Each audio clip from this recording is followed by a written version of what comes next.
Chapter 366. In the political announcement hall. Li Shimin was sitting still. It was the same for all the ministers. Everyone's backs were ramrod straight.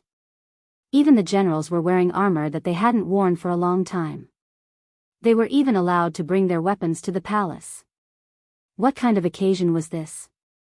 This was a time to show off the might of the Tang dynasty. To put it bluntly, it was a time to show off.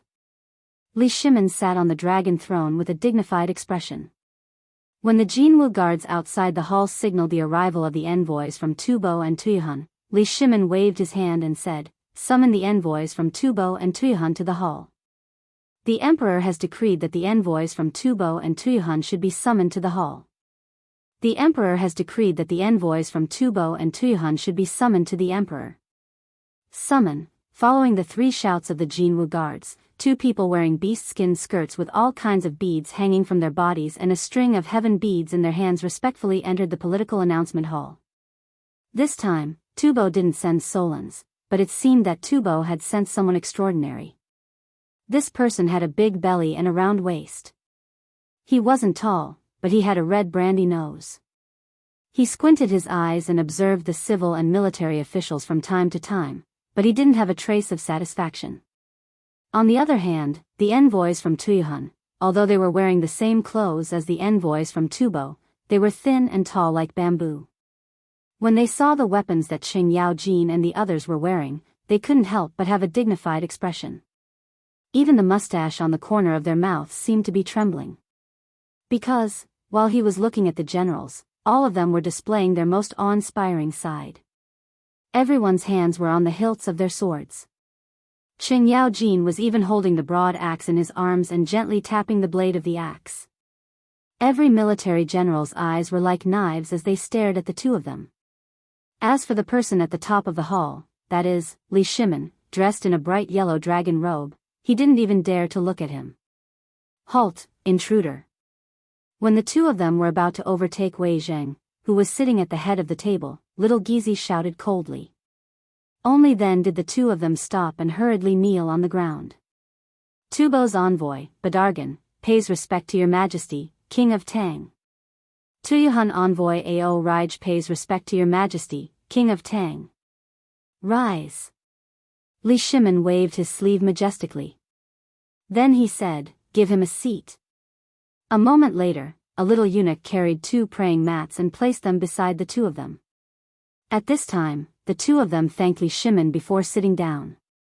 Li Shimin had been observing the two of them from the moment they entered the door. From their eyes and expressions, he could see that the role this time was definitely not as simple as the previous time. Although Ao Rij seemed to be trembling with fear, but who was Li Shimin? From the other party's indifferent eyes, he could see that he was pretending. These two people were not easy to deal with. "I wonder why the two of you came from afar?" "Replying to your majesty." Badargan cupped his fists and stood up. "This time, we came to the Tang dynasty to ask for help." "Oh. As far as I know, hasn't your Tubo drought stopped? What are you here to ask for?" Badargan's eyes flashed. "Replying to your majesty, you might not know, but 15 days ago, a locust plague broke out in my Tubo and was out of control. The crops and seedlings that had just been saved became food for the locusts. Therefore, I, Wang Songzanbu, specially ordered this one to come and ask for your majesty's help. But before this one came to the Tang dynasty, I thought that since the Tang dynasty could solve the drought in Longyu province, they would also be able to solve this locust plague. But this one," Badargan didn't finish his words, but it made all the officials angry.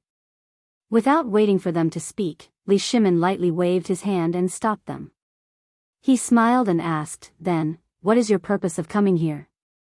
Originally, when this one came to the Tang dynasty, this one felt that this locust plague was a punishment from the heavens. Even the strong Tang dynasty couldn't compete with it. That also means that this locust plague is really undefeatable. Therefore, this one originally wanted to ask for help from the Tang dynasty to buy some food. Preposterous. Presumptuous. In an instant, some officials were angry. However, Badargan ignored the crowd and sighed. But 3 days ago, this one was in the Honglu temple and suddenly found that the locusts that were flying all over the sky in the entire imperial city of the Tang dynasty had disappeared. And it happened overnight. This matter touched this one, so this one prayed to the heavens in the Honglu temple.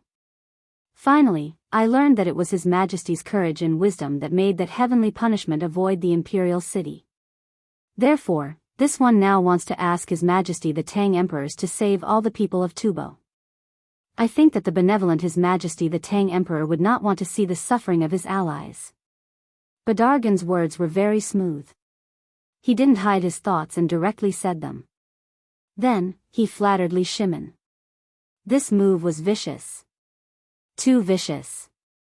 This was flattery. Li Shimin smiled faintly. He looked at Ao Raj and asked, then, envoy from Tuyuhun, what is your purpose? Chapter 367. Your Majesty, the purpose of my visit is the same as Envoy Badargan's. Our three countries have always helped and supported each other to achieve today's prosperity. My king also hopes to establish a century-old brotherhood with Your Majesty. Sure enough.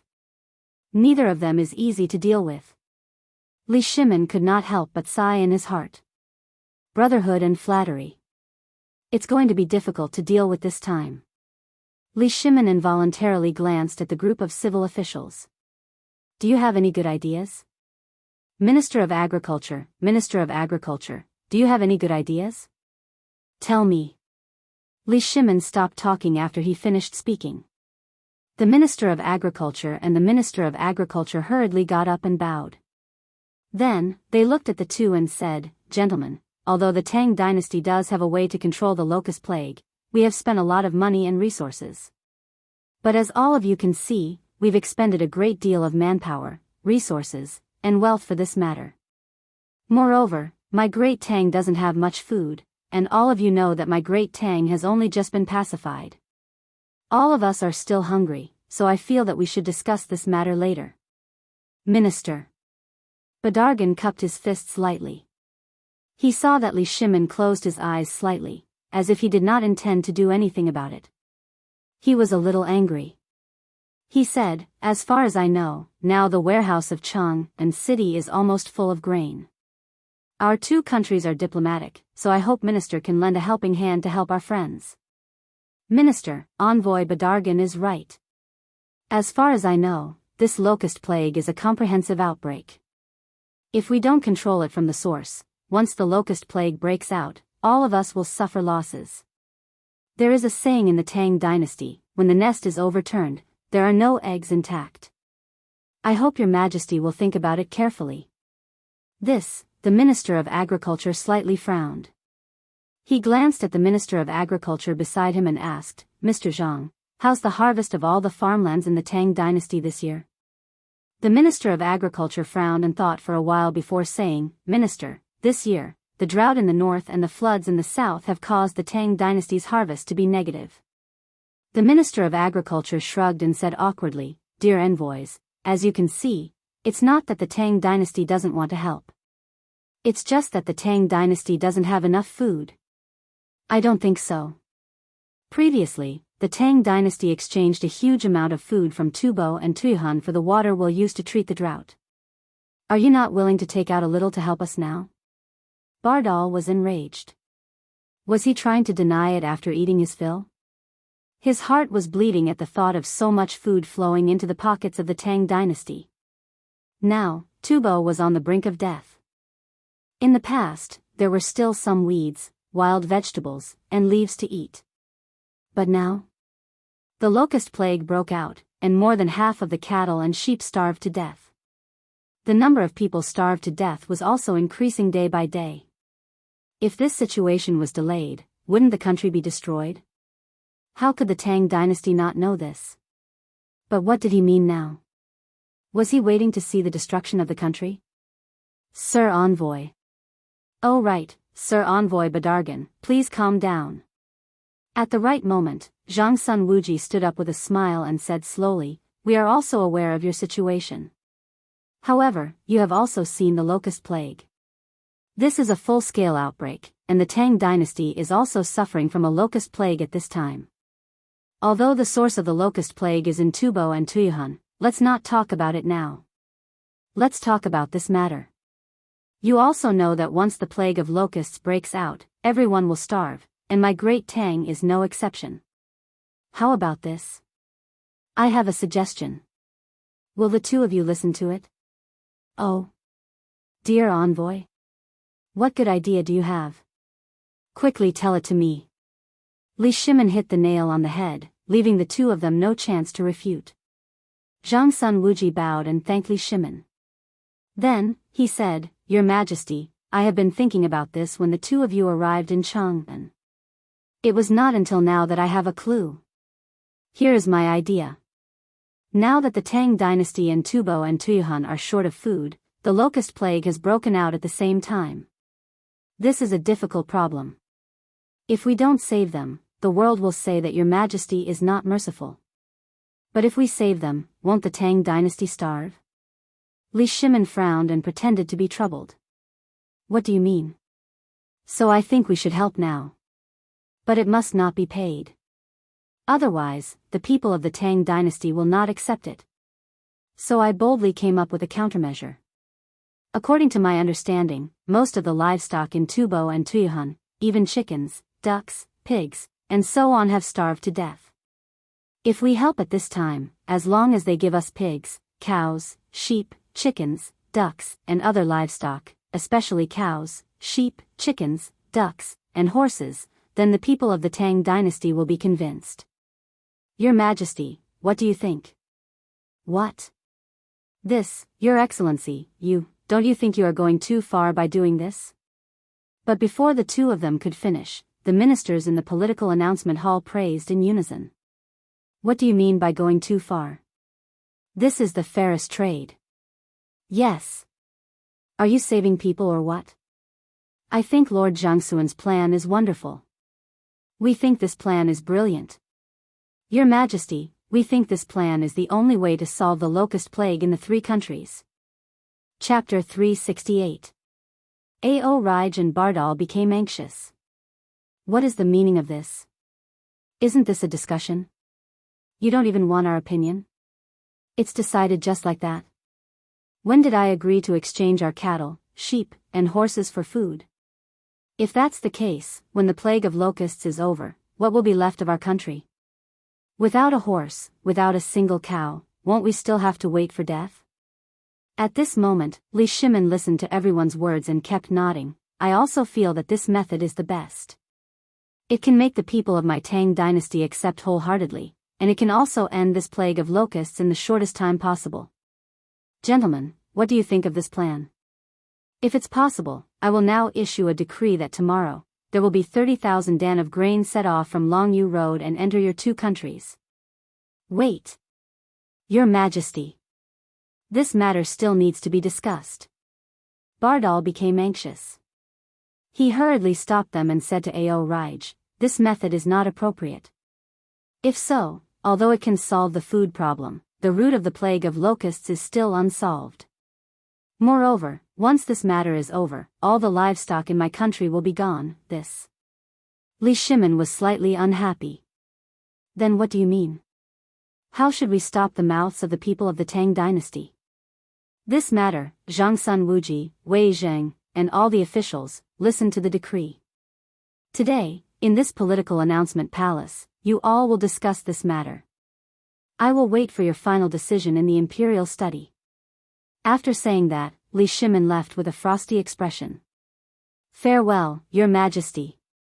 Everyone was shocked when they heard this. His Majesty must be angry. However, Li Shimin immediately smiled the moment he entered the back hall. At this moment, the two of them had already entered the trap. As for the result, he didn't need to see it anymore. In the political announcement palace, Bardal and Ao Raj were stunned. What did the Tang emperors mean? He left just like that? This, however, when they recalled that His Majesty had said that the matter would be settled today, they didn't think too much about it. This was what they wanted. The fact that the two of them could come to the Tang dynasty this time meant that they were the best negotiators in their country. As for how far the discussion could go, the fact that His Majesty didn't directly refuse meant that there was still room for discussion. Bardergan could not help but cry out in grief, "My lords, this plague of locusts is no small matter. Look outside Chang'an city. Are you willing to see what happened to me, Tubo, as an example? I hope you can. Lord Envoy. Let's not rush. Since His Majesty said that we should discuss this matter slowly, why don't we discuss it slowly? Let me comb it for you." Zhang Sun Wuji patted Bardergan's shoulder and said, "I know how you feel, and the Tang dynasty doesn't want those bastards of yours. We just want the people of the Tang dynasty to rest assured and not worry. If that's the case, we'll pay for it." "How about we pay for it?" Ao Raj narrowed his eyes and said, "Lord Envoy, what you said is wrong." At this time, as soon as he spoke, the civil officials couldn't sit still anymore. "Look at the Tang dynasty and your Tubo and Tuyuhun. How can we ask for your money? Even when we helped you deal with the drought, we didn't ask for any money, right? So this time, talking about money will hurt feelings. And in the current situation, money is useless. Think about it, everyone is short of food, right? Moreover, we're helping you raise your livestock. After this year, when spring comes next year, we'll return your cattle, sheep, pigs, chickens, and ducks intact. Isn't that better?" The civil officials spoke one after another.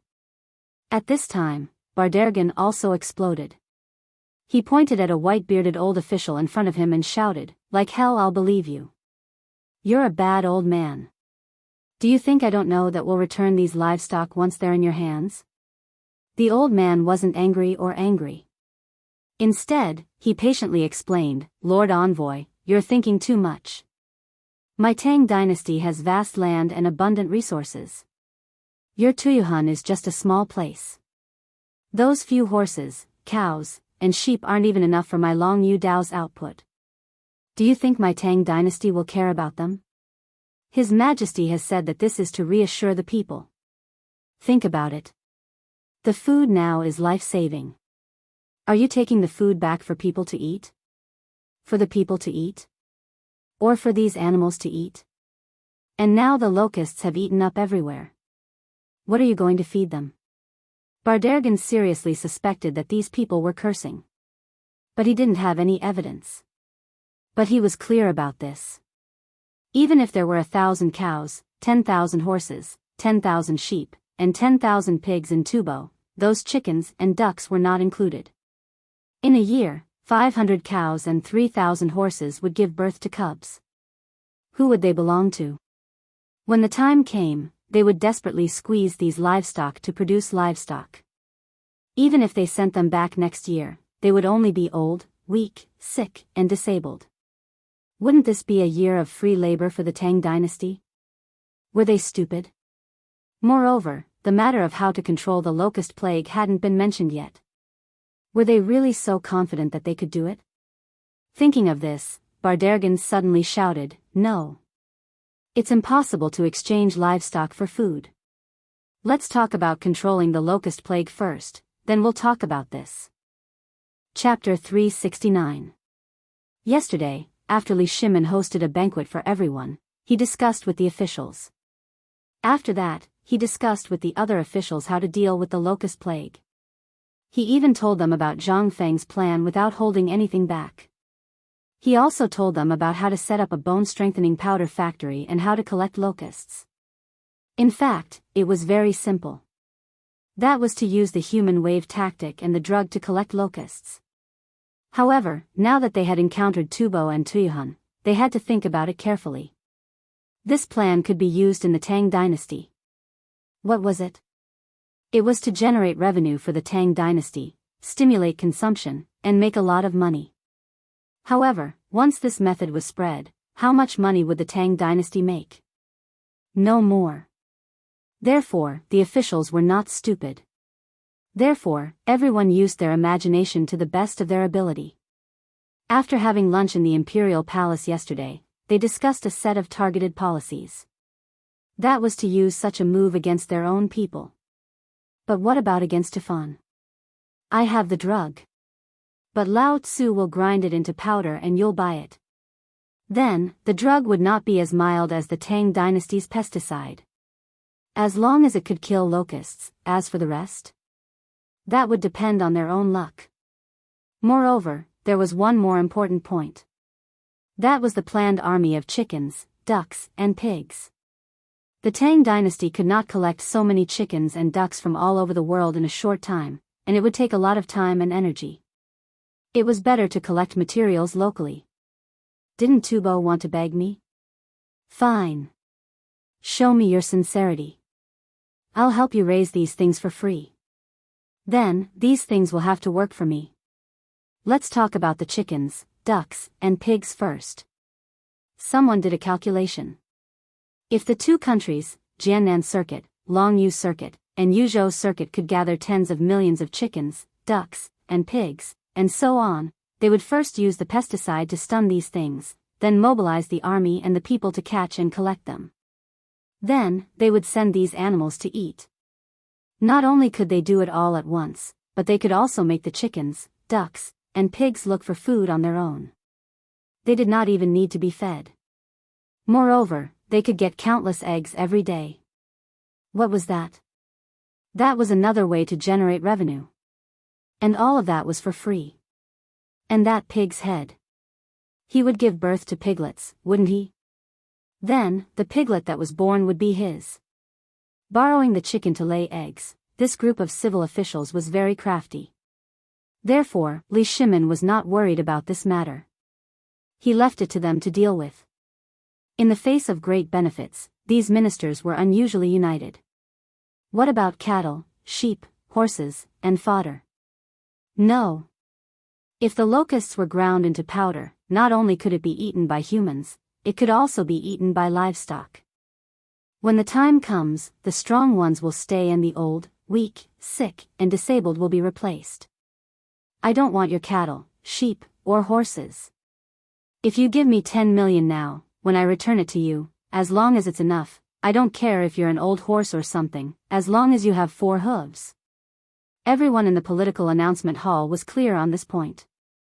At this moment, everyone was quarreling over this matter. Even Bardal and Ao Raj were roaring until their throats were hoarse. But since they were alone, they could only swallow the grievance in their hearts and sign this agreement with Zhangsun Wuji. They even stamped a bright red palm print on it. Afterwards, Qing Yaojin personally escorted this item to Li Shimin. Only then did the ministers feel as if they had won a battle. They were all grinning from ear to ear.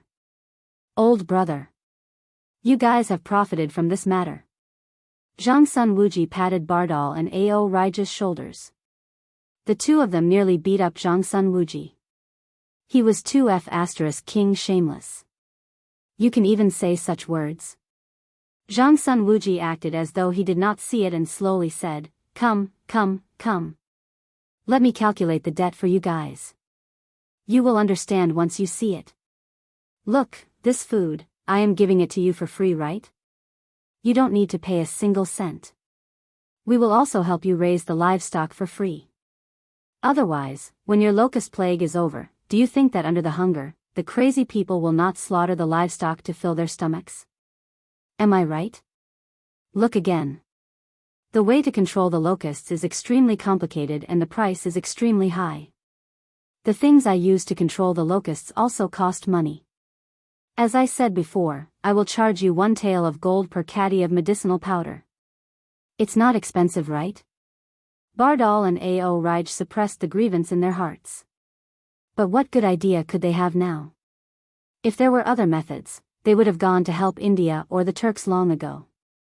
But their relationship with India had always been very delicate. It was very easy to lead a wolf into the house. And the Turks were also suffering from the same thing. Then, only the Tang dynasty was left. Although everything seemed to be very stable, the two of them still faintly felt uncomfortable. And when they came again, it was already within their expectations. They had a lot of gold. At most, after the locust plague was over, they would dig for gold for a few years and the money would be back, but the only thing that felt heartache was still the livestock. The only thing they did not understand was why the Tang dynasty was so kind this time. The two of them looked at each other with a bitter smile. Then, they weakly cupped their hands. This matter is settled. We will not disturb you any further. We hope that Lord Chang'an and the lords can put in a few good words in front of His Majesty the Emperor. At that time, we will definitely thank you greatly. Good, good, good. Everything can be discussed. Oh right, let's go.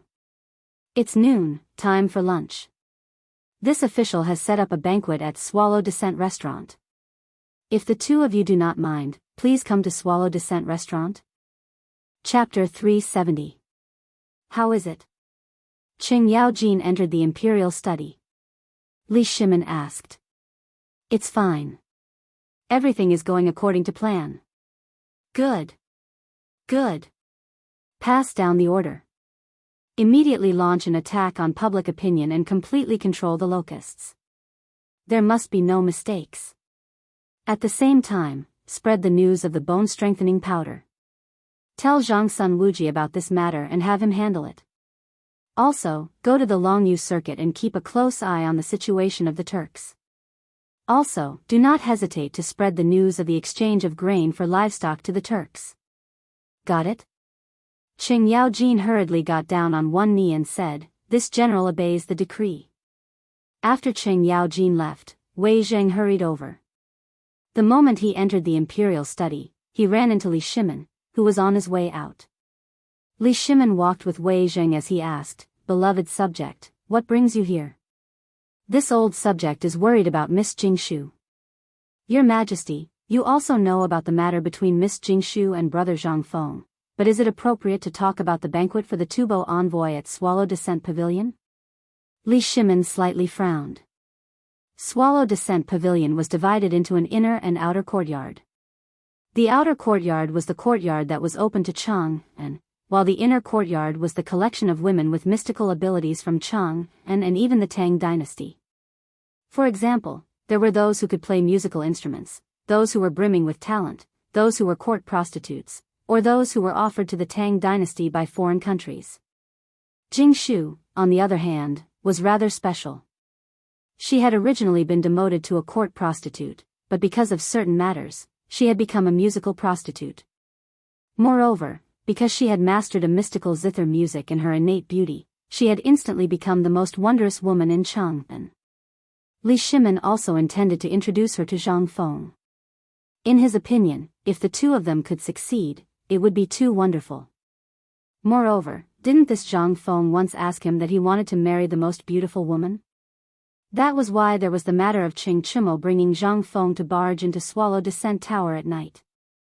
However, Li Shimin had forgotten about this. Basically, Jingshu would always be present when he invited foreign envoys. But this time, all of the officials will be there. If this matter is leaked out, wouldn't it mean that I will harm Brother Zhang Feng? It would have been fine if he hadn't thought about it, but now that he thought about it, Li Shimin had a vague feeling that something was wrong. How about this? My dear minister, immediately send a decree to Zhang Sun Wuji to change the location of the banquet to the imperial garden. This. Your Majesty, isn't this kind of banquet a bit inappropriate? Li Shimin shook his head. Forget it, now isn't the time to think about this. Pass down the matter of Jingshu. From now on, treat it as if she doesn't exist. No one is to take the initiative to mention it. If someone asks, just say that you don't know. This subject obeys the decree. Wei Zheng hurriedly cupped his fists and prepared to leave. However, he seemed to have thought of something and hurriedly stopped. Your Majesty, this subject still has one more matter. The Duanwu poetry meet is about to begin. Will Brother Zhang Feng be there? Li Shimin was also stunned. The poetry meet had been decided long ago. Jingshu would definitely be there, and she would also announce the matter that was vaguely mentioned last time. Forget it, you should deal with this matter first. In the future, whether it's you or Zhang Sun, you should personally make a trip to Brother Zhang Feng's place and ask him. If it really doesn't work, cancel this poetry meet. Yes. Wei Zheng left. However, before he walked out of the Vermilion Bird Gate, he saw Du Ruhue sitting at the Vermilion Bird Gate. Wei Jing couldn't help but go up and say something to him. Prime Minister Wei, you mean, you want me to go? Yes. The sooner this matter is done, the better. We can't let Brother Zhang Feng's identity be exposed. Once his name is out, it will definitely attract Guan Long's attention. For him, this is very bad. Then, fine. I'm also waiting for you here. Du Ruhui heard this and nodded. However, Wei Zheng was stunned. What are you waiting for me for? Du Ruhui bitterly smiled. Do you still remember the mathematical formula that Brother Zhang Feng gave to my son? I don't know what kind of magic this thing has. My unfilial son actually hid in his room and recited this thing all day long. I also studied it for a while. This thing is indeed very profound and obscure, so I want to see Brother Zhang Feng. At the same time, I also made a copy of this for you. It's fine, you can also study it. While speaking, Du Ruhui took out a copy of the mathematical formula that Du Go had copied and handed it to Wei Zheng. Then he said, actually, I've long wanted to visit Brother Zhang Feng, but I haven't had the time. Since the locust plague has been resolved, do you want to go together? Wei Zheng looked at the thing in his hand in shock. In fact, he had seen this thing on the emperor's desk before. It was actually able to make Du Go addicted to it, and now it was said that the crown prince was also addicted to it. Was it really that magical? However, in the face of Du Ruhui's invitation, Wei Jing shook his head and said, I won't go for now. I still have something to do. What's the matter? Jing Shu. Oh. Du Ruhui suddenly thought of something and didn't waste any more words. After all, this was not the place to talk. Moreover, both of them were smart people. They understood everything as soon as they spoke. The two cupped their hands and then hurriedly left. Chapter 371. Zhang Feng was very excited. Because, soon, he would be able to ride a tricycle. In the crucible, the molten iron was boiling, and the sweat on Zhang Feng's face was flowing like rain. But, he was happy. There were no screws now, but could this be a problem for Zhang Feng? No. He thought of a wonderful thing, and that was mortise and tenon. Melt the molten iron, and then pour it into mortise and tenon, and then heat it red with fire, pass through the place that needed screws to be fixed, and smash it with a hammer. Although the effect was not as good, it was still passable. At least it would not fall apart. However, at this moment, someone knocked on the door of his tavern again. This made Zhang Feng speechless. Although the other parts of the tricycle were hidden, this small crucible was still very conspicuous. If it was someone who did not know this thing, he would not understand. Unless he was a transmigrator, otherwise, who would recognize this? No. There was another kind of person, and that was a carpenter. Or a blacksmith. But Zhang Feng's intuition told him that the person who came was either the old Xiuzai, old He, or Guzi. But it was strange. Last time, after Guzi, Zhu Zi, and the others heard from the drunk old scholar that he was going to open an academy, they basically stopped coming. It seemed to be Zhu Zi's father's idea. However, Zhang Feng was busy these days and did not have time to ask. This matter could only be discussed after the academy was opened. Knock, knock, knock. Zhang Feng dared to extinguish the crucible, and the door was knocked again. Zhang Feng hurriedly got up and shouted as he walked, I'm coming, the door is not locked, just open it. But, no one said anything. This made Zhang Feng a little confused. He opened the door. But he finally understood. What was the reason for this? Old Du? Why are you here? Come in quickly. The newcomer was Du Ruhui, who was dressed in plain clothes. When he saw Zhang Feng open the door, he instinctively cupped his fists. However, he was pulled inside by Zhang Feng. Then, he closed the door again. However, in that short moment, at least 30 locusts flew into the tavern. After asking Du Ruhui to sit down, Zhang Feng asked in confusion, Old Du, you're here today? It's all because of that brat Dabing. Du Ruhui said snappily. What's wrong with flatbread? Zhang Feng was shocked. Could it be that this guy had gone crazy from studying the division formula? He wasn't worried about others, but he was a little worried about calligraphy addict Du Dabing. Back then, it was because this guy was too King long-winded that Zhang Feng gave him this toy. He even deliberately said that he would only be considered a master if he could calculate the division of numbers within 3 digits in one go. Could it be that this guy, old Du, is Dabing alright? Sigh. He's fine. It's just that these days, he hasn't left the house. I've been hearing him in his room all day long. That's why I'm here to ask if you have any good ideas. It can't go on like this. Brother Zhang Feng, can you show me? About this, Zhang Feng was a little confused. This was a good thing. One had to know that in a few decades, this would be a new toy that would sweep through the Great Tang. Wasn't this good? Although there were less than 20 people studying mathematics in the Imperial College during Dao's time, what did this mean? However, these 20 people were the elites of the elites in the end. They basically established the legacy of Zhenguan, Wu Zetian's Golden Age, and even the Kaiyuan Golden Age later on. They laid a foundation that couldn't be ignored. This was the prosperity created by a group of people whose brain speed was as high as 75% under the leadership of an emperor who appreciated them. Without these people, would the Great Tang be able to prosper and prosper financially? No, no, no. At that time, they would be cheated to death, not to mention so many people who coveted the Tang dynasty. Not to mention that the Tang dynasty only needed a ship and a flag to make people tremble.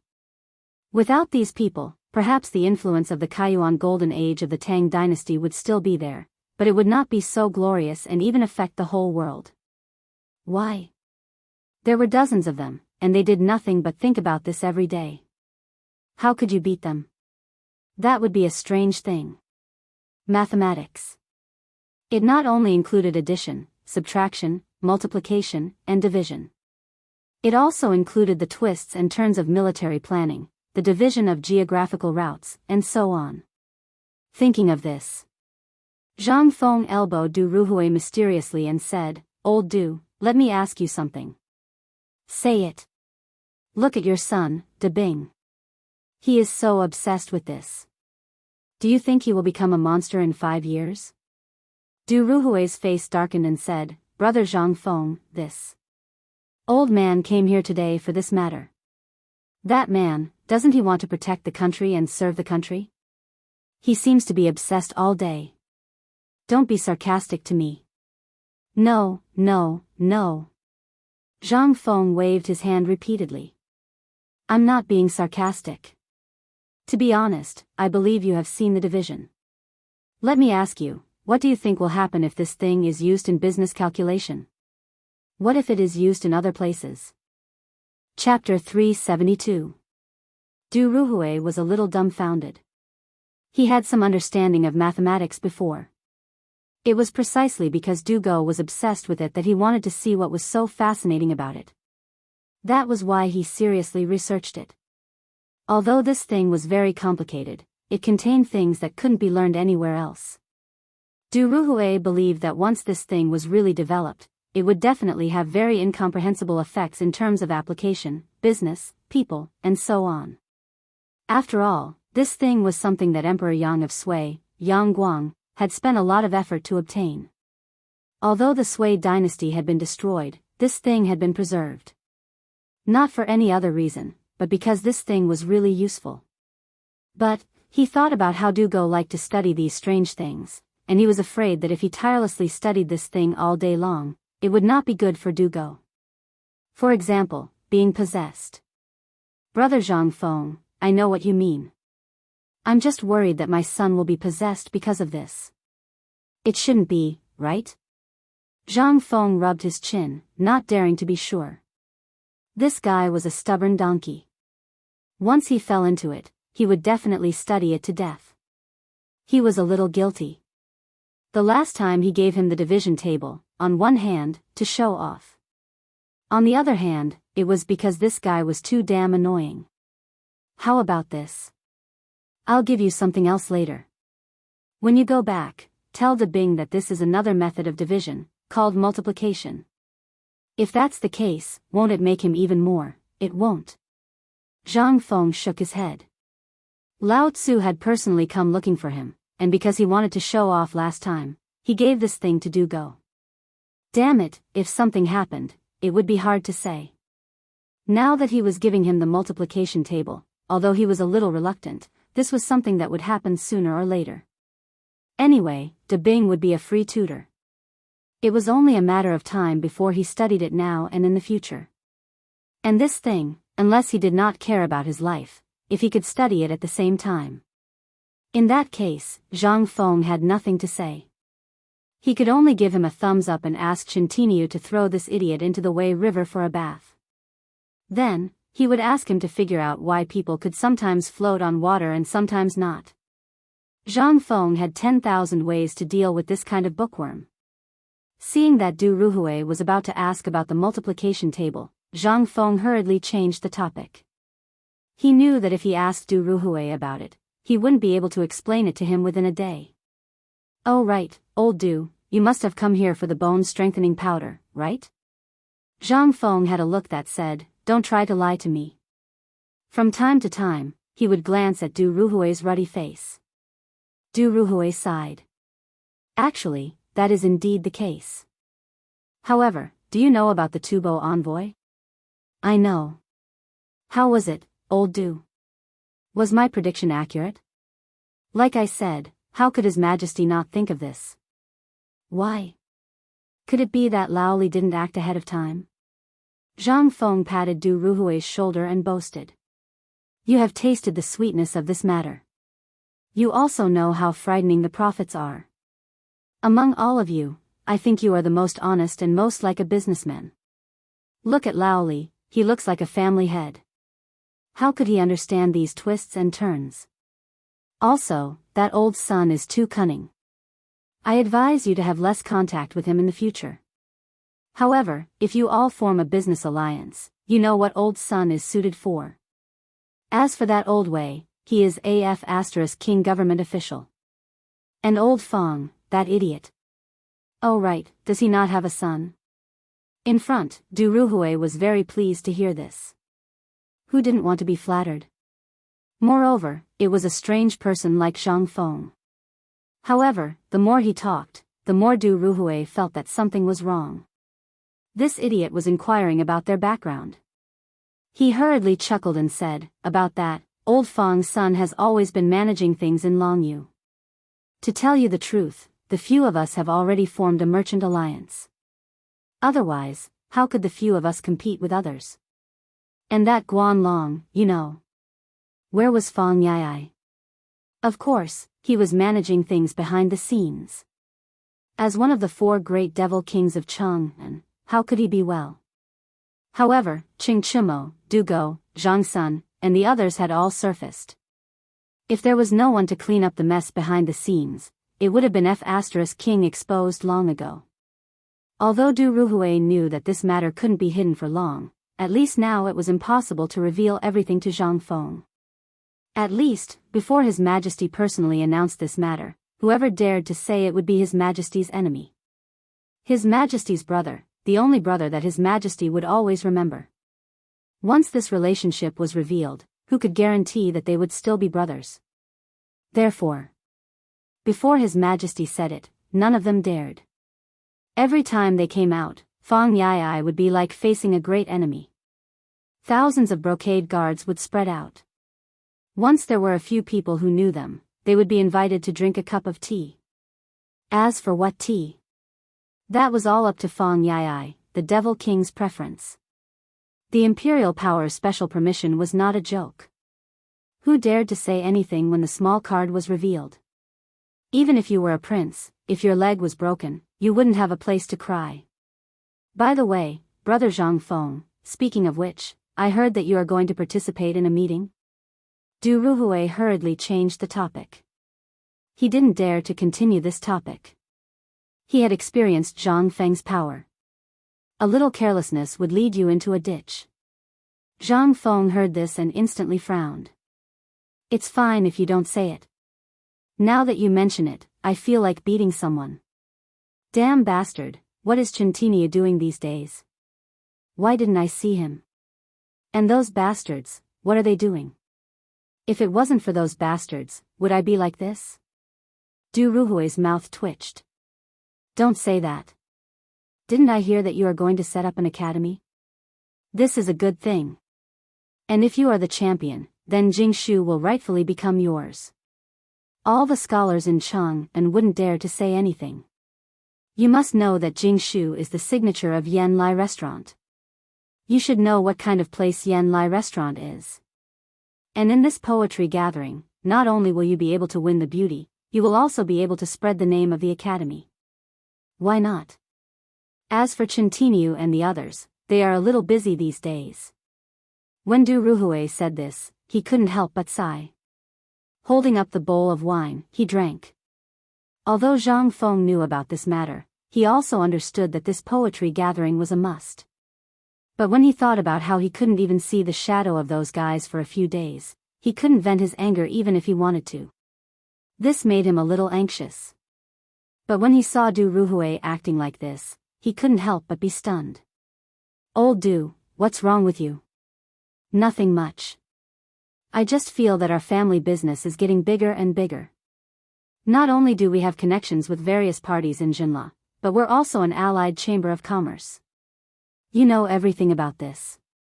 When there are more people, not only will their mouths be noisy, but there's also one thing about people. Once they see benefits and there's no restraint, trouble will come. Zhang Feng understood. This guy had encountered the drawbacks of the family business. That is, there are too many idle people, and too few people who can do things. Zhang Feng couldn't help but laugh. I thought something had happened to you, old Du. That's it? You, just put your heart in your stomach. Since you are here today, then as brothers, I will give you some pointers. I guarantee that you, old Du, will enjoy it for the rest of your life. Chapter 373. Really? Du Ruhui was excited. He was already very old this year. Although he had worked hard and the emperor had never mistreated him, he was still somewhat dissatisfied. He hadn't done anything spectacular. The more time he spent with Zhang Feng, and the more he was influenced by Zhang Feng's calligraphy at home, the more Du Ruhui wanted to create something that could be passed down. He didn't know what this thing was. But he had this impulse. Not only him, but everyone who had interacted with Zhang Feng was also like this. Not to mention anything else, just the things that Zhang Feng had said and done, which one of them wasn't enough to shake the heavens and shake the earth. At this moment, seeing Zhang Feng like this, he couldn't help but tear up. Although Du Go was also very hard-working, the father knew better. Du Go and the others were destined to help the crown prince ascend the throne and become important members of the next generation's leadership. But he also knew that Du Go's temperament greatly disappointed the crown prince and the others. There was no other reason than that Du Go was too serious. Moreover, he was a stubborn person. He couldn't compare to Wei Zheng. Li Qingxian couldn't compare to Li Shimin either. Who knew if the Du family would be able to flourish under Du Go's leadership once these old fellows were no longer around? But ever since he learned that Zhang Feng had passed down something different to each of them, Du Ruhui's heart had become heated. He wanted the Du family to be stable. On one hand, it depended on Du Go's fortune in the future. On the other hand, it depended on whether he could create a name for the Du family before 100 years. Something that could ensure that the Du family wouldn't wither for at least 100 years. And this was something that Du Ruhui had been brooding over. Especially after seeing the Locust's great undertaking and the table of division, he felt even more urgent. Old Du. Although we haven't had many opportunities to meet, I, Zhang Feng, believe that I'm quite good at reading people. From what you said just now, I've actually already seen it. So, when Iron Bull and the others came to find me, I actually already understood. Actually, Old Li has already thought of this long ago, let alone you. If you want your descendants to continue living, then the path of commerce must not be the end. Instead, it must be how you can make use of this relationship to your advantage so that your descendants can enter an official career. That's why you let each of them master a technique. Du Ruhui asked. Zhang Feng nodded. Of course. To be honest, I didn't think so much at first. But in this feudal era, the eldest son is bound to be the heir of the family business. But what about the second son? When you're here, perhaps nothing will be a problem. But have you ever thought about how the brotherhood will develop once you're behind the scenes because of their interests? That's why I saw their dreams in Iron Bull and the others. That's why I said it casually. I didn't expect these bastards to be so good. They're not stupid. They have their own dreams. It's only because they can't get recognition that they're dissolute. They want to prove their existence, or they want to use this method to numb themselves and attract your attention. Du Ruhui's expression couldn't help but change a little. All these years, it was true that they had always been strict with their son. But he knew what Du Go liked. What he liked? As a father, he didn't know at all. Brother Zhang Feng, Du Ruhui felt a little guilty. He sighed heavily and said, "Thank you. Isn't this what brothers should do? Actually, these are all things in the future. At the very least, they have to wait until they graduate from the academy before they can really take charge of some things, or enter the imperial court and so on. The current situation is actually very obvious. With a big family and a big business, there are bound to be some problems. People are actually quite contradictory. They always want to be understood, but they're afraid that others will see through them." Zhang Feng sighed and said, "But we will always encounter a lot of things that we don't understand in life, or on the way forward. So if you care too much about other people's opinions, then your life will become a piece of cloth for your crotch. Whatever other people fart, you'll have to take it and bear it." This, Du Ruhui was shocked. Although these things seemed easy to understand and were a little vulgar, if one carefully thought about it, they would realize that there were many, many wise sayings contained within. "Brother Zhang Feng, I've learned something." Du Ruhui was so excited that his whole body was shaking. He didn't speak much. It wasn't that he didn't have anything to say, but that in the imperial court, one sentence would often cause him to fall into the abyss. Moreover, the imperial court was a big dye-vat, so he cared too much about what others said. But now that he thought about it, Du Ruhui suddenly felt enlightened.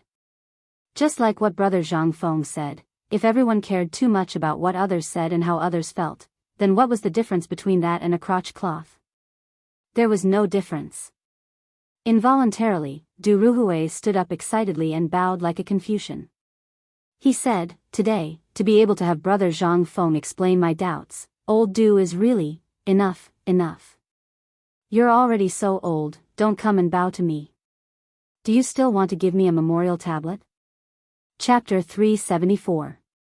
Zhang Feng was speechless. The most annoying people were scholars like them. If you're a scholar, you're a dabbler. If you're a businessman, you're also a dabbler. How could he not go and pick up the things that sour elementary scholar had thrown away? Why did they have to be so scholarly? Did they think they were Confucian scholars? Were they not? All right, just remember what I said. As for the rest, you can do as you see fit. Old Du, let me ask you. Have you started the bone strengthening powder yet? I'm waiting to get my share of the money. Du Ruhui was speechless. Just a moment ago, they were talking about serious matters. Now, they were talking about money? If you really want money, just say it. I believe that as long as the emperor hears about it, he will give it to you no matter how much you want, right? Do you have to be so obsessed with money? It's all right. We're trying it out in Longyu, and the results are good for now. So, Tai Miao and the others have gone to help. And you know those guys, they're all debauches in Chang'an City. If they go and spread the news, they'll be better off than us old guys. Zhang Feng nodded. Not bad, that's a good idea. But wouldn't it be better if we let this happen in Chang'an? Why should we let it happen in Longyu? Sigh. Du Ruhui sighed. You don't know. The benefits involved in this matter are too terrifying. Moreover, Longyu is the base camp of us old fellows. Last time, the locust eggs incident had already established some connections. It's not as powerful as it is in Chang'an. Therefore, we have no choice but to put it in Longyu. Du Ruhui told Zhang Feng about what had happened after the Fish Emperor had discussed the matter with Zhang Feng. Zhang Feng could not help but hear some clues from it. They did not want to use Chang'an, but had to go to Longyu, a place surrounded by wolves. They had encountered a big problem. Old Du, tell me honestly. Did you run into some trouble? Alas. Du Ruhui couldn't help but let out a long sigh when he saw that Zhang Feng was finally on the right track. Brother, my heart is bitter. I was too embarrassed to talk about this at first, but since you asked, it's not good for us to not talk about it. So, sigh. Zhang Feng pursed his lips. Then don't say it. Did you have to show an expression as if Lao Tzu had something on his mind the moment you walked in? This caused Lao Tzu to ponder for a long time. Old Du, we're brothers, so Mynheer knows my temperament. If there's anything you need, just tell me. If I can help, I'll definitely help. But let me say this first, if you offend the Emperor or commit any murder or arson, I'll immediately send you to the authorities. Du Ruhui waved his hand. Do I look like someone who would commit murder or arson? It's just that ever since you've established a relationship with Zhangsun Wuji and some people in the imperial court, such things have to be reported. So, Lao Li and the others thought about sending some bone-strengthening powder. But now, we're in big trouble. Basically, everyone in Chang'an is here. Old Chen's house is full of copper coins. You say, this, if they only wanted to make money, that would be a good thing. But they just had to King bring their people in. They can't do anything and leave nothing behind. I can't afford to offend them. I want to chase them away, but I can't do it openly. So, because of this matter, we old brothers have been worrying so much that our hair has turned white. Zhang Feng was speechless. That's it? Yes. No, brother Zhang Feng, we've already done that. Do you still think it's not serious enough? Zhang Feng shrugged and asked in disbelief, I thought it was something serious. It turns out that it's just a trivial matter. Don't you feel embarrassed? We've been friends for almost a year. In this year, whenever you guys drink here, you'd better keep your ears open. Otherwise, you wouldn't have done such a stupid thing. Fine. Zhang Feng slapped his head. If it were someone else, he could really say something. But it was old Chen who did it. And this matter, Zhang Feng thought for a second. Only old Chen could do it. This silly guy. How dare you accept any kind of money? Zhang Feng was speechless. Scold old Chen. He didn't dare. Old Chen's son slapped him to the back. If he scolded old Chen behind his back, wouldn't he send Lao Tzu away with a slap? Fine, fine. Tell old Chen not to accept any kind of money.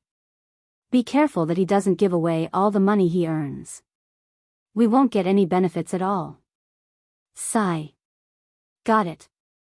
Du Ruhui nodded like he was pecking rice.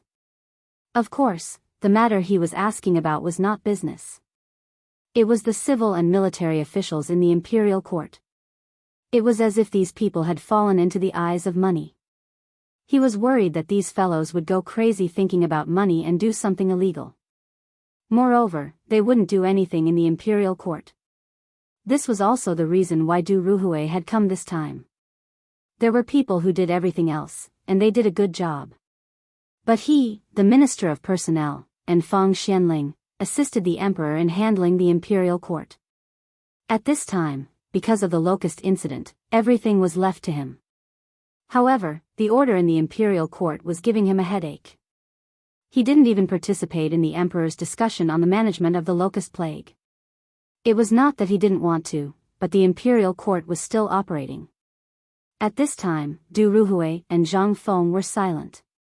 Du Ruhui was waiting for Zhang Feng to give him an idea.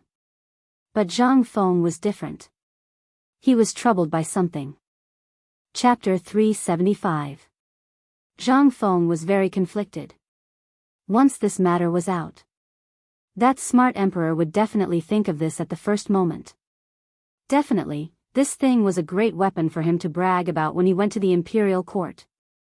Moreover, he wanted to use this thing to build a good relationship with Feng Mao, Du Duan, and Wei Zheng. Was it appropriate to say it at this time? However, looking at old Du's worried face, Zhang Feng could not help but feel helpless. Forget it, old Du, don't worry about this trivial matter. Sigh. Lao Tzu prepared this thing to build a good relationship with Feng Xianling, Du Ruhui, and Wei Zheng when he goes to the imperial court. Forget it, you got lucky. Zhang Feng muttered to himself gloomily. However, Du Ruhui almost blurted out when he heard this. He pointed at his own nose and was about to shout out. Don't wait, I am Du Ruhui. However, he swallowed the words that were about to come out of his mouth. Although he was excited, Du Ruhui also knew the importance of this matter. Brother Zhang Feng. Then I, old Du, will thank you here. When the time comes and you want to enter the imperial court as an official, old Du will definitely give you all I have and recommend you. Ha! Zhang Feng smiled. Old Du, are you doubting me? No. Du Ruhui waved his hand repeatedly. Zhang Feng did not want to fool him anymore. Moreover, he still had serious business to do. Alright, this matter is very easy to handle. You just have to remember that no matter who it is, they will have to be controlled by you when they go to your territory. As the saying goes, a country has its laws and a family has its rules. As a merchant company, naturally, there are rules to speak of. If everyone is like this, then I advise you not to do this business. The few of us are doing fine, why are you looking for trouble? Zhang Feng shrugged. Since it's already happened, let's not talk about it anymore. How about you tell Lao Li exactly what happened? Actually, the method is very simple. It's just a sign-in list. What's more, it's a work registration form. Du Ruhui, who was listening carefully, was dumbfounded. What the hell? Sign-in sheet? Sign-in at work? What is this? Listen to me first. Zhang Feng waved his hand and poured Du Ruhui a bowl of wine. He took out a plate of fried yellow locusts from the counter and said, actually, you can also understand this as going to work. Do you understand? You're the one who works for me. Do you come in the morning and leave after work at night? Only this counts as a day? Yes, that makes sense. Du Ruhui nodded thoughtfully. But this sign-in, what does it mean? Zhang Feng had so many shocking sentences that they were numb to it. So they were not surprised. However, this new term still surprised Du Ruhui. More than that, he was shocked. How could he not be shocked? At this time, because of the locusts, the court was basically crazy. They were all immersed in it, so much so that many court affairs could not be carried out. If this went on, everyone would want to get rich. How bad would that be? Although the emperor knew about it and did it on purpose, it was not the right time to clean up the mess after the plague of locusts was over. There were many things that had to be done. The trade with Jinla, the Tubo and Tuyuhun, and the plan against the Turks in the future, which one of these things did not need people to do? If there was a slight mistake, it would definitely cause an irreparable disaster. Du Ruhui could not help but be excited. Brother Zhang Feng, what do you think this sign-in sheet is? Is it a kind of rule? No. You can say that it is a kind of rule. But this thing only restricts whether that person is on duty, whether he comes or not, and whether he has done anything. As for the rest, it's up to you. I don't know how you're going to run your Chamber of Commerce, but as for how you're going to run it, you have to figure it out yourself. Yes. But you just have to remember one thing. Hang this watch in the most conspicuous place. I don't need you to say anything about who is sleeping soundly on duty, or who doesn't come, or who slacks off. For this benefit, I think there are still many people who want to fight to the death for this big business of locusts. When the time comes, hee. You only need to write down the details of each of them working for you in a book and hang it there. People want their faces, and trees want their bark. When the time comes, you just need to hand out this soft knife, and there will naturally be countless people who will stab it for you. And it doesn't matter which high official that person is working for. After all, the benefits of the locusts are there, and the meat is only so big, isn't it? That's it? Du Ruhui was dumbfounded. However, he had truly heard something that made his hair stand on end. As long as this thing was hung in the imperial palace or the imperial court, who would dare slack off? Who would dare to ignore the emperor's orders? Who would dare to sleep and drink while on duty? Who would dare to not come to the imperial court for no reason, or to just call in sick and have fun at home? Who would dare? Chapter 376. Du Ruhui's turbid eyes involuntarily flashed with a hint of excitement. Just a moment ago, he was still thinking about how he could do something spectacular in his lifetime. Now, didn't he have it? Didn't that person want to do something? Who didn't? Everyone wanted to. Especially people like him, who had basically reached the end of his official position. If he could do something spectacular when he was about to retire, even if he died on the spot, he would not have lived in vain. This was to bring honor to his ancestors. This was the blessing he set up for the next generation of his Du family. At the thought of this, Du Ruhui was so excited that he wanted to get up and bow again, but was pressed down on the bench by Zhang Feng speechlessly. Okay, do you really want to shorten my life? If you really want to thank me, then do it well and make more money for me. This is the key. This bone-strengthening powder, damn it, if I had known, I wouldn't have told you. Wouldn't it be better if I kept quiet and didn't make a fortune? Zhang Feng was a little depressed. Brother Zhang Feng, today I thank you for clearing my doubts. Today, I won't disturb you anymore. Our Du family will never forget your great kindness. Okay. If there's nothing else, then get out of here. Why are you being so literary? Do you think you are a great writer of that generation? Zhang Feng got up and drove him away speechlessly. Du Ruhui also knew how to behave. He hurriedly got up, dug out 3 taels of silver from his embroidered robe and put it on the table before leaving. He was not stingy, but he really didn't have much money on him. When he walked out of the pub, he looked at the locusts all over the sky. In Du Ruhui's view, how were those locusts? They were just copper coins flying all over the sky. Du Ruhui turned around and glanced at Zhang Feng's little tavern. Only then did he salute Zhang Feng as a peer before hurriedly leaving. Obviously, he forgot to ask Zhang Feng for the multiplication table. At this time, how could he still remember? Even if he remembered, so what? This thing won't run away, they can just come back when the time comes. However, Brother Zhang Feng's method must be implemented as soon as possible. This will play a big role in the emperor's plan. Furthermore, in the future, all the officials would have to use a new set of rules and regulations. To the Minister of Personnel, this was a very important matter. He had a premonition that if he really did that, the situation in the imperial court would be completely different.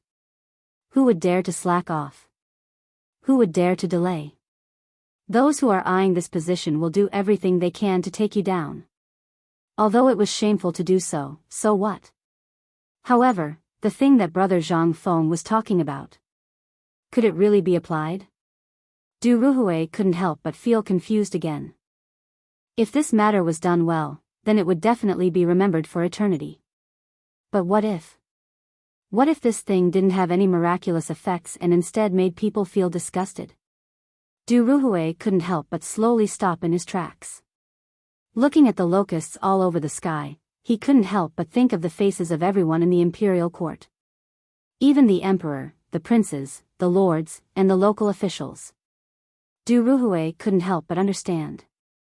A thin layer of cold sweat appeared on his forehead, and it couldn't help but drip down. If he followed Zhang Feng's plan and followed it, he would definitely be condemned by the officials in less than a day. This was a business model. He forgot one thing. That was, until the end, they told Zhang Feng that they were businessmen.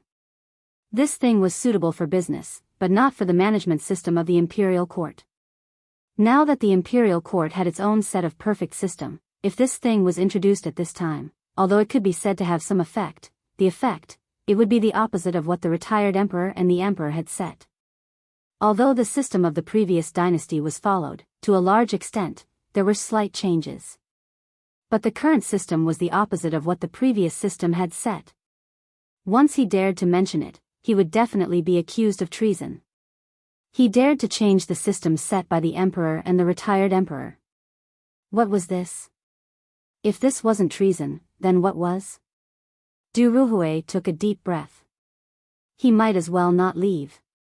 Sitting under the black locust tree at the entrance of Huitong Square, he stared blankly at the crown of the tree, which still hadn't been eaten up by the locusts.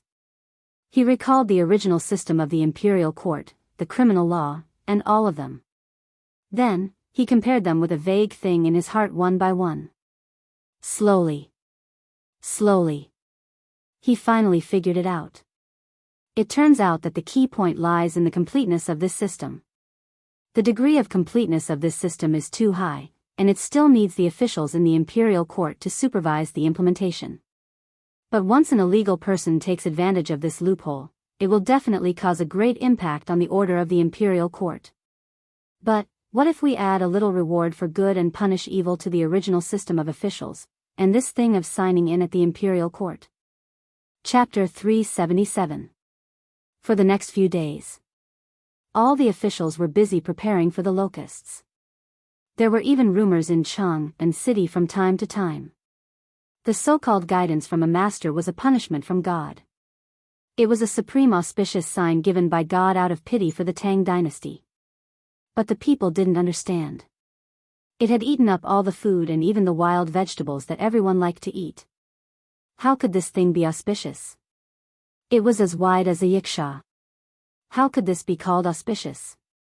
The people were puzzled. But at this moment, if you said so, there would definitely be people pointing at your nose and scolding you for being ignorant. Why? Because this news came from the inside of the palace. His Majesty had already said that this thing was an auspicious sign. How could you say that it was a pest with a snap of your fingers? Are you tired of living? Such things kept happening in Chang'an city. As the matter was fermenting, the news of the mysterious bone-strengthening powder had also spread out. It was even more bizarre. In a tea house. The storyteller came early in the morning, which was rare. The locusts were all over the sky. Basically, no one could do anything. If they stayed at home, they would get sick. It was also unbearable to stay with their wives every day. Fortunately, now everyone had a little money left in their pockets. So, this cheap and affordable tea house became the best place for people to escape the summer heat and find work. The tea house, which usually had a bleak business, now became the most popular place in Chang'an city. Bang! When the storyteller, Blind Wang, slapped the tea table hard, the noisy tea house instantly quieted down. Blind Wang was not in a hurry. He slowly pulled out the folding fan from the back of his head and slowly fanned himself. Then, he said, "Dear fellow villagers, today, Blind Wang will talk about something different. Otherwise, if you've already vomited after hearing about other things, I would have King vomited as well." Ha ha ha. The people burst into laughter and were instantly interested. Blind Wang, what are you going to talk about today? Are you talking about what happened last night with widow's son from Happy Village in the east of the city? Or were you chased out by some customer who found out you stole books? Ahahaha. The laughter of the crowd did not make Blind Wang jump up and down. The people of Chang'an had 3 good things. The first was to squat in Swallow Descent brothel to see the real courtesan. The second was to stroll along the newly built river and stroll around the eastern and western markets with his hands behind his back. However, at this juncture, these 2 things could not be done. Swallow Descent restaurant's doors were locked tightly, afraid that the lecher would not be able to hold himself back and barge in. As for the riverside, the eastern and western markets had become the breeding grounds of the locusts. That fellow, with a single stomp, you could crush several locusts. Who would dare to go out? What about the third one? Naturally, it was because of Blind Wang. But it was very rare. This time, Blind Wang acted as if he didn't hear the teasing of the crowd. He continued to wave the thick, sticky fan with a smile on his face. Even the words on the paper could not be seen. It was as if he had the pearl of wisdom in his hands. Ayaya. Old man is reading a sage's book. How can a scholar like me do such a dirty thing? Today, old man is going to talk about the auspicious signs flying in the sky. Nonsense. When the crowd heard this, they could not help but roll their eyes. It was this old thing again. Blind Wang said slowly, last night, I don't know how many of you have heard of the bone strengthening powder. Bone strengthening powder? What is that? I seem to have eavesdropped on the boss saying something. It seems that this thing is something extraordinary. Yes. This master is right. Blind Wang suddenly slapped his fan on the palm of his hand and said, this bone strengthening powder is indeed a wonderful thing. Last night, outside Taichung Temple, I heard a woman talking about this thing. That woman seemed to be the wife of one of the lords in Taichung Temple. That woman seemed to be asking for the bone strengthening powder from her old father. I've heard of it. As long as you drink a bowl of the bone strengthening powder, even though it is only the size of a teacup, it is worth a big bowl of mutton soup. What? This is so magical. Blind Wang, you're not fooling people, are you? How can there be such a thing in this world? Blind Wang shook his head mysteriously. When the crowd was almost finished, he continued, not only that, old man also heard that this thing can strengthen the bones.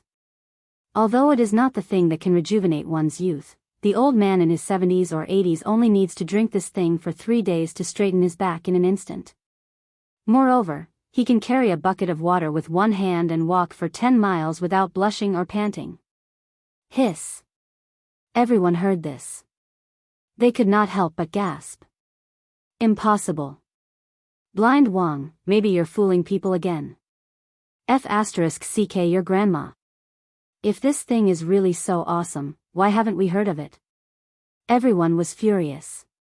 However, Blind Wang only moved his lips slightly. This thing fell from heaven when Master Yuan Tiangang prayed to heaven on the birthday of the retired emperor last time. Moreover, the emperor and the retired emperor personally tried it. All the ministers in the court have tried it. Do you think that the emperor is fooling you? This. Chapter 378. Li Shimin was very pleased. Especially when he looked at the documents that had been sent back from Chang'an. It was as if he was looking at a lump of gold that had fallen from the sky. The rumors had indeed spread from here. Zhang Sun Wuji was very smart when it came to doing things like this. Moreover, he had already done it once. It would be strange if something went wrong again. Moreover, at this time, everyone had been affected by the locust plague. Everyone had suffered. Who wouldn't want to make money at this time? The matter of the bone-strengthening powder had been settled. Next up, Just as Li Shimin was happily thinking about what to do next, he suddenly saw a different memorial in the pile of documents. What was different about it? This memorial was actually sent by Du Ruhui in his personal name. Was there a need to do this? Li Shimin looked at the thick memorial and flipped it open curiously. The words, on-duty reward and punishment system, that entered his eyes deeply attracted his attention. Li Shimin couldn't help but be interested. The Minister of Personnel had actually used such a method to hand over the memorial. What did this mean? It was obviously something that could be done by just opening his mouth.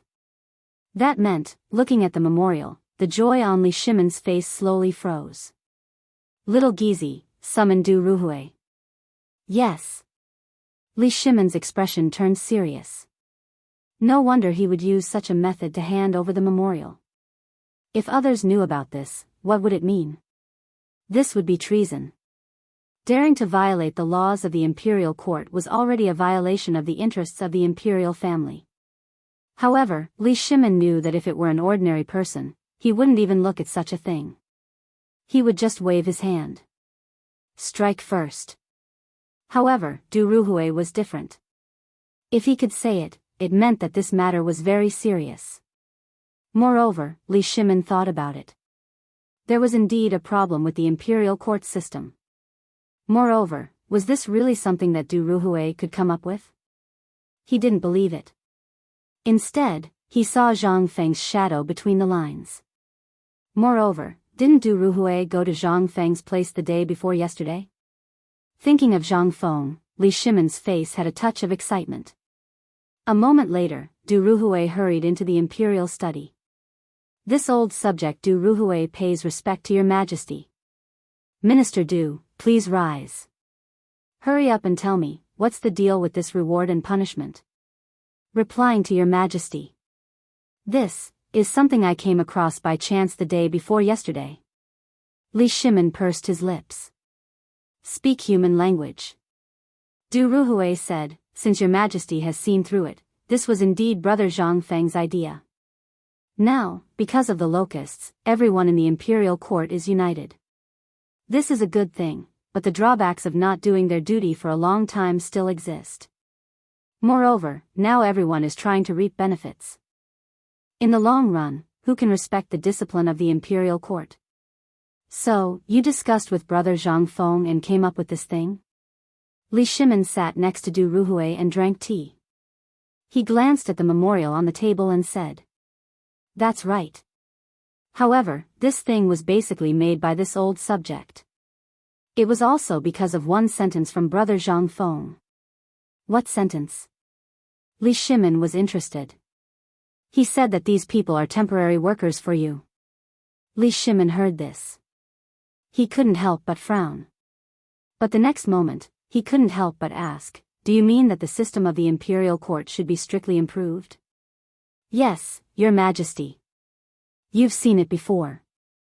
Everyone is lazy. Although your majesty is in favor of spreading the word, you've also seen that the disadvantages are obvious. That is, the people of the 5 families and 7 nobles, as well as the Guanlong and Shandong nobles, don't do anything for the imperial court. As a result, although there are many people in the imperial court, some of them die of boredom, and some of them die of exhaustion.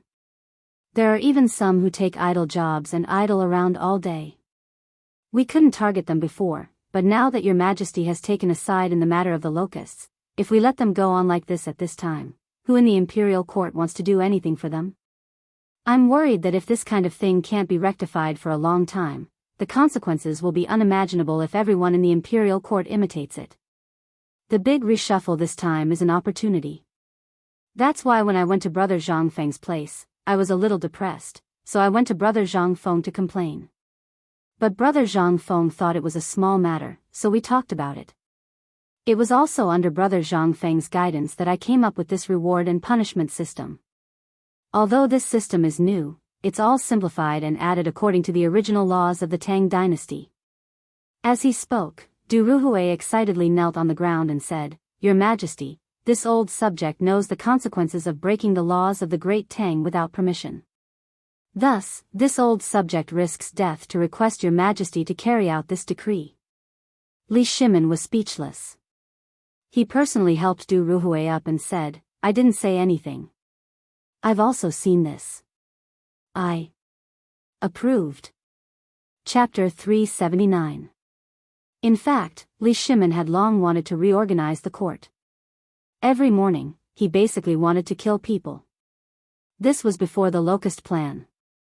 Now that everything had been dealt with, it was time to reorganize. But he didn't expect that Du Ruhui had thought ahead of him. How could this not make Li Shimon happy? My dear minister, I approve of this matter. This matter in the court, if I hadn't suppressed the anger in my heart, I would have killed a lot of people. Everyone thinks that I have a good temper, but only you know that I am actually waiting for an opportunity.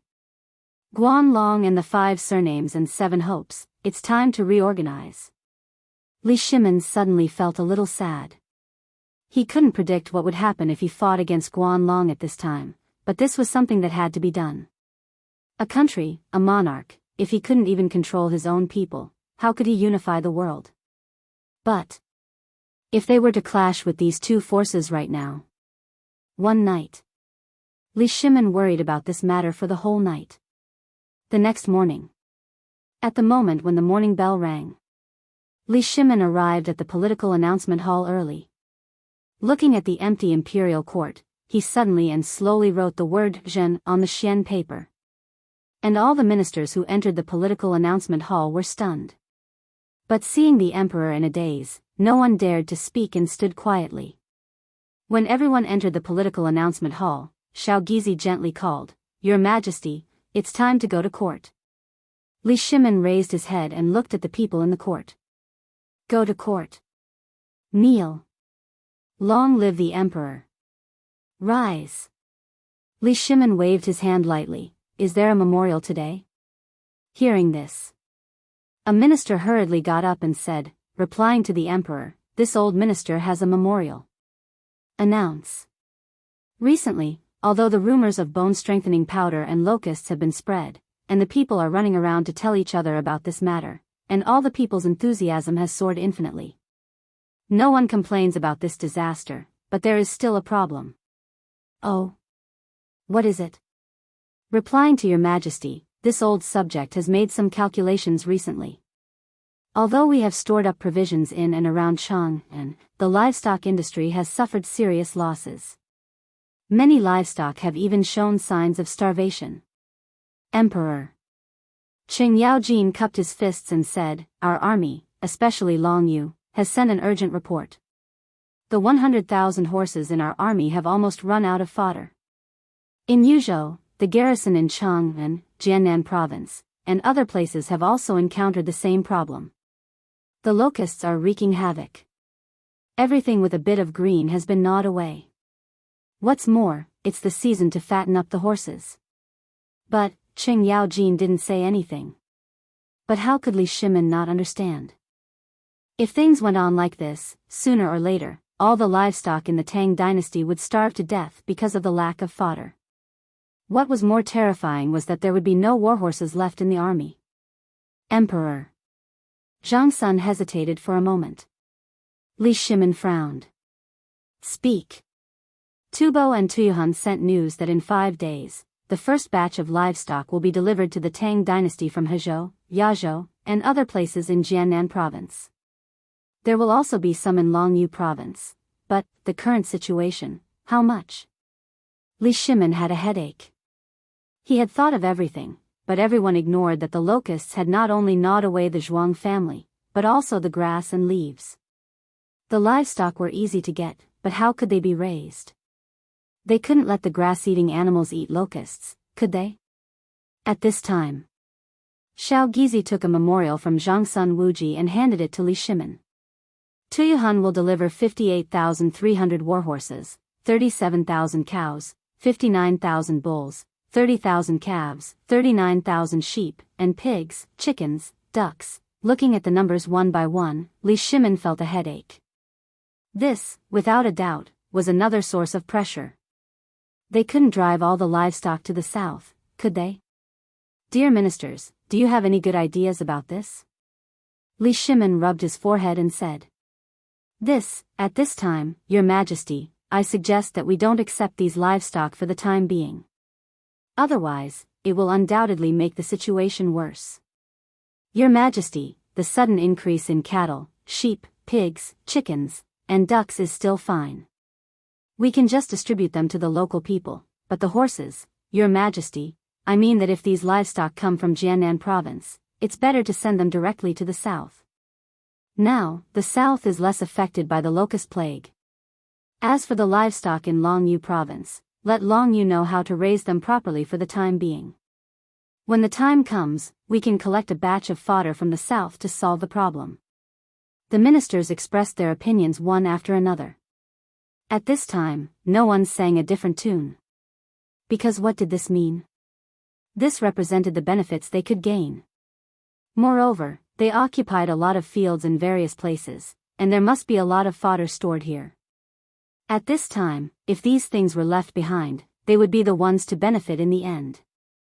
There were no fools here. Every single one of them was very clear. The benefits of this. After discussing for an hour, Li Shimin still couldn't find a suitable solution. Suddenly, he thought of a person in his mind. Perhaps that person would be able to resolve this matter perfectly. He also knew the benefits of this matter. If he did as these people said, wouldn't he get no benefits at all? Alright, I already have a countermeasure for this matter. By the way, I have something to announce today. Li Shimin waved his hand. The ministers quieted down in an instant. Li Shimin said slowly, the order of the imperial court has been following the old system of the previous dynasty since the reign of the retired emperor, and there has been no change.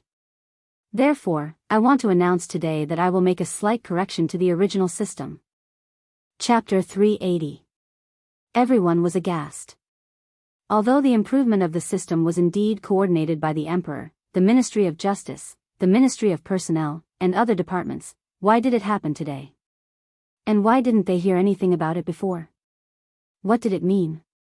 Could it be that this was one of the emperor's methods after he decided to take sides against the locust plague? Everyone was smart enough to know something. They had thought about the reform a long time ago, but they didn't expect it to happen today. Du Ruhui, tell us about the relevant system. After all, it was you and Zhang Sun who made the decision together. Yes. Zhang Sun was confused. What does it have to do with me? But it was obvious that the emperor was dragging him down, so he could only bow his hands and say yes.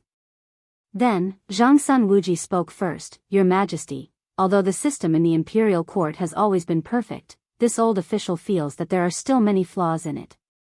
Therefore, this old official worked with the Ministry of Personnel to perfect it. Official Du, please come and explain the relevant situation on behalf of the emperor and the other officials. Zhang Sun Wuji kicked the problem to Du Ruhui again.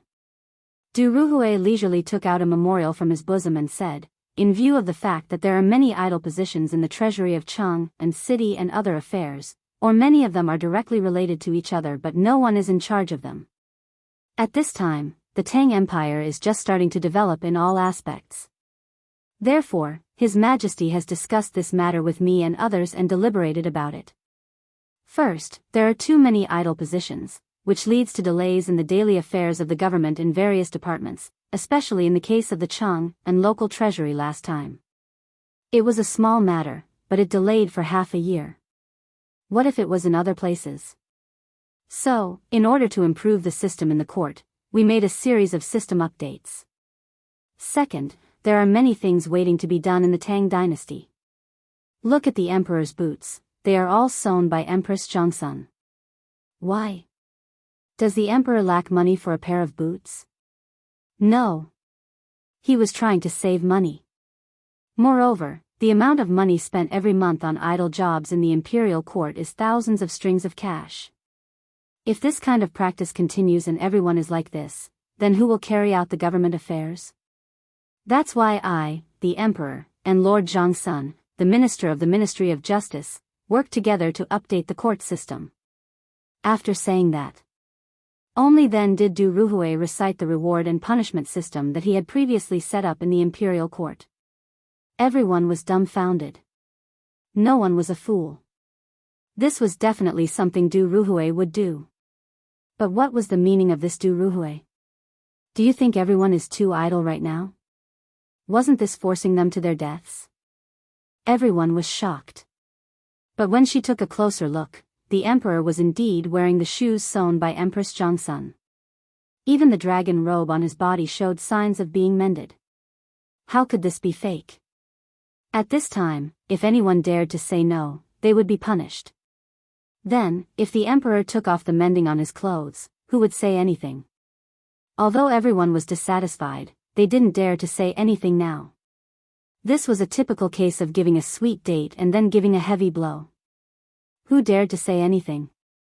Li Shimin carefully observed everyone's expressions and then said slowly, I know that once new things are introduced, many people will definitely feel that it is not good. Today, in the imperial court, if we feel that something is not good, we will solve it in court, okay? If anyone has a different opinion, you can raise it.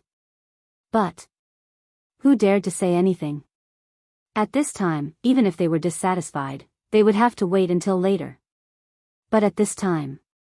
However, Wei Jing spoke up. Your Majesty, I have something to ask. Speak. Your Majesty, I am slow-witted. I don't know what the reward and punishment system means. Li Shimin touched his chin and said, Mr. Du, tell Prime Minister Wei. Yes, Your Majesty. Prime Minister Wei, to put it bluntly, this is no different from the previous system. However, just like how we handle government affairs every day, if everyone registers their names as if they are attending morning court, then it will be clear at a glance who is here and who is not. Moreover, after being sent back to the Supreme Court for sorting, it will become a record. The advantage of this is that Your Majesty will know at any time who is on duty, what they are doing, who is not coming, and what they are doing. In this way, it can ensure that every order from Your Majesty will be delivered to the officials on time. With several people echoing each other, everyone finally understood. This thing was actually a test. Although the Emperor added rewards and punishments, if one did not show up for duty without a reason, he would be fined 1 month of salary. If it was the 4th time, he would be directly demoted by 1 rank. Wasn't this too strict? But what about the rewards? If one signed in every month, he would get an extra half a month of salary. What the hell was this?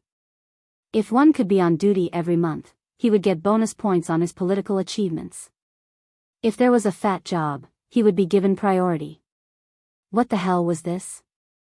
Wasn't this too much of a scam? At this time, everyone only felt the pressure. If they were to be like before, they would go drinking after a fight. Those days were gone forever. Now, in everyone's position, who didn't have bloodshot eyes? Once such a thing happened, the fine was a small matter. Losing their job was the real deal. Especially if there was a fat job. Where would this fat job come from? Wasn't it the position of everyone? Didn't this mean that now everyone's buttocks were sitting on the edge of a knife? Once they didn't pay attention, they would be finished. Everyone cried in their hearts. But who dared to say anything? They could only grit their teeth and accept it. Chapter 381. Thus, the court session ended in a dull manner. Although the court session was over, the problem was still in front of Li Shimin. That was the matter of animal husbandry. If this matter was not handled well, not only would all the animals and horses of the Tang dynasty be destroyed because of this matter. What would happen if a war broke out at that time? The Tang dynasty would no longer have a warhorse to use. There would be no cavalry to contend with the Turks. Imperial study.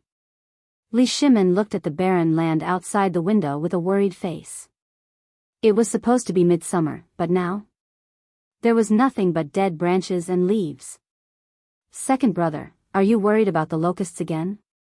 Zhang Sun Wugo fanned Li Shimin from behind and asked. Sigh. Guanyin maid, tell me. Now, although the matter of these damned locusts is basically solved and we have food, we forgot to store the fodder. Who would have thought that this plague of locusts would be so serious? And that brother Zhang Feng is really too much. He didn't explain the matter clearly. Don't say that, Guanyin maid. Li Shimin shook his head and grabbed Zhang Sun Wugo's slender hand. At that time, brother Zhang Feng did say it, but we underestimated this plague of locusts too much, so we were indecisive. Back then, if I had listened to him and gathered all the chickens, ducks, and pigs, and placed them in Longyu, then the problem right now would absolutely not be so serious. Right now, even if I wanted to gather chickens and ducks on a large scale, it would be very difficult. Zhang Sun Wugo pouted and said, then why didn't you only ask for chickens and ducks when you confronted Tubo and the other countries last time? Pigs. Do you think they are stupid? Li Shimin Wugo tapped Zhang Sun Wugo's forehead. At that time, if we had made a wrong expression, we might have failed last time, let alone asking for chickens, ducks, and pigs. Once we said that, believe it or not, they would definitely not give us one. And they will be able to come up with a solution to the locust plague in a short time. Zhang Sun Wugo bit her lips and thought for a while. She couldn't help but exclaim, second brother, you mean to borrow a chicken to lay eggs? Use their chickens, ducks, and pigs to deal with the locusts in the Tang dynasty, and then send the news back to them.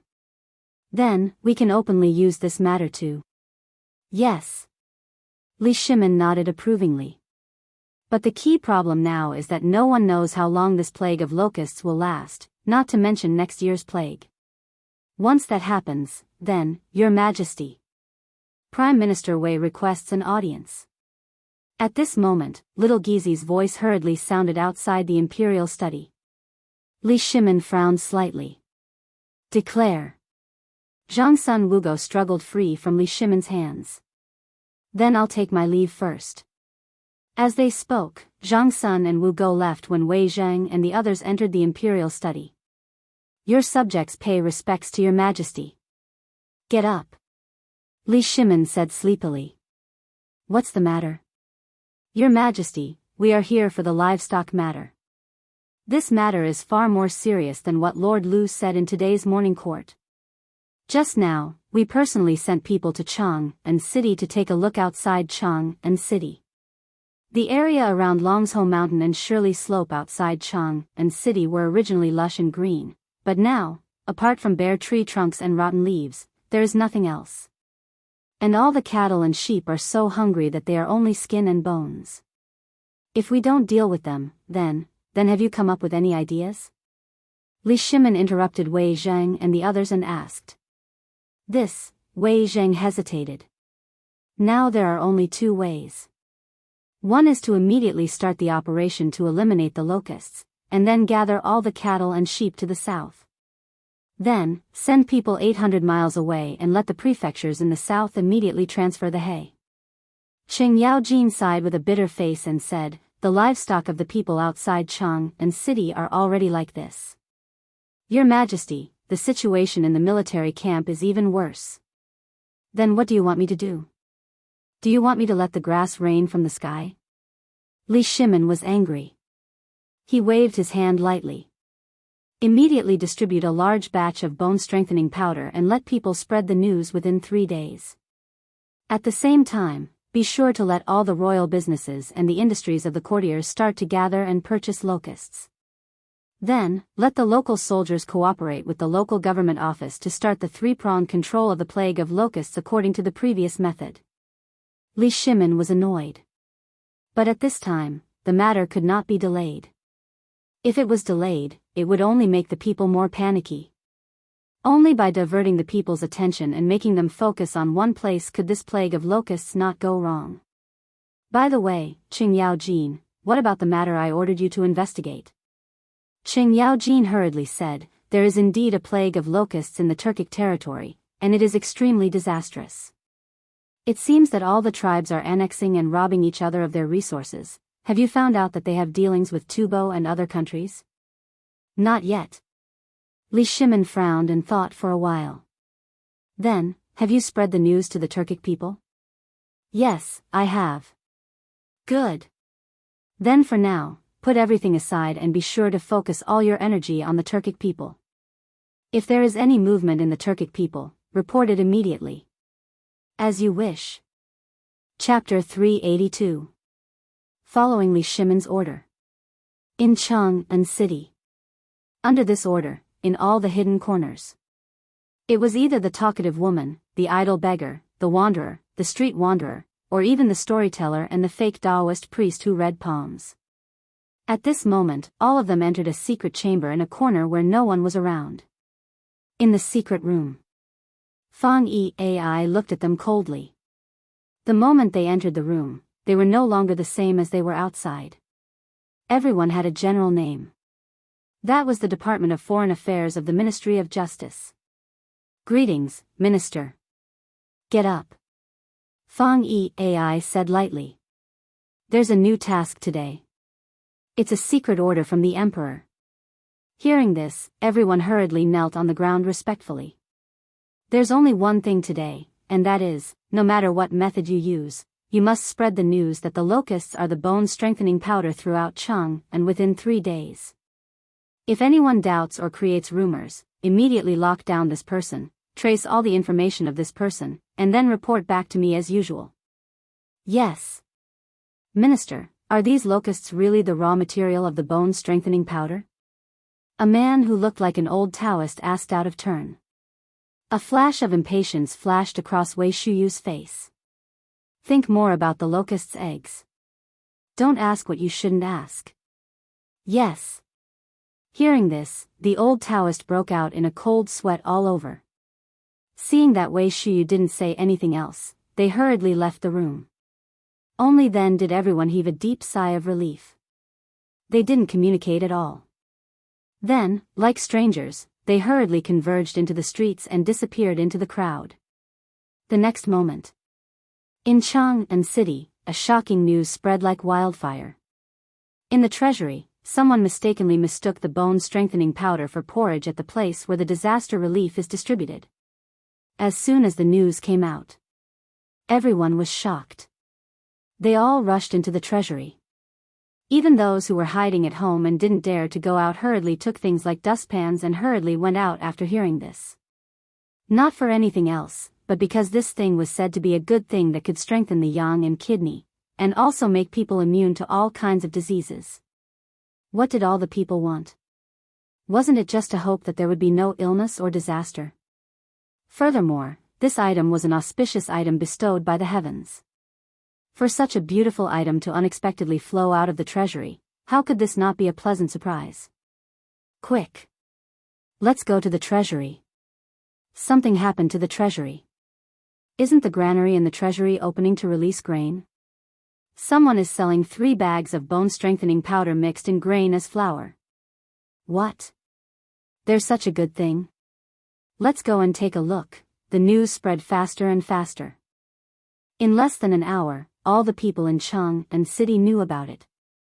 In the end, even Zhang Feng heard about it. The old scholar looked at Zhang Feng strangely and asked, "Fengzi, tell me honestly, where did you get the bone-strengthening powder you gave me before?" Old man may be old, but he still has a brain. At this time, the news of the bone-strengthening powder had just come out from the treasury, and you had already gotten it 3 days ago. Could it be that you were the one who made this thing up? You and the emperor, Shou. Zhang Feng put a finger to his lips and gestured for him to keep quiet. He was not afraid of anything except for this old guy's wild guess. This guy had seen the world, so he could fool other people, but he could not fool the old scholar. Old scholar, you actually know about this matter. Don't I know those stubborn guys before? Didn't you tell me to stay away from them? Zhang Feng spread his hands. That's a little difficult. Although these guys are sloppy all day, their nature is not bad. Moreover, these guys' fathers know me, and we even call each other brothers. They are businessmen, so which one of them doesn't know the officials? So, I'm lazy, so I cooperated with them on this business. Hey! The old scholar was furious. You prodigal son, do you know that this bone-strengthening powder is a chance for your Zhang clan to rise again in at most 1 year? Don't you want to contribute this thing to the emperor? Maybe the emperor will be happy and give you an official position. At that time, won't you be able to bring honor to your family? You wastrel. Old man is so angry. The old scholar was so angry that his beard was trembling. He had eaten 3 kilograms of this bone-strengthening powder. He believed that in Chang'an City, apart from himself, Granny Wang, Zhang Feng's future father-in-law, and the neighbors, they were the first to enjoy such a good thing. This thing could make one rich overnight. You wastrel, how could you give it to others just like that? Isn't it better to ask your father-in-law? Everyone knows the principle of keeping the goodies within the family. You idiot, don't you understand this principle? The old scholar was so angry. He wanted to slap this wastrel to death. But now that he had given it to him, what else could he say? Zhang Feng was also listless. Being pointed at by the old scholar and yelled at, he was also a bit annoyed. But he was afraid that if he told the old scholar about his plan, his heart would explode and he would die on the spot. So, he gritted his teeth and endured it. Old Shiozai, there are some things that are not what you think. This business is easy, but if you don't know how to operate it, you will only bring death to yourself. So, you don't have to worry about this matter. Chapter 383. The old elementary scholar was stubborn. He had been stubborn his whole life. In Zhang Feng's heart, he had the same strength of character as Tao Yuanming, but he, Zhang Feng, could not do the same. In this world, he only knew that too much strength was easy to break. He had indeed thought of monopolizing this business, but if that happened, he would not be able to eat or sleep in peace. In the face of such huge profits, many people would take risks out of desperation. Even though it would attract the attention of the emperor, at that time, it would arouse killing intent and jealousy. He could not understand the emperor's intentions. Because, what he could think of, the emperor could also think of. If that happened, therefore, Zhang Feng did not dare to take the risk. He could not afford to take the risk. Old Xiuzai, I know what you mean, but the raw materials for this thing are things that ordinary people like us can't get our hands on. They are all controlled by the government. If you don't have a good relationship with the government, then you won't even know how you died. Don't talk about making money, this is equivalent to throwing away your life. I know the benefits of this thing, no one knows it better than me, but this is something we cannot be greedy for. Once we are greedy, then when the time comes, we will not be able to repay our debts. Look at me now. I don't have to worry about anything now, and when the time comes, I will be able to sit back and reap the benefits. Who can compare to such a good thing? That's why, old elementary scholar, the world has changed. There are some things that can't be measured by common sense or the things in books. Zhang Feng poured a bowl of wine for the old elementary scholar. The old elementary scholar did not drink. Instead, he stood up woodenly, his mouth mumbling something. He slowly walked away. Zhang Feng knew that what he said was a huge blow to the old elementary scholar who worshipped the sages and the teachings of Confucius and Mencius. But in this life, he had lived in the proud bones of the books. How could the emperor not know of his existence? The emperor did not say anything because he did not want to argue with an old man. But once he entered the imperial court one day, then the old elementary scholar's character would change. Then, at that time, not only would the old elementary scholar be unlucky, but he would also be unlucky. Therefore, Zhang Feng might as well at this time unravel this layer of confusion for the old elementary scholar.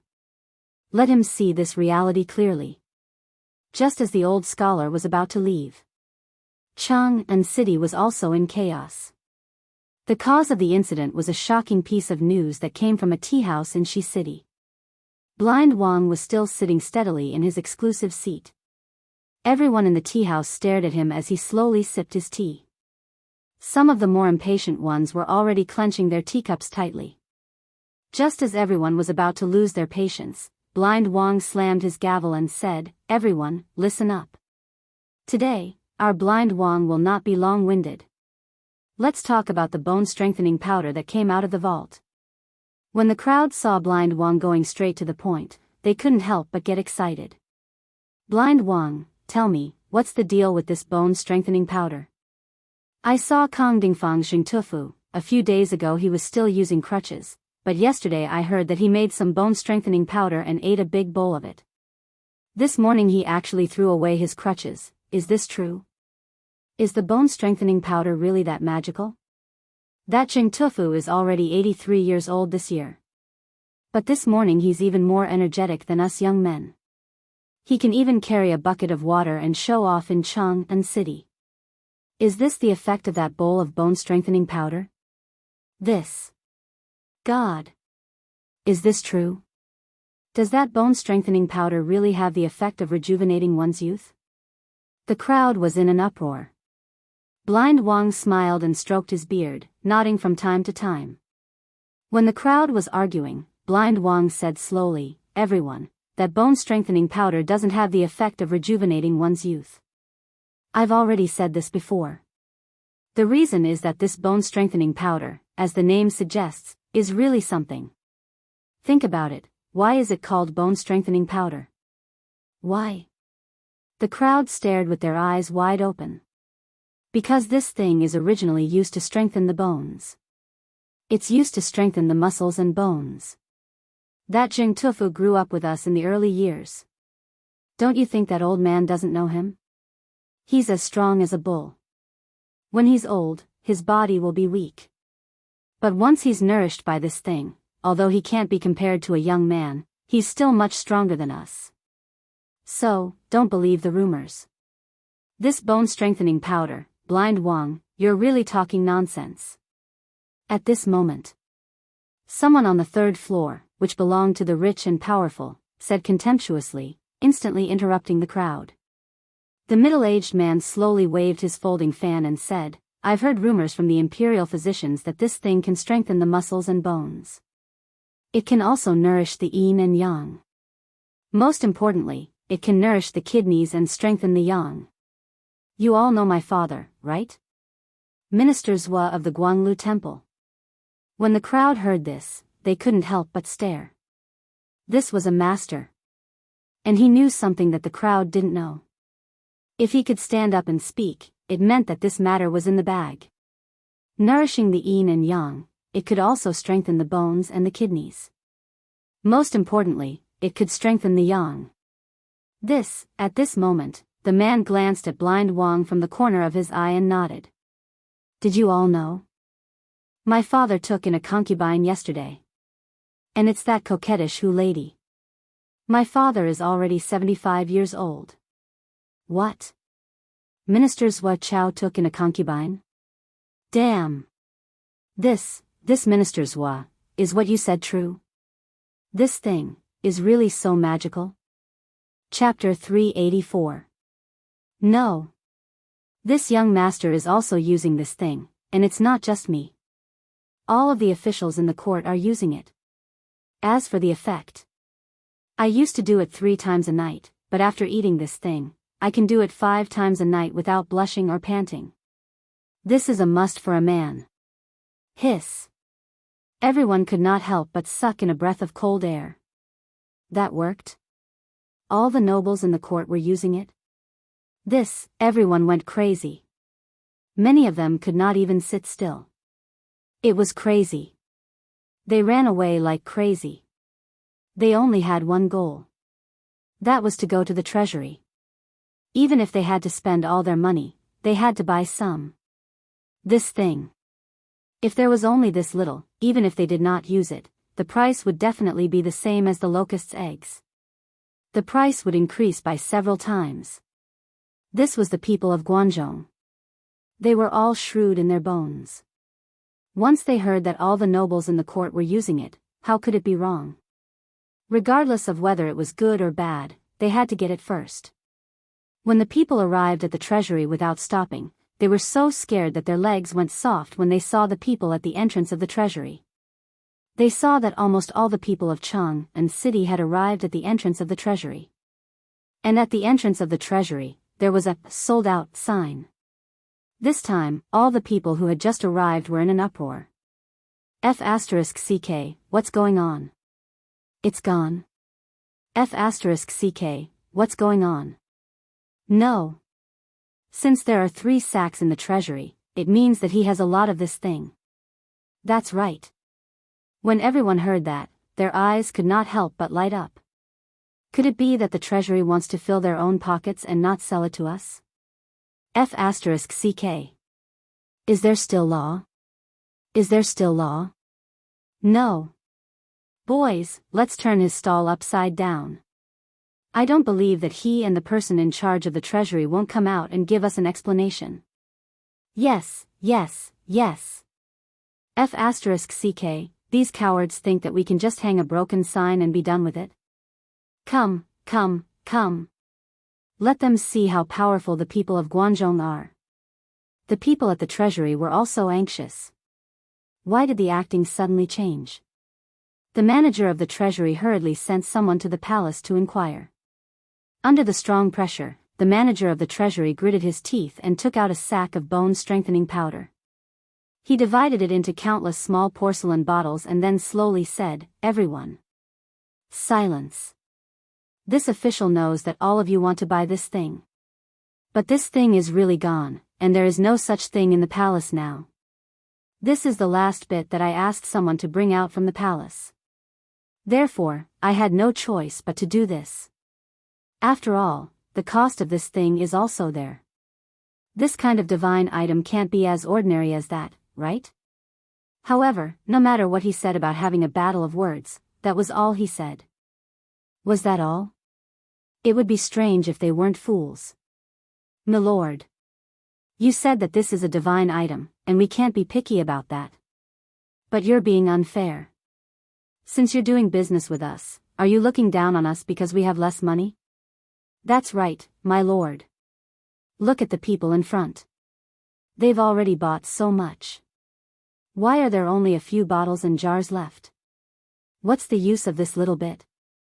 My lord, are you selling this thing? Or giving it away?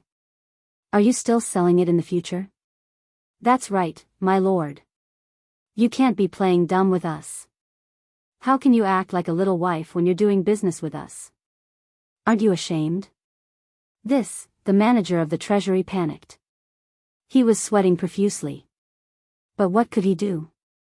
Although the higher-up said that no matter what happened, he had to forcibly suppress it.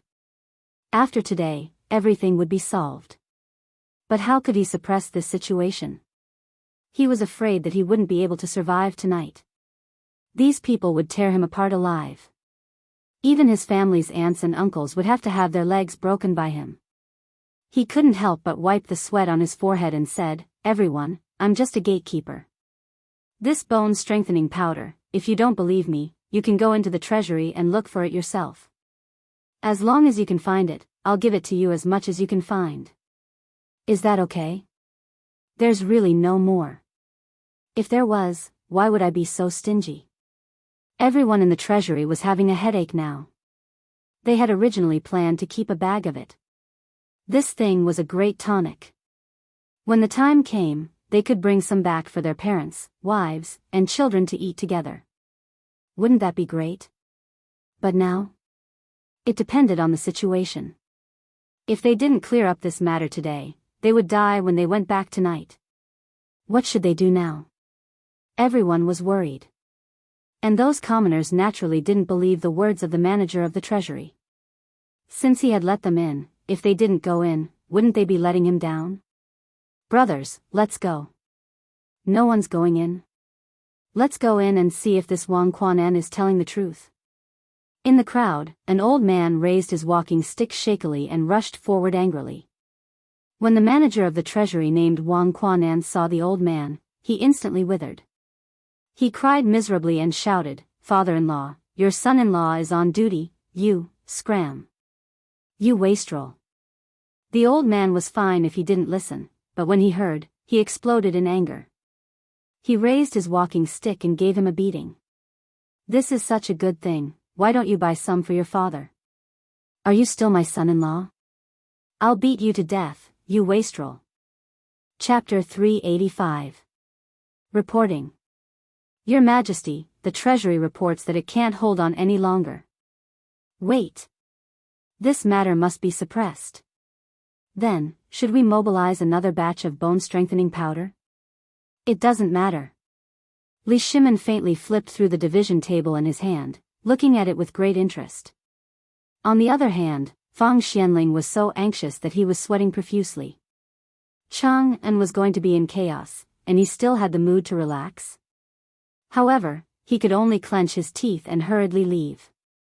However, the moment he went out, he saw that Zhang Sun Wuji was also holding onto his stomach, panting as he ran over.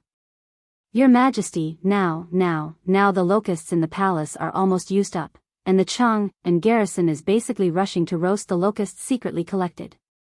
Now, there are only 300 stones of bone-strengthening powder in the warehouse." "So little?" Li Shimin frowned slightly. "That's not bad, Your Majesty. Do you know that if there's even the slightest sign of this thing, the people in Chang'an will rush to buy it like crazy? At this time, should we ask someone to start the purchase of locusts? If it starts today, it's bound to expand the bone-strengthening powder industry in a short time. If it's delayed, perhaps, in less than 3 days, Chang'an will be in chaos." Zhang Sun Wuji said the good news. Just now, Zhang Sun Wuji said the news from the military camp outside the city. Although the group of civil officials were usually careless, now that they were in the court, which one of them was obedient? The housekeepers of each family wantonly caught locusts on the pretext of going out of the city to look for grass and fodder. They even hired people to catch locusts at a low price. Once the matter in their own fields was finished, they went out of the city to catch locusts. Once this matter spread out, there would be smart people who would smell the business opportunity in less than a day. After Zhang Sun Wuji reported the speculation in his heart, Li Shimin fell silent. It seemed that if something didn't come out now, there would be chaos. However, this was what Li Shimin wanted. Li Shimin closed the division table in his hand and rhythmically tapped on the table with his fingers. Wait a little longer. Put the matter of the bone-strengthening powder aside for now. Send out all the people from the Ministry of Justice and keep a close eye on Chang'an. Also, Li Shimin pondered for a moment before he said, immediately send a message and have people spread the news that I want to buy insects. Also, spread the news that locusts aren't pests. Right, Zhang-sun, about the locusts being bone-strengthening powder, how's your arrangement going? Replying to your majesty, I haven't told anyone yet. Once this matter is revealed, the secret of the bone-strengthening powder will no longer be a secret. That's why I didn't tell anyone about this. Good. Then, don't tell anyone about this. If anyone does, they'll be beheaded. Zhang-sun Wuji instantly understood what the emperor meant. He cupped his fists and left. An hour later, a rumor suddenly spread in Chang'an city. His Majesty empathizes with the common people and is willing to open the national treasury and take out the silver to cure the plague of locusts. 1 stone locust in exchange for Bai Wenxian. As soon as these two pieces of news came out, it instantly overshadowed the matter of the bone-strengthening powder. After all, although the bone-strengthening powder was good, it was scarce. Now, everyone relied on the heavens to make a living. These damned locusts had eaten up all the food they needed to feed their families. At this time, not to mention money, as long as they were given a bowl of porridge, the common people would be very willing to eliminate the locusts. After all, the emperor did this out of consideration for the common people. Now, if anyone dared to sit on the ground and take a nap, they would be instantly drowned by the saliva of the locusts. You're shameless. Now that the Tang dynasty is in danger, the emperor doesn't want anything and is freely giving out money just to eliminate the locusts and earn a living for us. Are UF** king better off than the emperor? The men in Guangzhou are really brave. Who can withstand this kind of provocation? After a while, all the common people with red eyes held carrying poles, hammers, and even dustpans. Moreover, there were old men who used bamboo strips to weave a circle and weaved spider webs from the corner of the house. Then, they stuck or tied the webs to a long bamboo pole or a long stick and set off. Needless to say, this method was really useful. As long as the webs were waved, they would be instantly covered in them. They would knock against the bucket and fall down. This was something that the emperor wanted, so no one dared to be careless. If a locust or grasshopper got dirty, they would wipe it with their clothes. If anyone dared to be unclean, they would be stained with spider webs, and they would instantly be covered with spittle that should cover the ground. Just like that. From the common people to the servants of the rich families, and then to the rich families, no one could sit still. Although everyone kept saying that they didn't want money, when their chests were bulging with copper coins or silver notes, everyone was laughing so hard that they couldn't even see their eyes. How could those merchants who had been locked in their houses by the locusts sit still? They were bare-chested and wearing their hair. They chanted songs and struck gongs in their yards, fields, and even on the streets of Chang'an. Some rich people even took out nets used for fishing. Each of them held one end of the nets and then rode on the mules to run wildly in Chang'an. When the crowd saw this, they were instantly stunned by the locusts that weighed hundreds or even thousands of pounds. They also learned to run home after throwing away their things. No net? What's the use of the mosquito net? If it doesn't work, we can tie the pipes together with ropes and tie them to the bamboo poles. Won't that make a net? Now, after seeing what the emperor did, those officials couldn't sit still. They shouted with red eyes. Come on. Look at the people of Chang'an who are so enthusiastic about catching locusts. Aren't you ashamed? Come on. Enclose this place for me. This place belongs to our mansion. Come on. Since Lord Zhang dares to enclose this place, let's do it too. The locusts on this hill belong to me. At this moment, Qing Yaojin's wife leisurely carried a basket and stared at the crowd and shouted. In an instant, all the officials touched their noses and left as if they had said nothing. They dared to scold Xing Yaojin, but they didn't dare to provoke this shrew. Chapter 386. On Longzhou Mountain outside Chang'an City. Li Qingxian rode a white horse and stood at the top of the mountain. He looked down at the sea of people and sighed with emotion. No one in the world dared to disobey an order. This was the demeanor an emperor should have. This was his father's way of doing things. Since he had been in contact with Zhang Feng for a long time, he could see the unfathomable abyss in Zhang Feng. He had a feeling that if Zhang Feng really taught them the skills he once said, what would the Tang dynasty be like at that time? He didn't dare to think about it. From everything that happened now, he saw a feeling that made it difficult for him to sleep. Especially the mental arithmetic, as well as the mysterious division, as well as the mysterious sutra that he had never mentioned, as well as the physics and so on. Although he didn't know what it was, Li Qingxian understood that it wasn't that Zhang Feng didn't want to teach it, nor that his father didn't want to learn it, but that his father thought they were old. On the other hand, they weren't qualified now. In other words, they weren't qualified. This feeling was very strange and uncomfortable. However, during this period of time, Li Qingxian understood the profoundness of the division. Even Master Yuan Tiangang couldn't completely recite the division within 10 after seeing it. Li Qingxian could recite it now. How could this not make him feel complacent? Even this morning, he went to show off in front of his father and mother. After hearing the division within 10 digits from his father, he was terrified. He finally knew the gap between them. Qingxian, isn't it time to light the beacon? Just as Li Qingxian was letting his imagination run wild, Qing Chimo looked at a small yellow door rushing over and asked. He only showed it to Li Qingxian. When Li Qingxian saw the small yellow door rushing over on the mountain path, he waved his hand lightly. Light the beacon. After receiving the order, Qing Chimo waved his hand in a very flirtatious manner. Light the beacon. Light the beacon. Prepare the herbs. Quickly check the herbs and fodder. Are you all deaf? Get moving for Lao Tzu. Quick, quick, quick. Who the hell are you? What the hell do you want to do? Get out of the beacon tower for Lao Tzu. Is it cool there? Amidst the clamor of preparation and angry shouts. All the beacon towers were ready, and there was even a group of soldiers with torches in their hands, waiting in front of the beacon towers.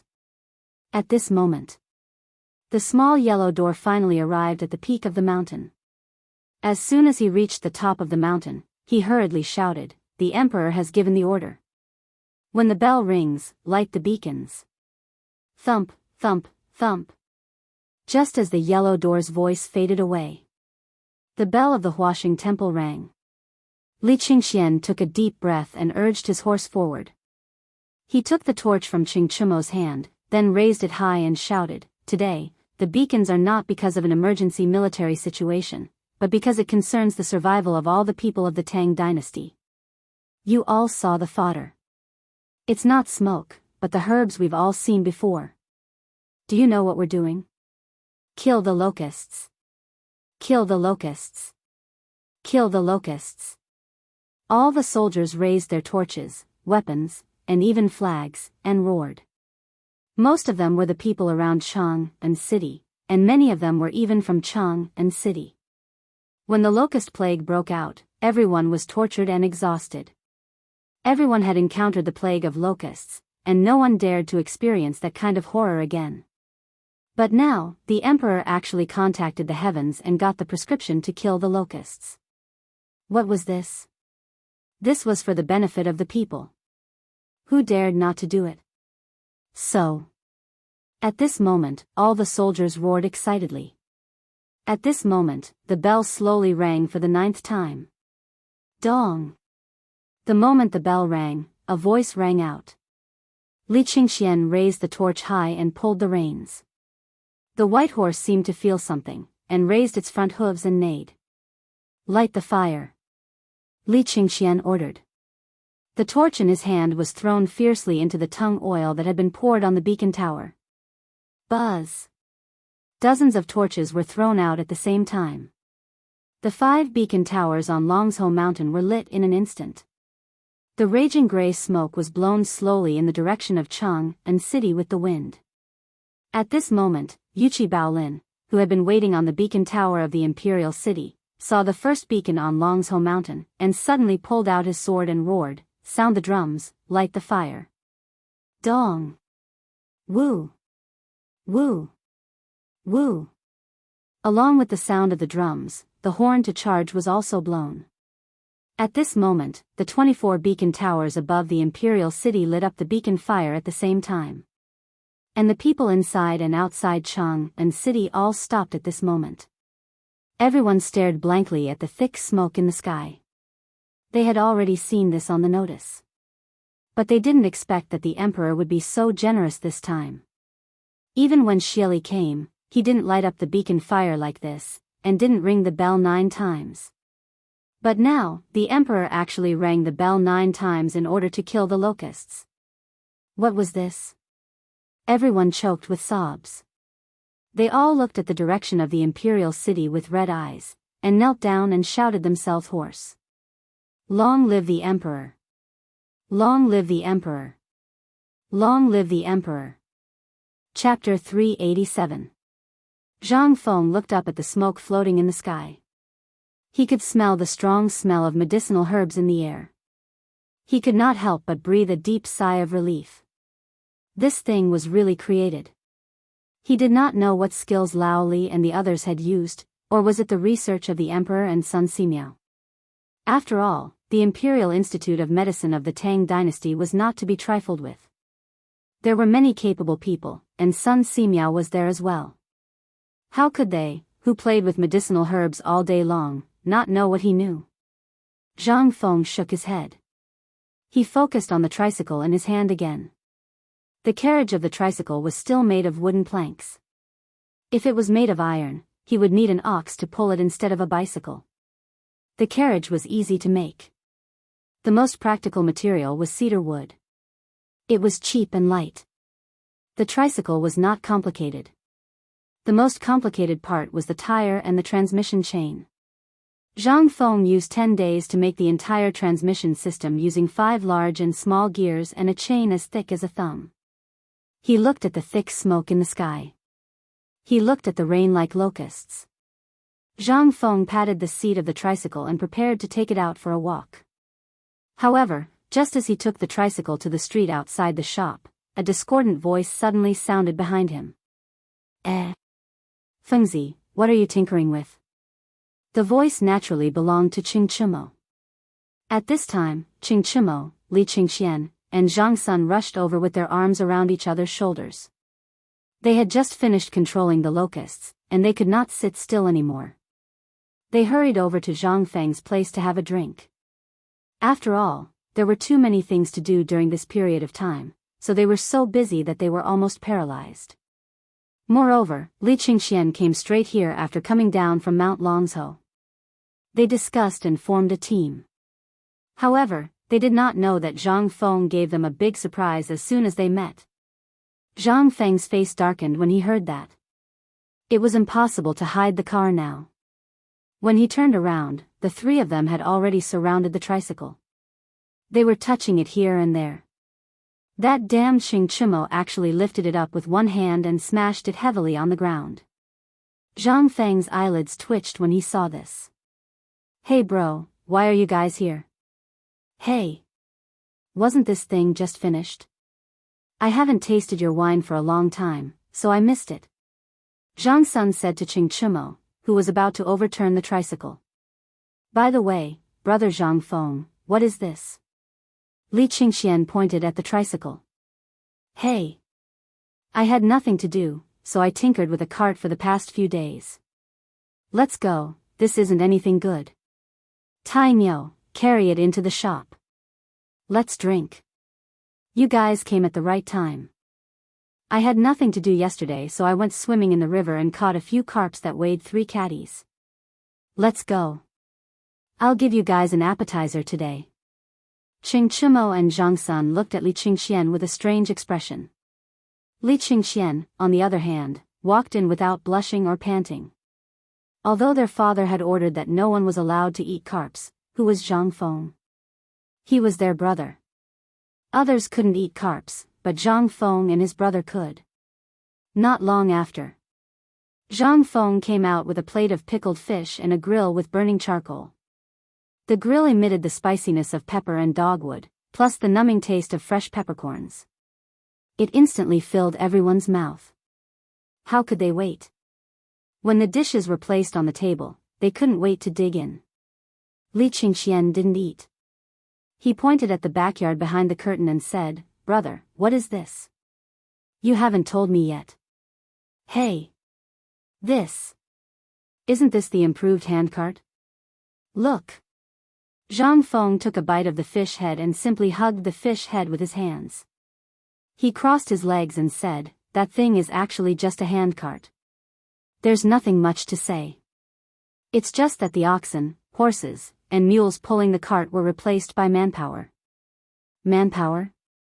In an instant, their interest was aroused. Under Li Qingxian's signal, Qing Chimo resentfully put down his chopsticks and carried the tricycle into the hall. Seeing this, Zhang Feng also knew that if he didn't explain clearly, these guys wouldn't give up. He simply put down the fish head, sat on the seat, and showed it to everyone in the hall. Everyone's eyes were fixed on it. Let's go, this is a divine tool for showing off. Brother, I didn't expect Feng Zi to be such a stubborn guy in his bones. Ha ha ha, let's go, let's stroll on the street. I guarantee that all the girls and wives in Chang'an city will be charmed. Get lost. Zhang Feng was anxious. This thing is just for transporting goods. What do you mean by a divine tool for showing off? Don't mess around. Lao Tzu spent a lot of money on this thing. No one is allowed to have any ideas about it. As he spoke, Zhang Feng pushed the tricycle to the backyard like it was a treasure. Li Qingxian knocked on the wine bowl. Qing Chimo and Zhang Sun instantly understood. Didn't you not let us play with it? Is this what brothers are like? When Lao Tzu gets you drunk, you'll be more frivolous than anyone else. Chapter 388. Come. Brother, what are you talking about? We're brothers. Since this is Feng Zi's beloved item, how can we, as brothers, joke around with our beloved item? Come, Tai Nyo, will drink a cup as punishment. I'll also drink a cup as punishment. Li Gan, I was rude, brother. What do you mean by drinking a cup as punishment? We have to take a bowl. Don't you think so, Feng? Zhang Sun winked at him, causing Zhang Feng to have goosebumps all over his body. The three of them changed to wine bowls and gulped down a large bowl of wine. Only then did they pant and grab a handful of fish without using chopsticks and start gorging themselves. Oh right, Feng, are we brothers? He really ate a mouthful. Chen Tiniu was unhappy. He looked at Zhang Feng, who was eating the fish eyeballs with disgust. Zhang Feng was stunned. Yes, why? We're brothers. The three of us have already drunk, so why don't you drink? F*CK, you guys are F*King, F*King, didn't you guys want to drink? What does this have to do with me, Zhang Feng? If you want to drink, then drink. Lao Tzu doesn't drink. Zhang Feng turned around angrily. In terms of drinking, he definitely couldn't beat these cowards. These people grew up soaking in wine from a young age. How could they compare to them? They only needed 8 taels of wine to make him drunk. This was a big bowl. A big bowl was already half a caddy. How could he drink it? Moreover, these fools were holding 65% alcohol. He didn't dare to drink it. Sigh. I thought that Feng really treated us as brothers. It seems that I, Chong Zi, was thinking too much. Isn't that so? To think that we treated him as a brother and secretly went to the imperial plantation to get him a tiger. This is good, sigh. Alright, if you don't want to drink, then don't drink. Let's go, it's too boring to drink. Tainyo, swallow descent restaurant's arrangements. Let's go. As they spoke, the three of them were about to leave. How could Zhang Feng endure such provocation? Isn't it just drinking? Lao Tzu did not believe that Lao Tzu could not risk his life today. Enough, enough.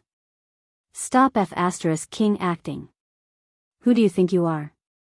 Come, let Lao Tzu drink. Whoever doesn't drink it is a bastard. Zhang Feng finally couldn't help but explode. This group of bastards was really King infuriating. Not to mention them, were they King going to the heavens? Fine, fine, fine. Since you want to drink, then, Zhang Feng didn't like that the wine jars on the table were all opened, so he directly took out a few jars of good wine from the wine cellar. However, this was something that he had prepared for everyone to drink. He had long known that this group of bastards would come to mess with him. The incident at Swallow Descent restaurant last time had left him with lingering fear. How could he do such a stupid thing again? When Zhang Feng came out of the wine cellar panting, the few of them looked at him with a playful expression. He had done something to these jars of wine. This group of people had learned to be shrewd. They had learned to read the numbers on the jars. This was incredible. How could Zhang Feng do it? This wine was taken out from the wine cellar. Other than himself, no one knew which jars had low alcohol content. I say, brother, this wine of yours, enough. Do you think I don't know you guys? I just brewed this wine and haven't processed it. Usually, I can't bear to drink it. Today, we are going to drink this wine that has just been brewed. All right. Chingchumo was overjoyed when he heard this. He hurriedly picked up a jar, opened the mud seal, and took a whiff of the fragrant wine. His entire person changed. When the few of them saw this, how could they still care about their manners? They were all drunkards. There was no need to pretend. Even Li Qingxian put down his identity as the crown prince. Like everyone else, he opened the mud seal and began to taste it. Good wine. Feng Zi, you're not being kind. If you had such good wine, why didn't you take it out earlier? Come, come, come. Brothers, let's drink. Wait. However, at this moment, Chingchumo smiled and held Zhang Feng's hand, saying, Brother, we're all brothers. Come, come, come. It's not satisfying to drink like this. Come, let's drink. This way, we can drink to our heart's content and increase the relationship between us brothers. How about it? Of course, Zhang Sun and Li Qingxian had nothing to say. They agreed with a clap, but Zhang Feng was dumbfounded. How could he not know what kind of wine this was? The wine that he could drink was definitely the wine from the last dish. It was basically like drinking cold water. The wine that Qingtiniu and the others drank was more than 70 degrees. Then, it was over now. Zhang Feng regretted it very much. But how could he say anything now? He saw that damn Qingtiniu raise his head and gulp down the wine. And it was the kind that didn't let go. He didn't spill a single drop on the ground. This scene made Zhang Feng's eyeballs almost pop out of their sockets. Come, it's your turn. Chingchumo handed the jar of wine that originally belonged to Zhang Feng with a playful expression and said. What could Zhang Feng say? He closed his eyes and poured it into his stomach. Come on, I've been tricked. The key was that he couldn't say it. Just like that, a jar of wine, after a round of 4 people, was emptied. This was 2 caddies of wine. On average, each person had half a caddy of wine in their stomach. Even though this was the lowest amount of wine, it still made Zhang Feng a little dizzy. However, the horror was not over. That damn Qingtiniu actually picked up the wine jar and drank it again. Brother, come, it's your turn. Chapter 389. What could Zhang Feng say? What could he say when he looked at the 3 pairs of eyes that were rolling around in front of him? Anything he said now would be an excuse. He could only grit his teeth and look at them as if he was going to die for justice. Brothers, let's drink. When the 3 of them saw this, they were overjoyed. They didn't even eat the dishes. Their eyes were wide open, and Zhang Sun Chong was even counting with his fingers. Don't ask why. They were all waiting for Zhang Feng to lie down. Zhang Feng couldn't drink. This was something they all knew. Every time they came to drink, getting Zhang Feng drunk was a basic action. If it wasn't Zhang Feng who got drunk that time, but one of them got drunk instead, it would be embarrassing if word got out. All of them had been drinking since young, so they were all veterans in the field of wine. Dong. Pa. The first sound. That was the sound of Zhang Feng falling on the table. The second sound was the sound of the wine jar falling to the ground. Fengzi. Hey. Fengzi, wake up. Your wife is here. Fengzi. Brother Zhang Feng? The three of them shook Zhang Feng tentatively. Seeing that Zhang Feng was drunk like a pig, they revealed a deep sense of ecstasy. Done. Tainyo, carry Fengzi to the bed. Chongzi, go take that so-called tricycle out. I want to personally try this treasure. Yes. How could the two of them sit still? If it was something that Zhang Feng treasured so much, then it must be a real treasure. Since he didn't want to ride it? Fine. Lao Tzu will get you drunk. If you get drunk, won't what's yours be ours? Hee hee. The few of them quickly threw Zhang Feng on the bed. Ching Chumo even smacked Zhang Feng's butt and said, Fengzi. That tricycle of yours, we brothers will help you try it first. As they spoke, the three of them ordered their subordinates to squat in front of the door and guard it. Then, the three of them pushed the cart and slipped away. As soon as he left Tong Huifang, Li Qingxian began to worry. The three of them squatted on the ground, looked at the tricycle and asked, Bug, do you still remember how Fengzi rode it? I seem to remember that Fengzi used his foot to step on this pedal, and then the car moved. Chu Mo, you're the strongest here. Why don't you try? Why me? You do it. Ching Chimo's eyes widened as he stared at this magical thing. He didn't know what to do. Alright, if Lao Tzu wants to come, Lao Tzu will come. Zhang Sun also got excited and spat into my palm. Then, according to his memory of Zhang Feng, he sat on the tricycle and placed his foot on the pedals. But no matter what he did, the tricycle wouldn't move. This time, a few hundred people were offended. Chu Mo, you motherf asterisk cur, push Lao Tzu.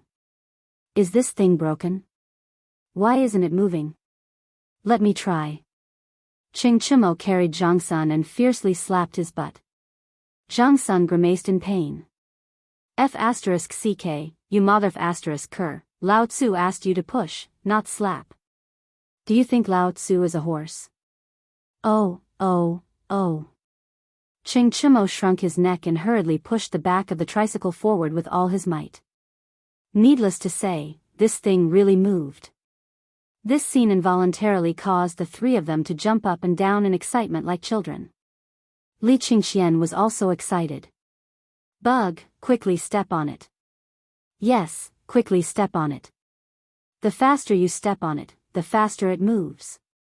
Wait, you two wait, help me up, I want to sit on it and experience it. Wait. Motherf asterisk cur, I asked you two to stop. Seeing that he couldn't catch up with Ching Chimo and Zhang Sun, Li Qingxian became angry and directly shouted. Hearing this, the two of them awkwardly turned a corner on the street and stopped next to Li Qingxian. Sir, please get on the car. Only then did Li Qingxian put on an act of flinging his clothes and sitting in the carriage with a big prick. One person rode, one person pushed, and one person sat. And it was such a strange thing. And it was actually the two devil kings of Chang, and who came in person. Was this crazy? The people who were catching locusts in Chang'an city, as well as those rich people, were dumbfounded. Looking at the strange appearance of the three people, everyone was puzzled. I say. What's wrong with Devil Chen? Is he drunk? Yes. He must be drunk.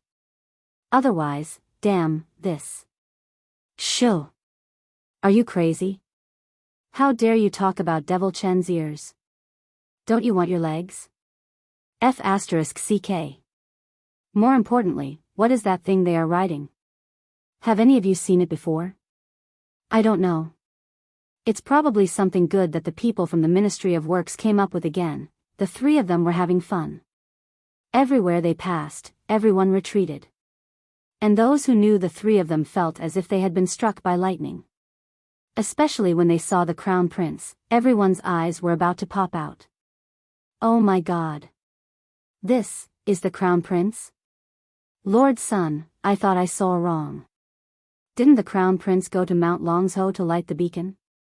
What's going on? I don't know. Forget it, let's report this quickly. At this time, Zhang Sun, Li Qingxian, and the other two people were also having fun under the influence of alcohol.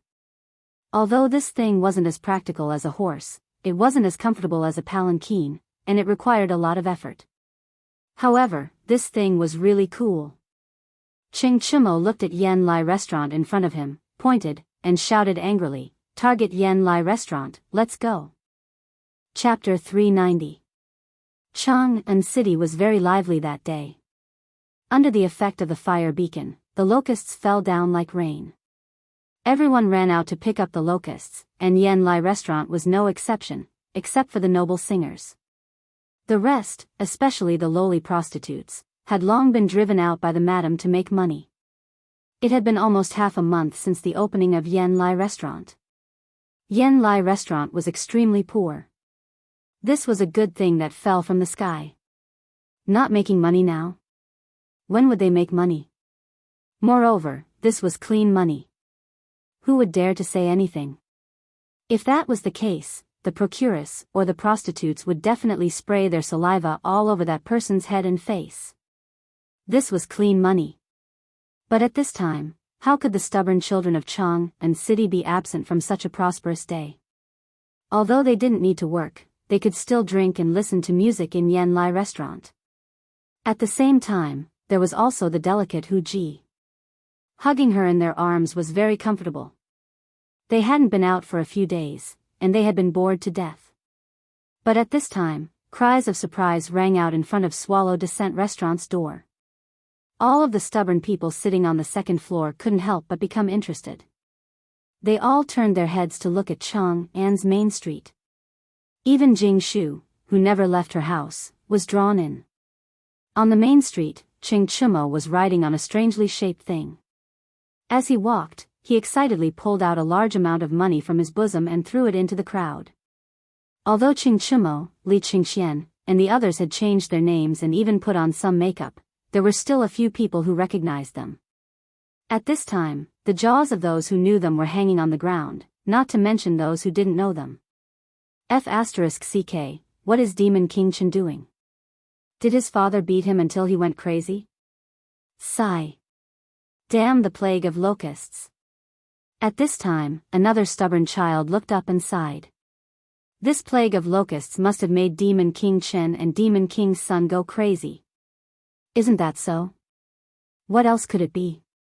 Ladies and gentlemen, do you know what that thing is under their crotch? I don't know, but isn't this thing a little too strenuous?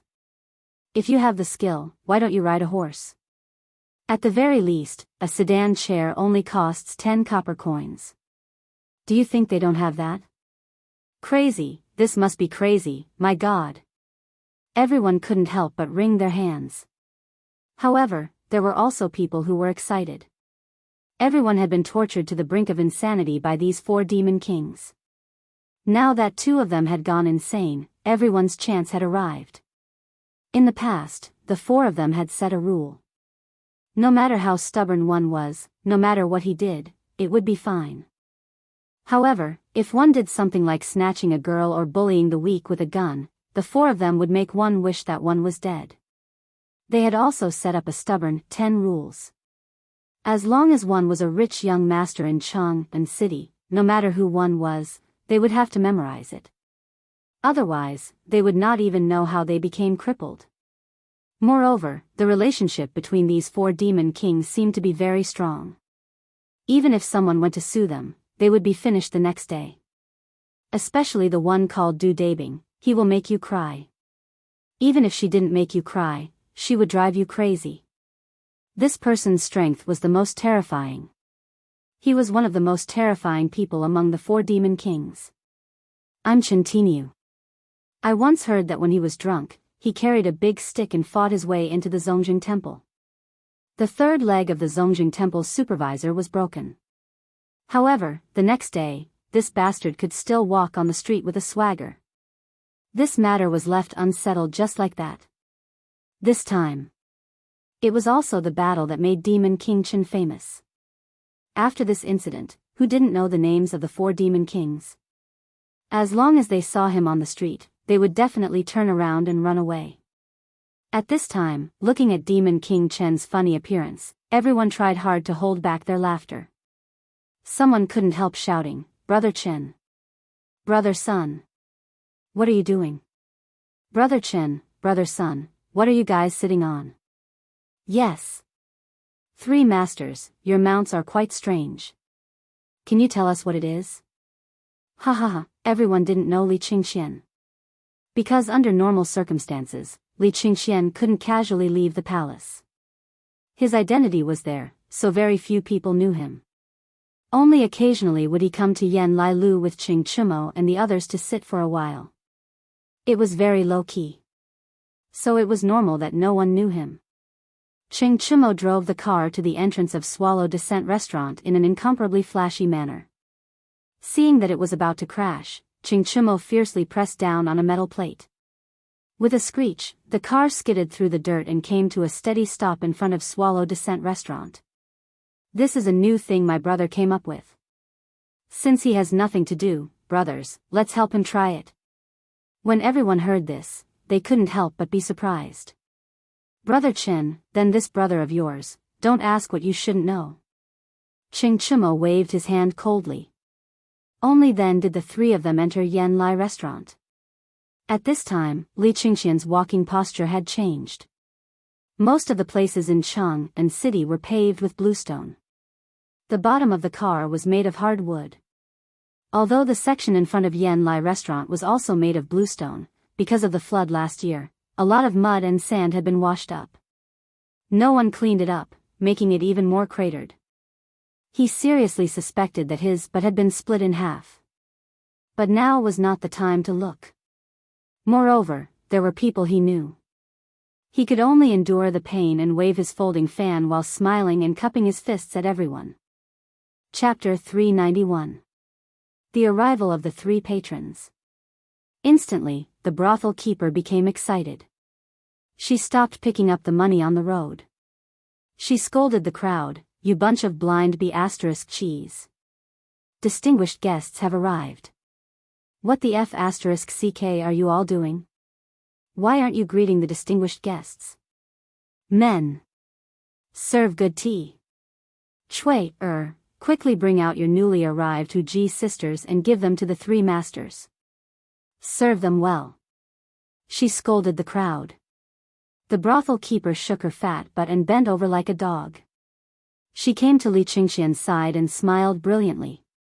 She definitely knew Li Qingxian. Moreover, if she didn't know which family had a rich young master in Chang'an, then she wouldn't be qualified to be a brothel keeper in Yan Lai restaurant. "This young master, please. Please take a seat upstairs." Yesterday, 30 Huji came from the western region. Among them, 9 of them are stunning beauties. I've already prepared them for you. Then, I'll have to trouble you. Li Qingxian nodded and went upstairs without even looking back. When Qing Chumo and Zhang Sun saw Li Qingxian turn around, their eyes immediately turned red. They grabbed the brothel keeper's collar and asked in a low voice, "Are you telling the truth?" The brothel keeper was so scared that her face turned ashen. 2 young dukes, even if we have great abilities, we wouldn't dare to deceive that master. Ha ha ha. That's good, that's good. Come, look at the reward. Today, this master is happy. All the expenses of Yan Lai restaurant will be on me, Chantinu. Ha ha ha.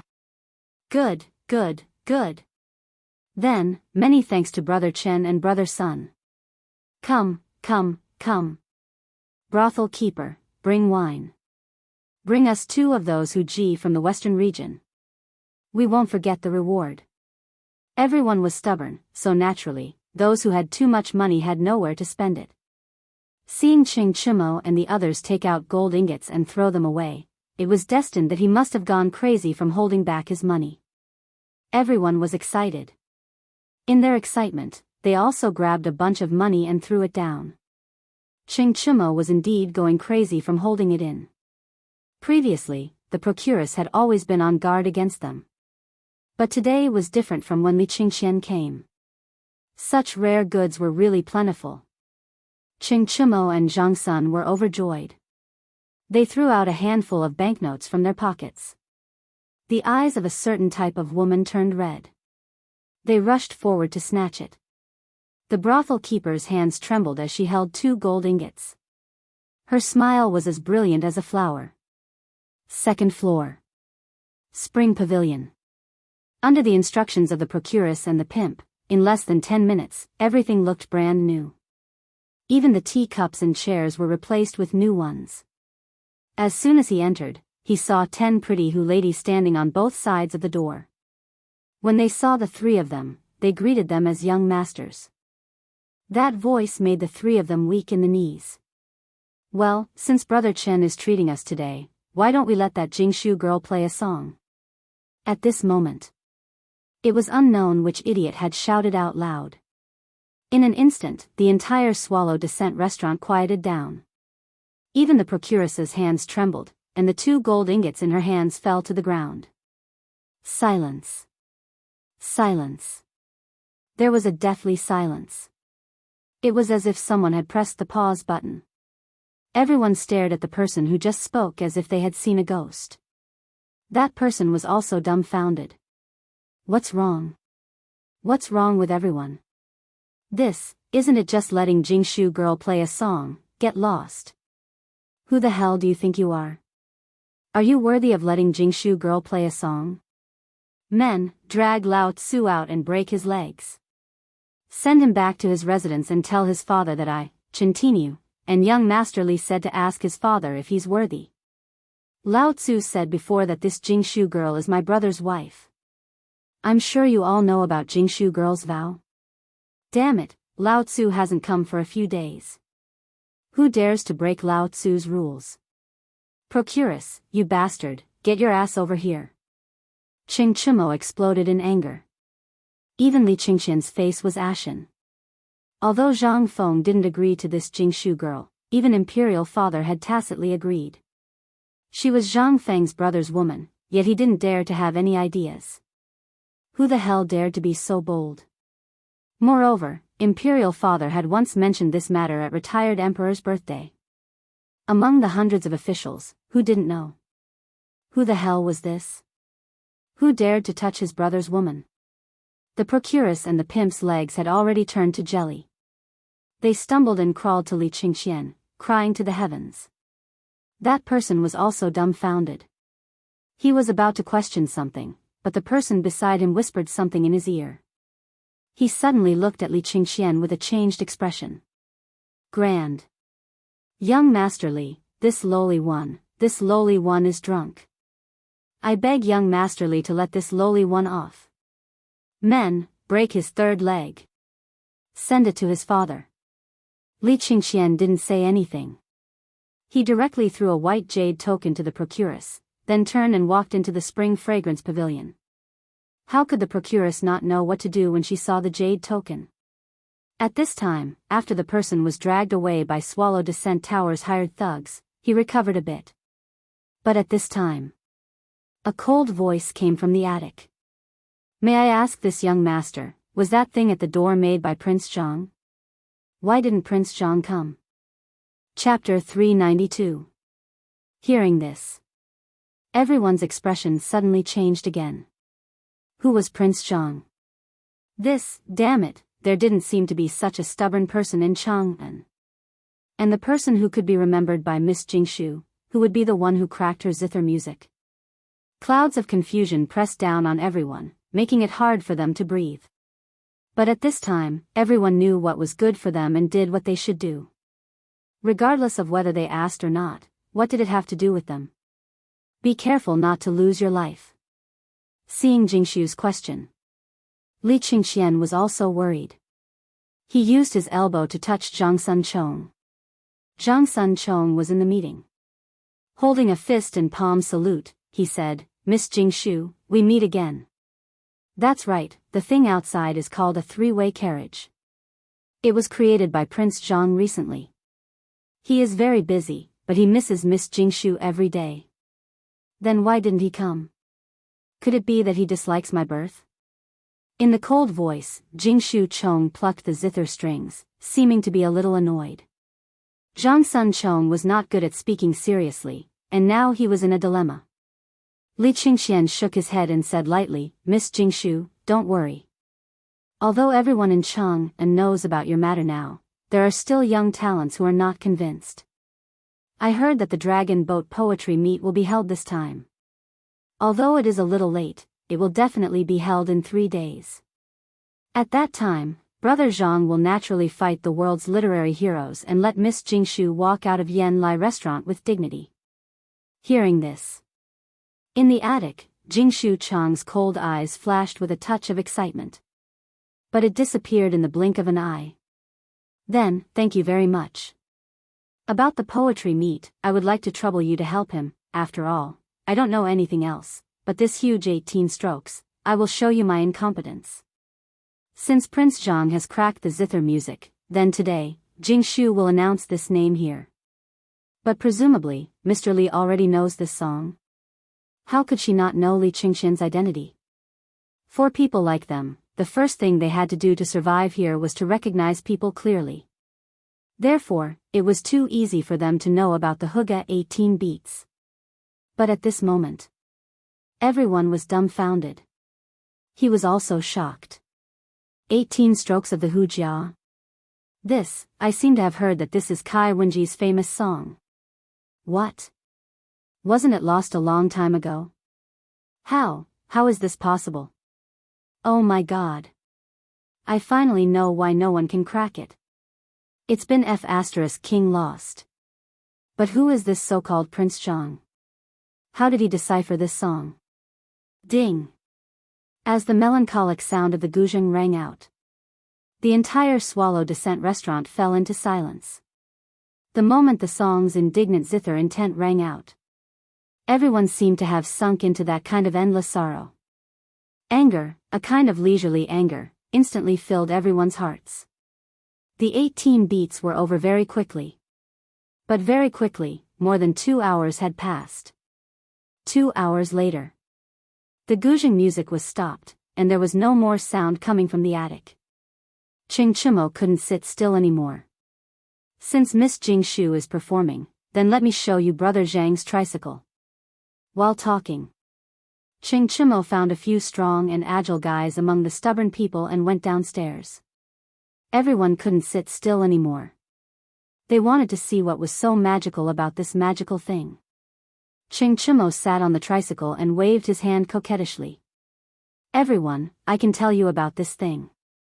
Although my brother didn't tell me about the magic of this thing, I can tell you that this thing is much more interesting than riding a horse or sitting in a sedan. Every pedal has a pattern. If you master it well, although it's not as fast as a horse, once you think about it, if you use it as a carriage or a war chariot, how spectacular would it be on the battlefield? It's faster than all the wooden carriages we use now." While talking, Chimo didn't believe it himself. This thing was too strenuous. But considering that he was showing Jingshu the good thing of Zhang Feng's brother, how could he not do his best? One had to know that at this time, if he performed well here, once Jingshu married into the family, wouldn't Zhang Feng be obedient as long as she blew a gentle breeze? What kind of man was he to be so stingy when learning something from him? Jingshu watched very carefully. However, watching Chimo and the other two playing on the tricycle in the attic, she even keenly saw that a few things fell off the tricycle, and the wheel seemed to be a little deformed after bumping in a pothole. This thing, although looked so magical, but could it be that this was still an unfinished item? Otherwise, with Prince Zhang's character, why didn't he tell them? Did they secretly take it out? Thinking of this, Jingshu instantly lost interest. "Thank you for your demonstration, Child Chen. I hope Child Shin can quickly return this thing to Prince Zhang. I'm tired today. Jing Shu will leave first. While speaking, Jing Shu disappeared from the attic window. And those ministers' sons were even more confused. Prince Zhang? Who was that Prince Zhang? Who exactly was the person who could make Jing Shu protect him like this? Chapter 393. Jing Shu had left. But the banquet was still going on. Especially with the addition of the Huji girls, the atmosphere suddenly became more lively. The exotic singing and dancing made everyone even more interested in poetry, and even more interested in drinking. When Li Qingxian was drinking to his heart's content, he stood on the table, raised the wine pot, and shouted, when toasting, "Don't stop drinking. Let me sing a song with you, please listen to me." Buzz. Everyone was in an uproar. Even Jing Shu, who was in the attic, was shocked. She hurriedly sent a maid to ask Qing Chimo, and was shocked to learn that this poem was also Prince Zhang's poem. Jing Shu was relieved. Initially, she was still worried that no matter how talented young Master Zhang was, it would be impossible for him to win the hearts of all the scholars. However, things were different now. Now, with this poem, Zhang Feng would definitely shut up all the literary giants in the world. Prince Zhang, what have you been through? How can you have such an artistic conception? When toasting, don't stop drinking. When can I be by your side? Even in a lively banquet, there were times when the music ended and people dispersed. No matter how drunk one was, there were times when one would wake up. When the sky was dark, Zhang Feng woke up groggily. It was not that he did not want to wake up, but he had to urinate. When he went out to pee in a daze, he almost got peed in his crotch. Zhang Feng was dumbfounded when he saw the severely deformed tricycle. It could even be said that it was scrapped. In the next moment, Zhang Feng was furious. Continue, Lao Tzu, F***ck your ancestors. Damn it. Damn it, don't let Lao Tzu see you again. At this moment, not only were the tires of the tricycle constricted, but the wheels were also triangular. Not to mention riding it. He couldn't even push it away. He seriously doubted how this idiot had done it. The wooden boards of the carriage were all broken. Even the chain of the tricycle had snapped. In any case, the tricycle now would only be a piece of scrap metal in the future. Motherf ***, Lao Tzu had never ridden one before. Was it scrapped just like that? Motherf ***. Feng Zi, what are you howling about? At this moment. Hearing the wolf's howl, Zhu Zi's father and old he hurriedly rushed into the tavern with their carrying poles. They thought that Zhang Feng's tavern had been robbed. This was a big deal. But as soon as he entered, he saw the strange thing in the shadows in the courtyard and was puzzled. Feng Zi, what did you lose? Or what? Yeah, tell me. What's wrong? What's wrong with you? Burglarized? Or what? Say something. Uncle, my heart is bitter. Zhang Feng was filled with sorrow. Motherf ***, this is worse than being robbed. This group of D***MN things, they don't take my hard work seriously. The two of them understood. At noon, although they were busy catching locusts and making money, they clearly saw the three stubborn guys take this thing out of Zhang Feng's tavern. At first, they thought that Zhang Feng had agreed to it.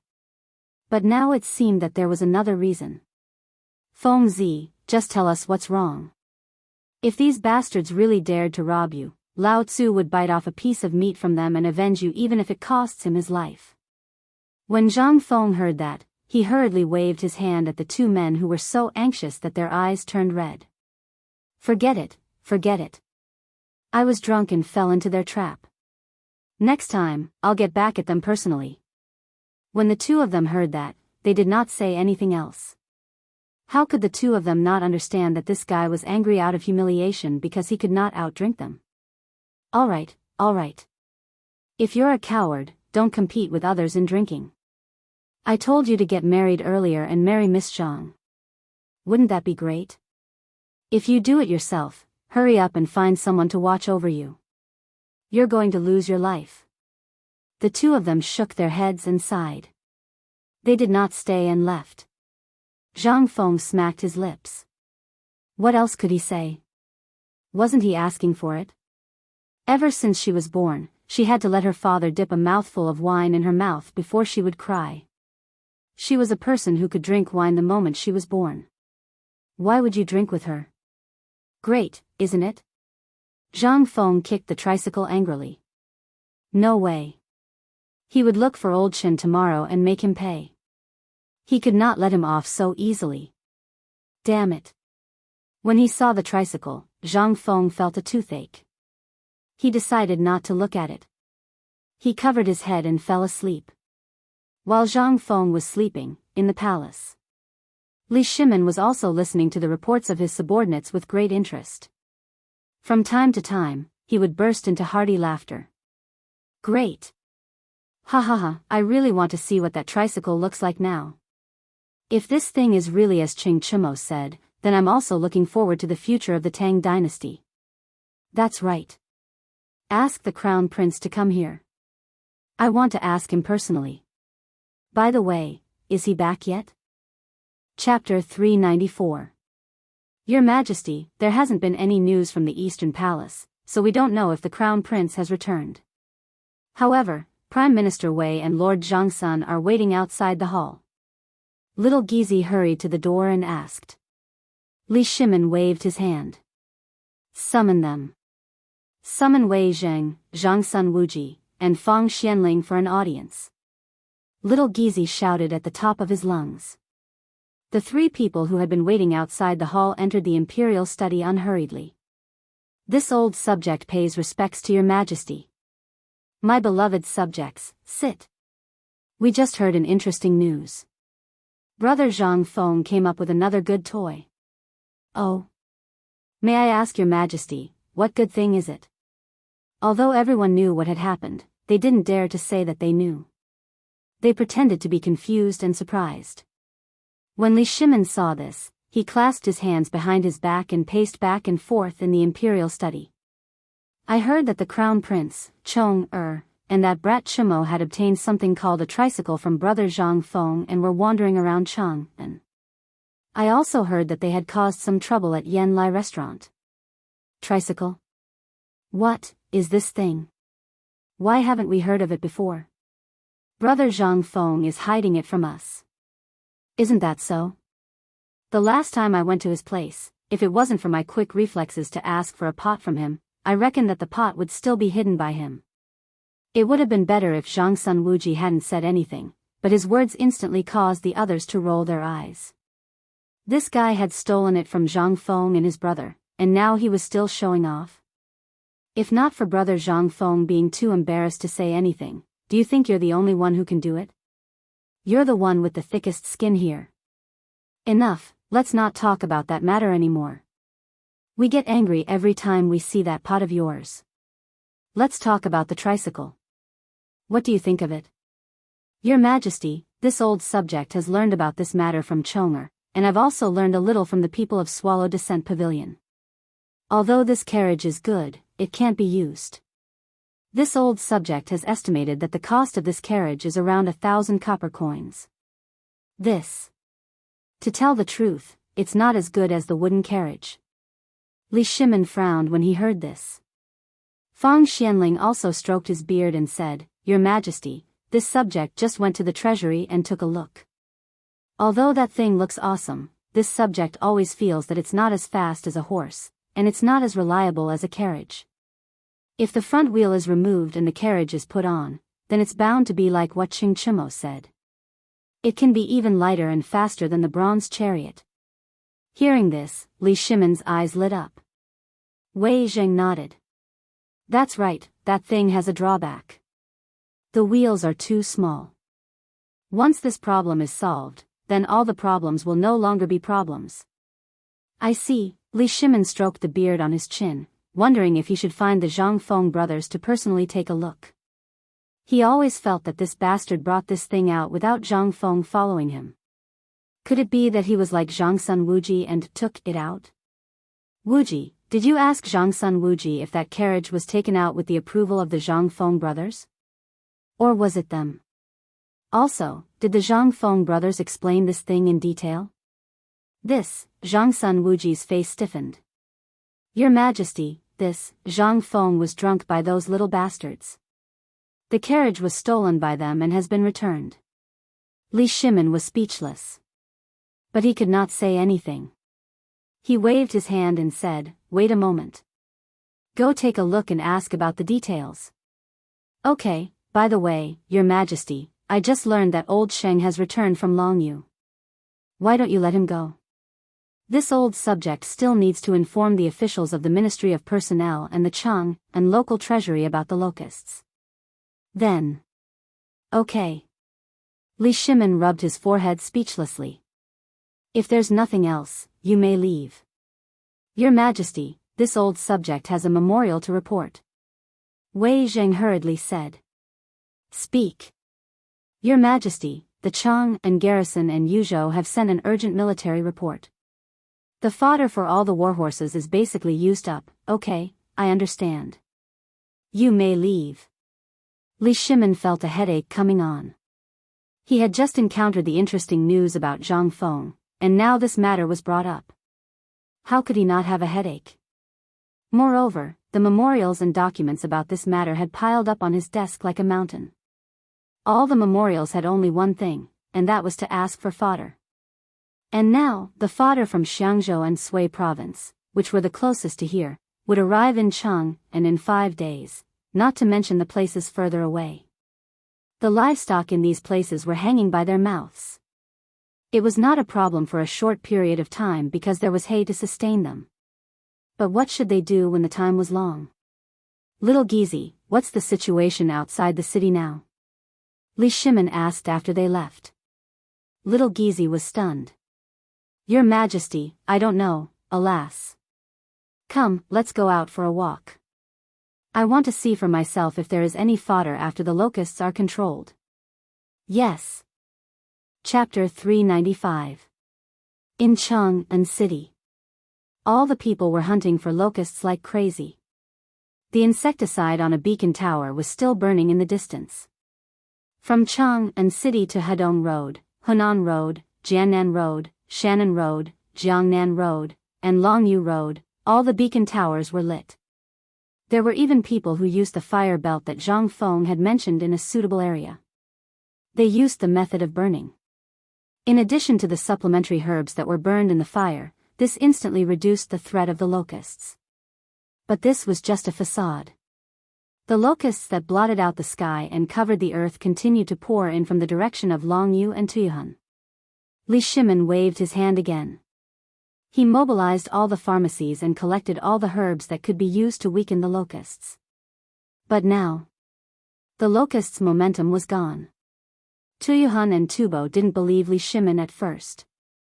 But when they saw the situation, they took the prescription that Zhang Sun Wuji gave them and learned from the Tang dynasty.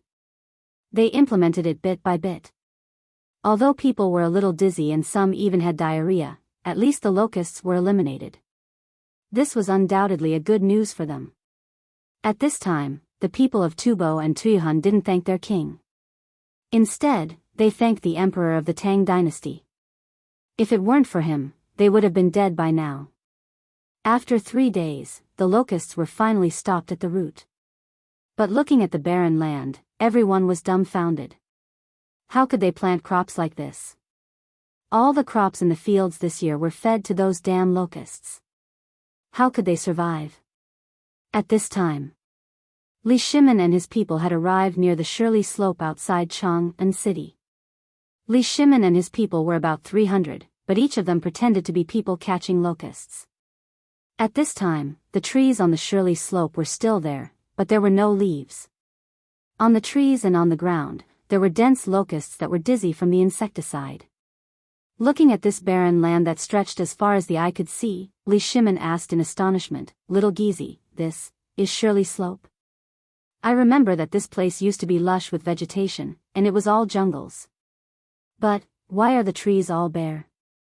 Where is the grass? Your Majesty, it's all eaten by locusts, it's all gone. Little Gizi's face was full of grief. Li Shimin felt dizzy. If Wei Shuyu hadn't been smart and supported Li Shimin might have already sat on the ground. How is this possible? Li Shimin was shocked. Was this the power of locusts? If it weren't for Zhang Feng and his brother's formula, they wouldn't have been able to control most of the locusts in such a short time.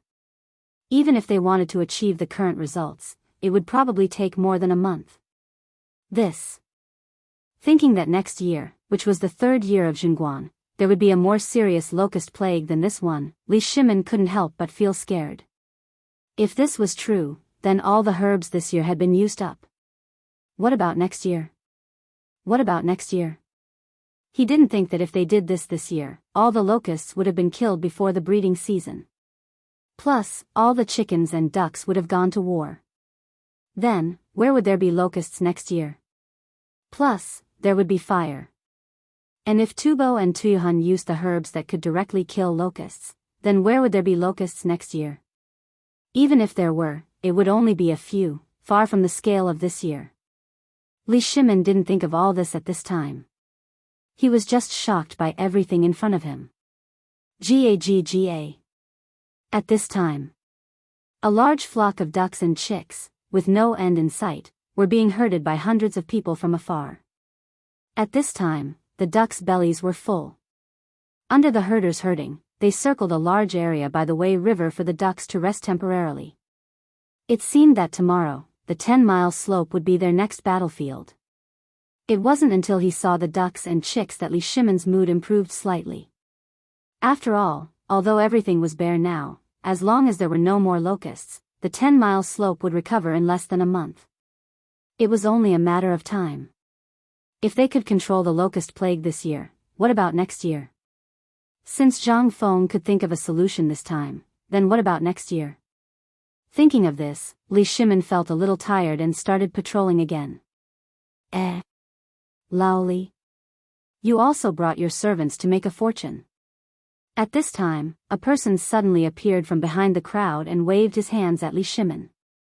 At this time, he was already held down by the Jinwu guards in makeup. When Li Shimin heard the voice, how could he not know who it was? He hurriedly turned around and ordered the crowd to retreat. What are you doing? Let go of brother Zhang Feng. Brother, why are you here? Li Shimin hurried over and asked. Zhang Feng pointed at the basket behind him. I have nothing to do, right? I came here to see if I could get some game, but as you can see, there are only locusts and grasshoppers here. Didn't you see that flock of ducks?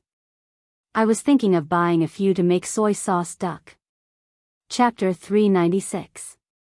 Zhang Feng was very depressed. He couldn't stay in the tavern any longer. He didn't know where old Madame Wang was cramping up. She came to him every 2 or 3 days and asked for his birth characters. She even said that next month would be an auspicious day. However, Zhang Feng rejected her. Today, he encountered such a thing again. How could Zhang Feng not be driven crazy? He decided to go all the way. He closed the door and left. That way, he would have some peace and quiet. The two of them sat in Li Shimin's sedan and slowly returned to the tavern. As usual, Zhang Feng made a bowl of century egg porridge for Li Shimin. This time, Li Shimin was stunned. Looking at the century egg in the bowl, he asked curiously, Brother Zhang Feng, this is century egg. Old Madame Wang always comes to me. Last month, she gave me a basket of duck eggs. I can't finish them all by myself, so I made them into century eggs for her. What's a century egg? Also, duck eggs, aren't they all very expensive now? Li Shimin was in a bad mood. Looking at the black and translucent century egg, he asked. Ordinary people would definitely not be willing to eat this egg. Moreover, as far as he knew, a duck egg or an egg could be sold for at least 10 copper coins. However, food was only 6 copper coins now. Moreover, it was in such a serious situation. Sigh. Zhang Feng sighed heavily.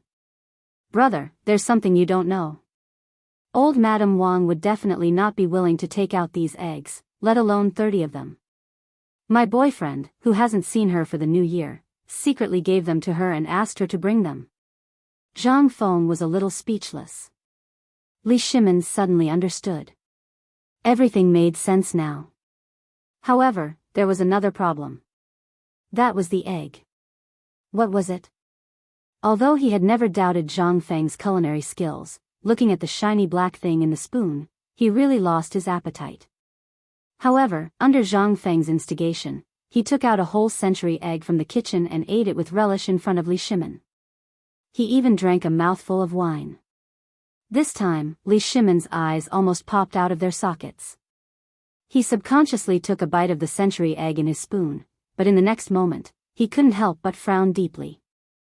This egg didn't have any strange taste, and it was very chewy. Brother, this egg, don't ask, I won't tell you even if you ask. Zhang Feng directly interrupted Li Shimin. This is a treasure. This is something I'm preparing to present to the emperor when I enter the imperial court. Since you're here today, I'll let you have some. Let's make it clear first. You mustn't tell anyone about this, especially Chen Tinyu, Chong Buggy, Li Gan, and the others. Li Shimin pursed his lips. He looked at Zhang Feng with a look of disdain. However, Zhang Feng didn't even bother to look at him. After a while, when Li Shimin carefully tasted a big bowl of bone-strengthening powder porridge, Zhang Feng mysteriously rubbed the door with his mouth and said, "Laoli, see, I was right." What was right? Li Shimin was dumbfounded. What else? This locust. See what I told you? I told you to hurry up, but you didn't listen. Now, everything I guessed, the emperor also guessed. See if I guessed correctly, brother. What could Li Shimin say? He gave him a thumbs up. You're awesome. Sigh. It's a pity that this deal is over. I originally wanted to make a lot of money with you, and even let you get in touch with some high-ranking officials. Now, it seems that everything has been guessed correctly by the wise emperor. By the way, how's the bone-strengthening powder factory? Well, we'll do it again. Li Shimin touched his nose and pretended to be drinking. What could he say? He was sitting next to him now. He was indeed a little unscrupulous in this matter. But there was no other way, right? Zhang Feng and his brother hadn't been confirmed yet, and he couldn't directly say when they would go to the imperial court. Li Shimin couldn't help but ask, "Brother Zhang Feng, I heard Lord Zhang Sun, the minister of the Ministry of Justice, say that there's a vacancy in the Ministry of Justice." You. Old Sun told me about this before, but that bastard is unscrupulous. You should have said it when we were talking about it. He even took Lao Tzu's pot away. Zhang Feng was speechless. If I don't go to the Ministry of Justice, not only will I offend people, but I'll also be remembered. Let's not talk about this now. By the way, Lao Li, looking at you today, did something happen? Zhang Feng wanted to ask Li Shimin directly for the loss of the tricycle, but when he thought of Li Shimin's appearance, he couldn't bear to say it now. It would have been better if Zhang Feng didn't say it, but once he said it, Li Shimin's face immediately turned red. Brother. You don't know. As your brother, I'm suffering. When Zhang Feng heard this, he couldn't help but roll his eyes. What kind of trouble did you encounter this time? I remember that you should have made a fortune by now, right? What else is there to worry about? What can't be solved with 100 caddies of bone-strengthening powder? Don't tell me that the bone-strengthening powder in the palace wasn't made by you. Do you know that the price of that stuff is now 100 copper coins per caddy? I'll only ask for this amount of money when the time comes. As he spoke, Zhang Feng stretched out his palm. Li Shimin's eyes widened when he saw this. Chapter 397. I say, brother, you want 50% of it?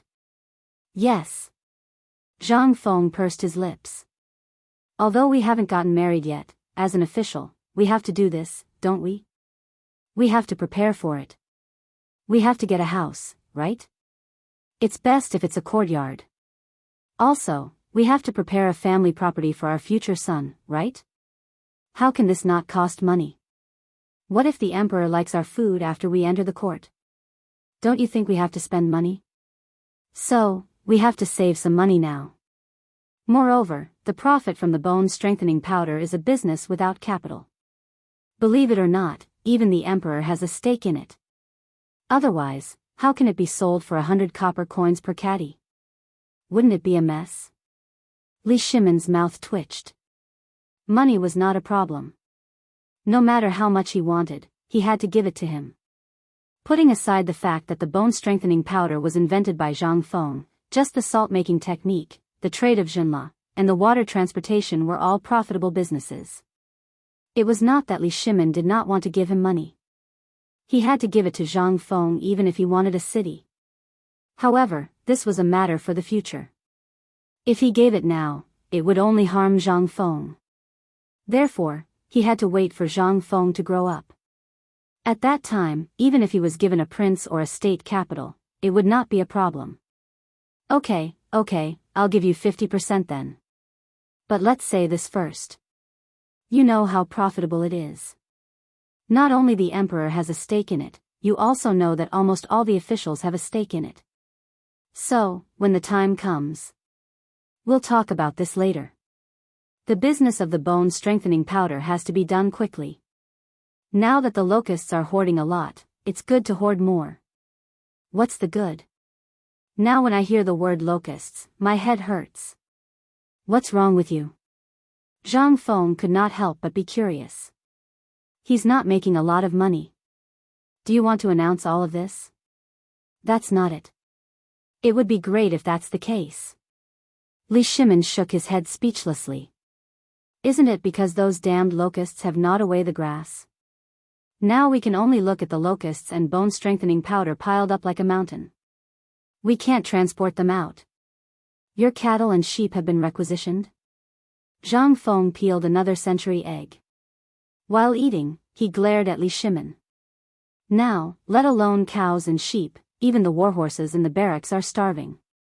Think about it, how can my mules and horses have the strength to pull goods? I'm starving to death. Zhang Feng understood. No wonder Lao Li's legs went soft when he saw the barren land outside Chang'an city. It turned out that this was the reason. Lao Li. That's all you want? Zhang Feng was in disbelief. Then, do you think there's anything else that can make me worried? Li Shimon seriously doubted Zhang Feng's intentions. This guy might be despising him now. But when he heard Zhang Feng mention this trivial matter, Li Shimon's heart settled down. Once this guy said that, then damn it, there must be a way to solve this problem. But the grass was gone. Unless you can make the heavens rain grass, otherwise, all the livestock will die in less than 3 days. Not to mention the livestock transported from Tubo and other places. Tubo was really cunning. At first, he was hesitant. But when he saw that the locusts were stopped by the Tang dynasty, he couldn't wait to treat the people as livestock and throw them to the Tang dynasty. This idea was really smart.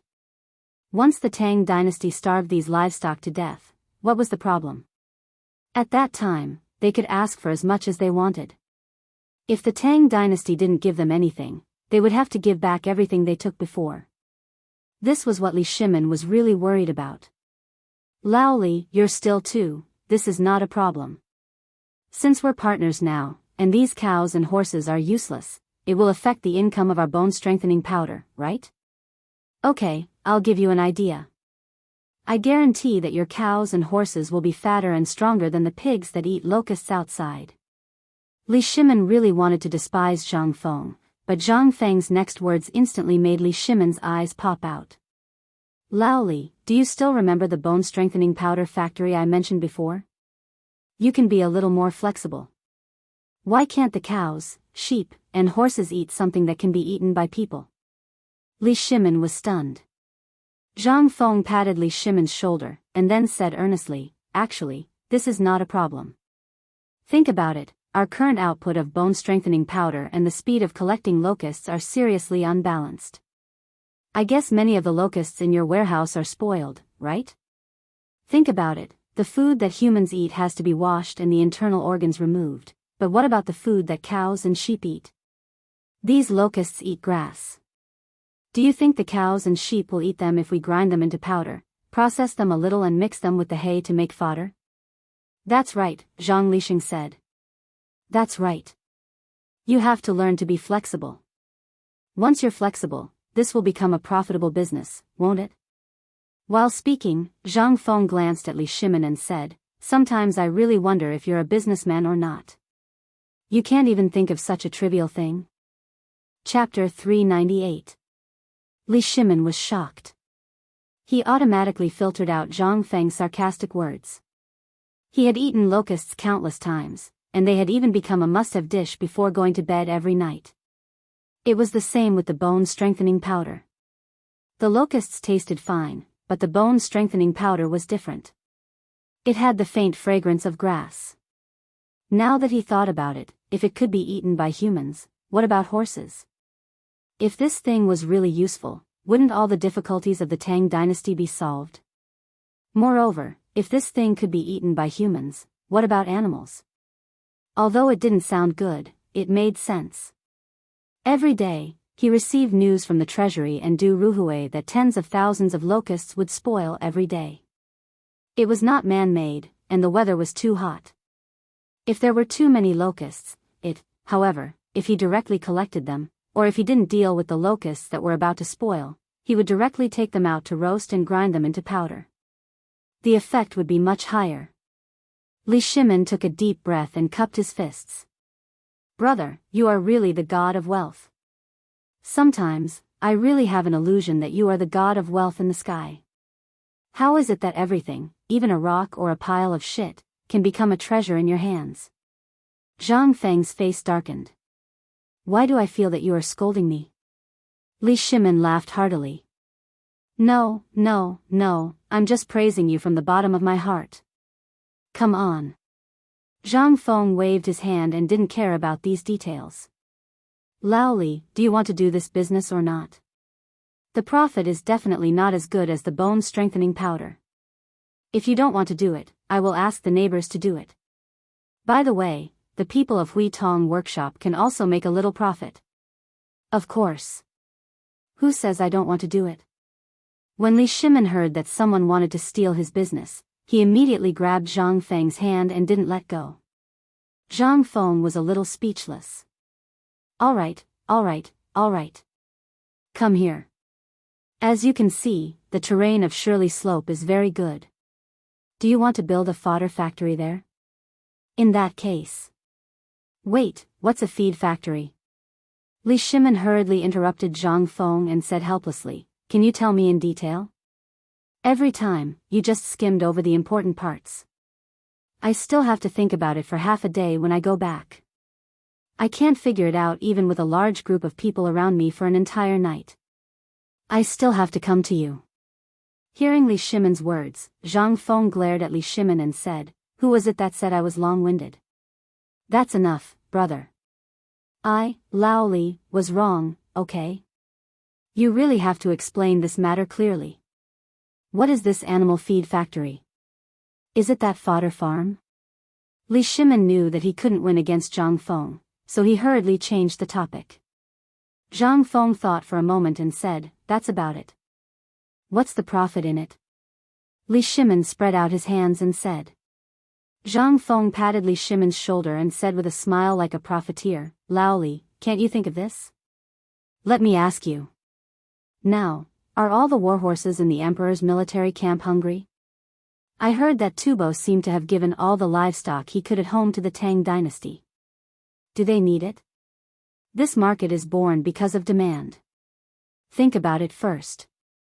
Not only do these two places need it, but those merchants, landlords, and old tycoons also have a lot of poultry, cattle, and sheep, don't they? Do they need to eat these things? Li Shimin frowned slightly. He nodded.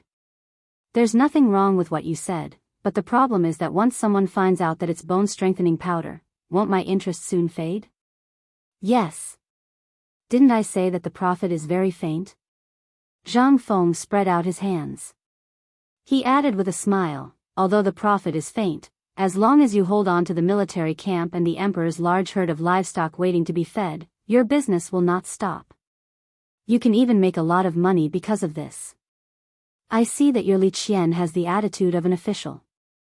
Once the emperor is happy, not only will you make a lot of money, but Li Qian may also be directly appointed as a supervisor because of this. Isn't that good? Isn't he good? Now, do you still think that he has no profit in it? But, the premise is that you have to be fast. As long as you can contribute before the emperor comes up with a solution, then. Hee. Zhang Feng also knew that there was a super think tank by Li Shimon's side. If that was not the case, how could he be more awesome than himself, a transmigrator? Impossible.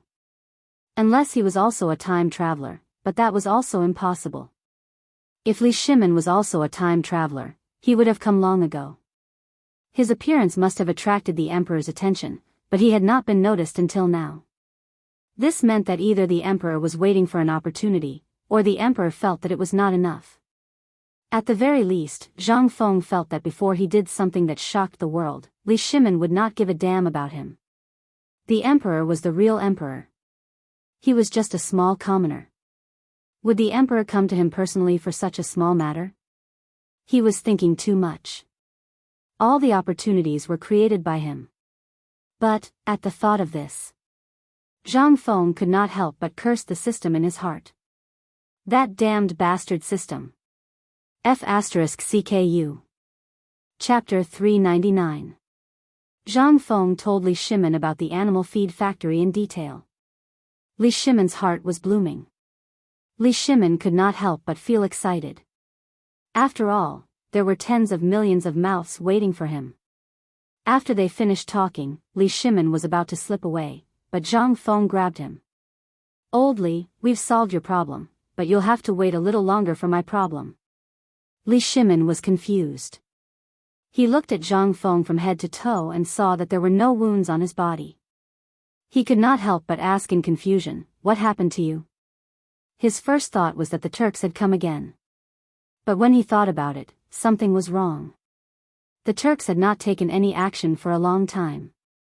Even the Turk spies in Chang'an city had not taken any action. As for the Turks themselves, they were already in a state of chaos. Every tribe was fighting happily as if they had been injected with chicken blood. Li Shimon could not wait to be idle. Now, could it be that brother Zhang Feng had found some clues? Li Shimon could not help but sit down. But Zhang Feng stood up and urged him, Come, follow me to the backyard. Let's talk in the backyard." Once they entered the backyard, Li Shimon immediately understood. Brother Zhang Feng wanted to ask for compensation. Although Li Shimon had never seen that tricycle before, looking at the 3 wheels and the iron lump that was parked crookedly in the yard, how could he not understand the truth of the matter? He could not help but sympathize with Zhang Feng. "Brother Zhang Feng, what is this thing?" "Ask me.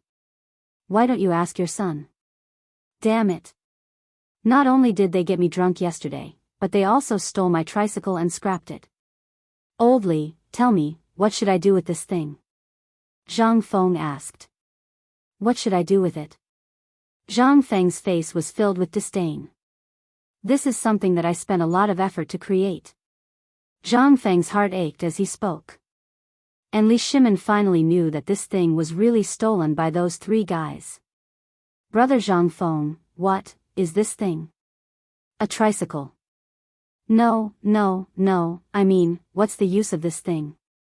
"You iron lump, why do I only see 3 wheels that don't look like wheels?" "This." "Hey. Come, Laoli, let me ask you, do you want to be rich?" Suddenly, an idea came to him. But he was interested. If this thing was broken, he could ask his father to pay for it, but Zhang Feng pulled Li Shimon to sit on the reclining chair in the yard and said, "Laoli, let me ask you, how are you doing with the iron boat?" Li Shimon heard this and nodded. "I'm working on it. I estimate that in 3 months, the first iron boat will be completed." "Good." Zhang Feng nodded. He pointed to the dilapidated 3-wheeled road and said, "Since we already have this iron boat, do you think it's still a problem to build an iron carriage?" "No, this thing, can he use a horse?" "Look, this is the wheel of a carriage, right?" Just think about it. If this were to be brought out, let alone transporting goods, even if it were an empty carriage, it would be scrapped in a single day. Look at the shafts and wheels of all the carriages in the Great Tang, and then look at yours. Zhang Feng was despised. Instantly, he became anxious. He pulled Li Shimin and said, "Okay, Lao Li, you're being unreasonable, aren't you? If it weren't for your precious son doing such a good thing, I might be riding a tricycle in Chang'an city right now. This thing, don't be fooled by its small wheels. Although it's not as fast as the carriage, do you see the thing on the wheel?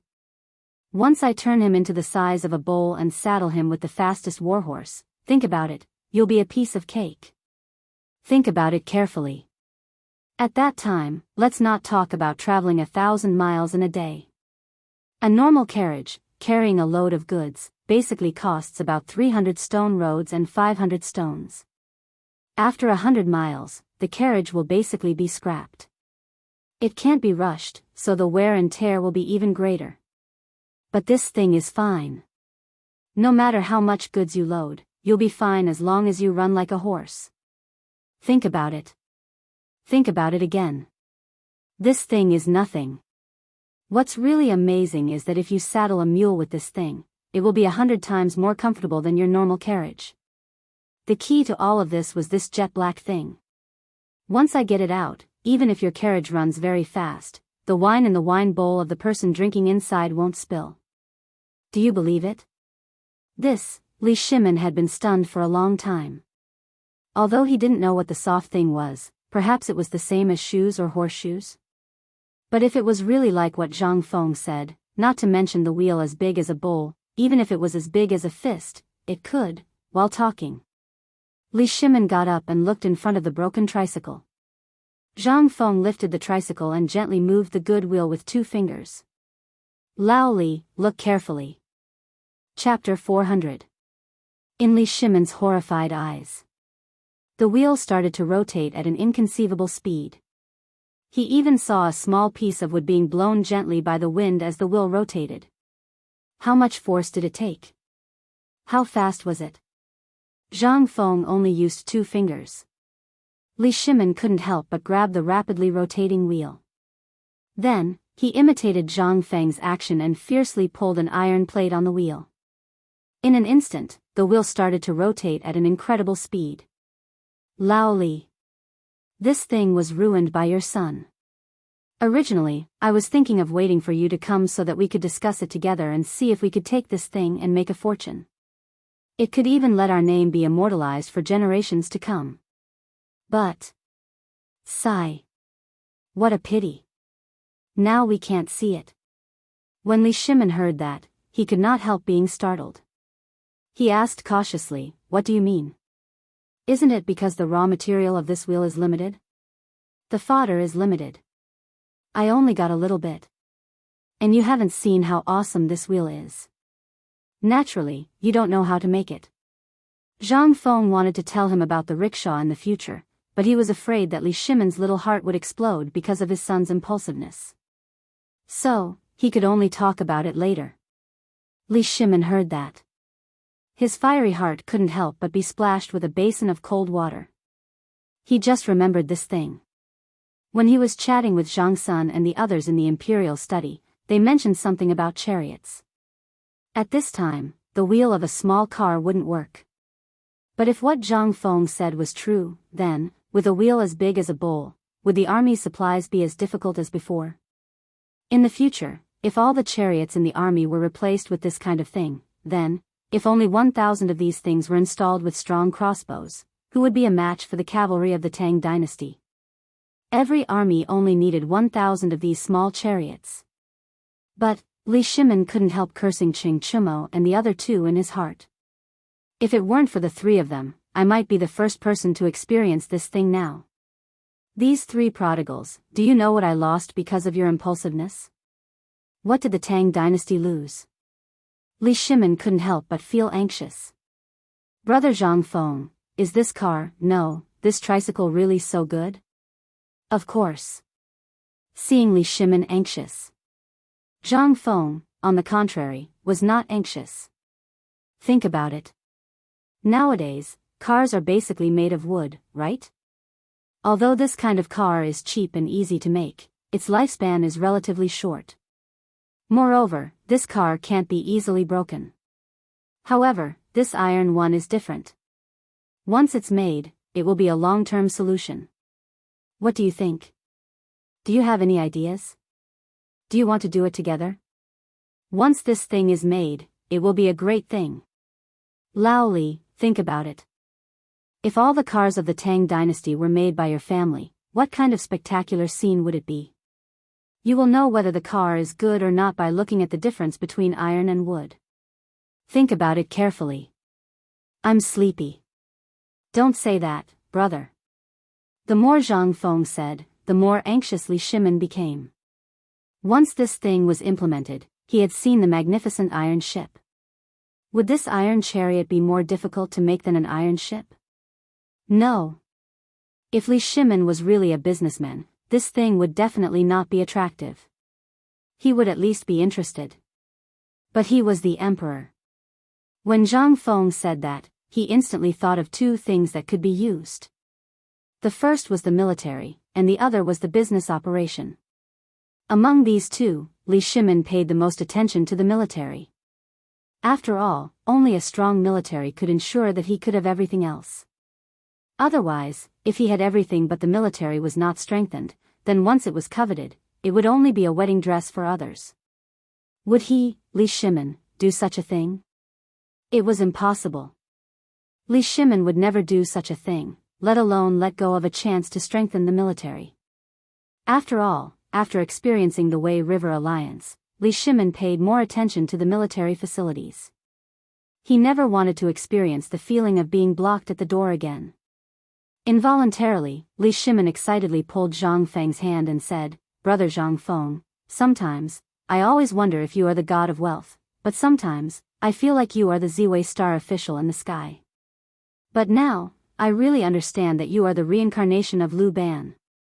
Zhang Feng shook off Li Shimin's hand with a look of disgust. No, I am me.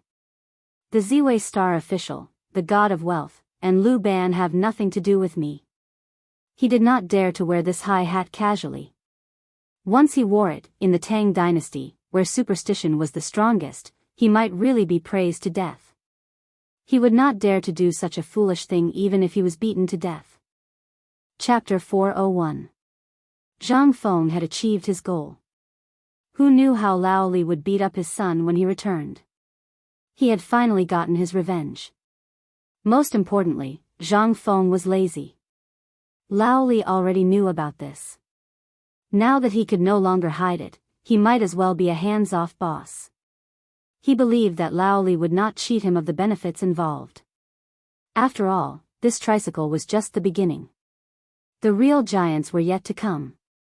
He knew how to build those things. After all, he had chosen the machinery manufacturing and maintenance specialization. All of this had to wait until that D*MN system was activated and he entered the imperial court. It was still too early to do anything now. Alright, Lao Li, look at how excited you are. If you are really interested, then go back and discuss how to deal with those old fogies from the Ministry of Works. After you get the approval, we can talk about this. But let me say this first. I will only provide the blueprint and teach you how to build it. As for the rest, I don't care. As for the benefits, half? No, I only want 30%. Zhang Feng extended 3 fingers and shook them.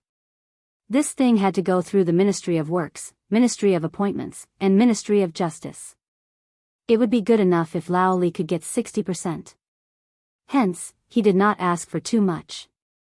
After all, if he could build a good relationship with the government, it would be very helpful for him when he entered the imperial court. Although he would not show his face, if he could support Lao Li, that would be good too. The most important thing was that he didn't want to be famous now. After all, in the face of huge benefits, not to mention one person, in the eyes of those officials, even 100 or 1,000 people could disappear quietly. Therefore, for the sake of his little life, Zhang Feng still chose to be behind the scenes. Was it not better to just lie down and earn money? Li Shimin was also a little surprised. But after thinking about it, he understood. This was still not half of the benefits. But this amount of money was really nothing to Li Shimin. Brother Zhang Feng, then this matter is settled? Settled. Li Shimin's mood was greatly relieved. However, when he thought about how Li Qingxian and the other two almost ruined his plan, he couldn't help but feel angry. He also felt that he had let Zhang Feng down. Only then did he return to the tavern and bring out 2 jars of wine, handing one to Zhang Feng. Li Shimin raised the wine jar and said, "Brother Zhang Feng, regarding the matter of the tricycle, I will definitely make those 3 guys pay the price when we return. I will borrow your wine to apologize to you." Without waiting for Zhang Feng to speak, he grabbed the jar and gulped it down. Zhang Feng was dumbfounded. "So this son of mine got me drunk, and now you, the Lao Tzu, are trying to get me drunk?" He was drunk yesterday and his stomach was still churning. How could he dare to drink now? Li Shimin was speechless. "Okay, I won't drink the wine. How is the matter of the academy?" Li Shimin put down the wine jar reluctantly and burped. He smacked his lips and said, "We are still waiting for the Imperial College's approval, but it will be soon. By the way, I have seen the desk you ordered. It is indeed a little different from the current one, it's settled. As for the matter of the students, let's get 30 people to test the water first. If it is too troublesome, forget it. Just your precious son and a few people almost took my life. If there are more people and they are all that kind of character, won't I be exhausted to death? Then. Okay. By the way, I heard the 18 beats of the Hujiao last night. It is indeed extraordinary. When are you going to marry 2 people? Do you want me to prepare a house for you? I guarantee that it will be more luxurious than the house of Duke." It was fine if he didn't say it. Now that Li Shimin said it, Zhang Feng's head started to hurt. One of them was still muddle-headed, but these 2. There was no need to talk about Jingshu. To be able to survive in Swallow Descent Hall, she definitely had some capabilities. Even though he hadn't met the young mistress of the Zhang clan before, he could tell that she wasn't a simple person from the letters she had written. If one of them were to enter the Zhang clan, he wouldn't be able to live a good life, let alone 2 of them. He did not want to die young. Okay, this matter is not urgent. Okay, I am sleepy. Remember to close the door for me if you have nothing to do. I am still drunk from yesterday." As he spoke, Zhang Feng yawned and lay on the recliner, pretending to sleep. How could Li Shimin not know what Zhang Feng meant? He smiled slightly and clasped his fists. "In that case, I will leave first. If you don't want to, do you want me to tell you? After all, I, Lao Li, still have some reputation in Chang'an City." Reputation? If you have reputation, why haven't I heard of your name in Chang'an City? Zhang Feng rolled his eyes. "Okay, you don't have to worry about this matter. Otherwise, you will make a mess for me again. Okay, I will leave first." Li Shimin clasped his fists and left. After all, there were 2 most important things to do now. The first was the matter of the grass field. As for the second, it was to go back and beat someone up. As soon as he left the tavern, Li Shimin's face instantly darkened. The aura on his body suddenly became dignified. Wei Shuyu, who had been guarding beside him, was shocked when she saw this. She hurried forward. Little Gizi and the others also gathered around Li Shimin at this moment. "Have the Crown Prince and the others returned?" "Yes. Master Li, they have returned." "Okay, let the 3 of them kneel at the door of the Imperial study and wait for me to return." Wei Shuyu was dumbfounded when she heard that. What was going on? Why were all the fathers in the world the same? Why did they beat their sons when they were angry? But he did not dare to ask. He hurriedly accepted the order and left in a hurry. "Yes. I will go now." Chapter 402. Eastern Palace.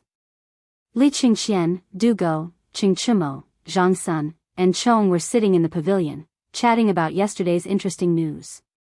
Du Go was fascinated by it. Qingxian, are you sure that brother Zhang Feng didn't say anything else? No, he already said 8 times, he didn't say anything. If you ask again, do you believe that this crown prince won't allow you to come to the Eastern Palace in the future? Li Qingxian was annoyed. Today was supposed to be a day to be happy. Yesterday, he had been ordered to visit Zhang Feng and received permission not to return to the palace. Last night, he had gone crazy, but he didn't expect that when he returned, his father wouldn't be there. Instead, he met Du Go, who had been waiting at the door for a long time. He didn't know where this guy got the news from, but he knew that they went to see Zhang Feng yesterday. So, he pestered the 3 of them and asked if brother Zhang Feng had said anything about learning. The 3 of them had said this many times, and even Ching Chimo had raised his fist to threaten him. But this guy was like a rock in a latrine pit, not enlightened at all. At this time, Li Qingxian also laid his cards on the table. If you ask again, then don't come. But this time, Du Go also exploded. He didn't believe that these 3 guys didn't ask anything. And he really remembered that Li Qingxian seemed to be researching algorithms. Was he not curious about the multiplication table other than the division table? Qingxian, don't be anxious. We're all brothers, there's no need to be so secretive. I also heard some things here. If you say it, we brothers might be able to save your life. TCH. The 3 of them rolled their eyes at the same time. Bing, you're crazy. I already said that the 3 of us did go find Feng Zi yesterday, but who knew that grandson's alcohol tolerance was so bad? He got me drunk in minutes and didn't ask anything. Believe it or not, I've already told you. If you, then what's going on at Swallow Descent restaurant? Feng Zi got drunk. This crown prince finally got to go out of the palace, shouldn't I go have some fun? Li Qingxian was anxious. But he also faintly felt that something was wrong. He asked subconsciously, how did you know? How would I know? Everything that should be known, everything that shouldn't be known, even the retired emperor knows. Gradually, their expressions changed. A strange feeling made them look at each other. Zhang Sun placed a hand on Du Go's shoulder and asked, Hook, are we brothers? That depends on whether you treat me as your brother or not. Du Go shot a glance at Zhang Sun. He used 2 fingers to clamp that hand down from his shoulder, and even patted his shoulder in disgust. This scene made Zhang Sun want to beat someone up. Then, where did Imperial Father go? He went out. Where did you go? I heard that they went to the 10-mile slope to check out the situation, but halfway there, Shuyu came back and said that she met Feng Zi and went to Feng Zi's tavern. There's nothing wrong with that. Could it be an illusion? Or was Du Go, this grandson, playing a trick? No. There must be something wrong with this. Li Qingxian couldn't help but stare at Ching Chimo and ask, Chimo, are you sure you returned the tricycle to Feng Zi? I think, I probably returned it, Ching Chimo stammered. He felt a little guilty. Yesterday, he didn't know whether the method of using that thing was wrong or it was too soft, but the tricycle was deflated before he could play with it. He could imagine the scene when Zhang Feng saw the tricycle and flew into a rage. Just now, they were laughing about how fun it would be if that was the case. But now, he also felt that something was wrong. With Feng Zi's character, he wouldn't tell on him, would he? Once he did, although the emperor wouldn't be angry, with his father's character, he would be skinned alive even if he didn't die. Ching Chimo couldn't sit still as he thought about it. He patted his butt and was about to run. As soon as he stood up, Zhang Sun Chong also thought of something. They all stood up and wanted to slip away. But at this moment, a little eunuch from the Eastern Palace rushed in. Your Highness, Wei Shuyu is here. He's outside the palace. What? Why is he here? Li Qingxian was shocked and hurriedly asked, Did you see father? I didn't see his majesty, but Wei Shuyu was wearing armor and had a strange expression. He also brought a large group of imperial guards. Your Highness, do you know your crime? At this moment, Wei Shuyu's loud voice sounded at the door of the shop. This sound instantly let Li Qingxian know that this matter was bad. He looked at the three people and pretended to be calm as he said, "Shuyu, why are you so angry?" Wei Shuyu didn't pretend. He waved his hand and ordered his men to guard the door of the study. He sat on the soft couch and drank the glutinous rice wine in one gulp. "I say, Qingxian, you guys had a lot of fun yesterday. Not only did you not return to the palace, but you also made the emperor furious. What did you guys do?" Buzz.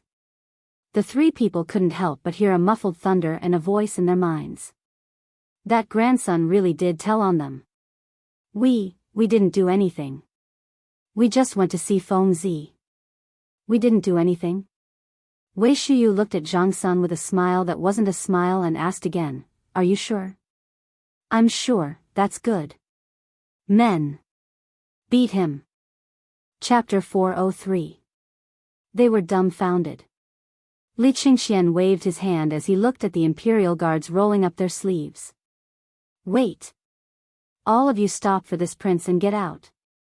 The few chamberlains of imperial insignia were also stunned. They looked at each other and walked out of the study. They even closed the door on the way out. Those who could become imperial guards were not Lao Bai. On their first day of work, there would be elders telling them the rules of the palace. Even when they returned home, there would be people instilling things to pay attention to. How could they not know the relationship between these four people? That was why they turned and left without waiting for Wei Shuyu to speak. They could not afford to offend a crown prince, and the other few were the sons of state dukes. Although Wei Shuyu was the captain and was following the emperor's orders, the emperor's order was to inform the three of them to kneel. If they were to be beaten up, wouldn't they be skinned alive if they were to find out? After the few of them left, Li Qingxian asked anxiously, "Shuyu, my good brother, tell me what happened to Ah One." "It's nothing. The emperor asked me to send a message for the three of you to kneel outside the imperial study." "Then what the F***ck did you mean just now? You still want to beat up Lao Tzu, right? Do you want to spar now?" Qing Chimo's face darkened when he heard this. He clenched his fists so tightly that they cracked. Enough. Li Qingxian waved his hand and said, "Tell me first, why is father angry?" "I don't know." The emperor's face was so gloomy when he left the tavern. Moreover, Feng Zi didn't come out this time, which was rare. When they were drinking, the two of them went to the backyard and stayed there for 2 hours. No one knows what they said, but I feel that the three of you are in trouble this time. Li Qingxian and Zhang Sun looked at Qing Chimo when they heard this. "Tainyo, tell me honestly. Did you break Feng Zi's treasure?" "No. I really didn't." Qing Chimo waved his hand. "If you didn't, why is the emperor angry? And he even specifically asked the three of you to go to the imperial study?"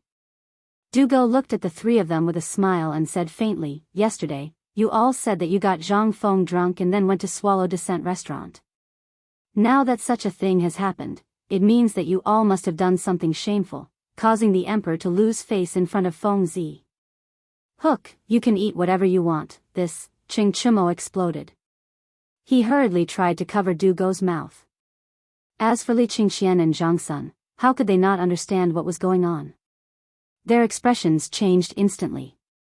"Iron Bull, Lao Tzu treats you like a brother. How dare you trick Lao Tzu? F***ck, believe it or not, Lao Tzu will beat you up first. Men. Drag Qing Chimo out and beat him up for this prince." Li Qingxian was furious. However, at this moment, a golden guard shouted from outside the door, "Crown Prince, sirs, the emperor has returned to the palace. You all should go to the imperial study and wait for the decree. Otherwise, when the time comes, you all will." When they heard this, they were all shocked. "He's back. Let's go. The emperor probably won't say anything. At most, he'll just scold you all." Wei Shuyu kindly reminded them. When Li Qingxian and Zhang Sun heard this, their hearts also moved. That's right, the one who rode the bike in the end was Qing Chimo. Moreover, this bastard had been trying to hide it. Since he wanted to hide it, then let him bear it alone. Moreover, wasn't it just riding Feng Zi's bike? What's the big deal? At most, they'll just be scolded. All right. Let's go. When Li Qingxian thought of this, his heart calmed down. But Qing Chumo was sullen as he followed the others, slowly walking forward. Others might not know, but how could he not know? This time, he had played a big game. The bike was scrapped. How could it be easy when the emperor was angry? When the time came, a beating would be a light punishment. When they returned home, that would be the beginning of the nightmare. Qing Chumo cried. He wished he could slap himself a few times. In order to show off, now, they all had their own ulterior motives and casually followed Wei Shuyu to the door of the imperial study. The three of them looked at each other and confirmed that the emperor had not returned yet. Only then did they heave a deep sigh of relief and kneel down. However, when they knelt down, Wei Shuyu waved her hand and tied the three of them up with a rope. Wei Shuyu, you dare to tie this crown prince up? Wei Shuyu, you're crazy. Let go. Everyone, don't blame me. You'll know in a while.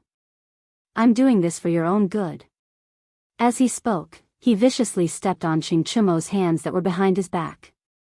He fiercely pulled on the rope, causing Qing Chumo to howl in pain. Brother, don't blame me.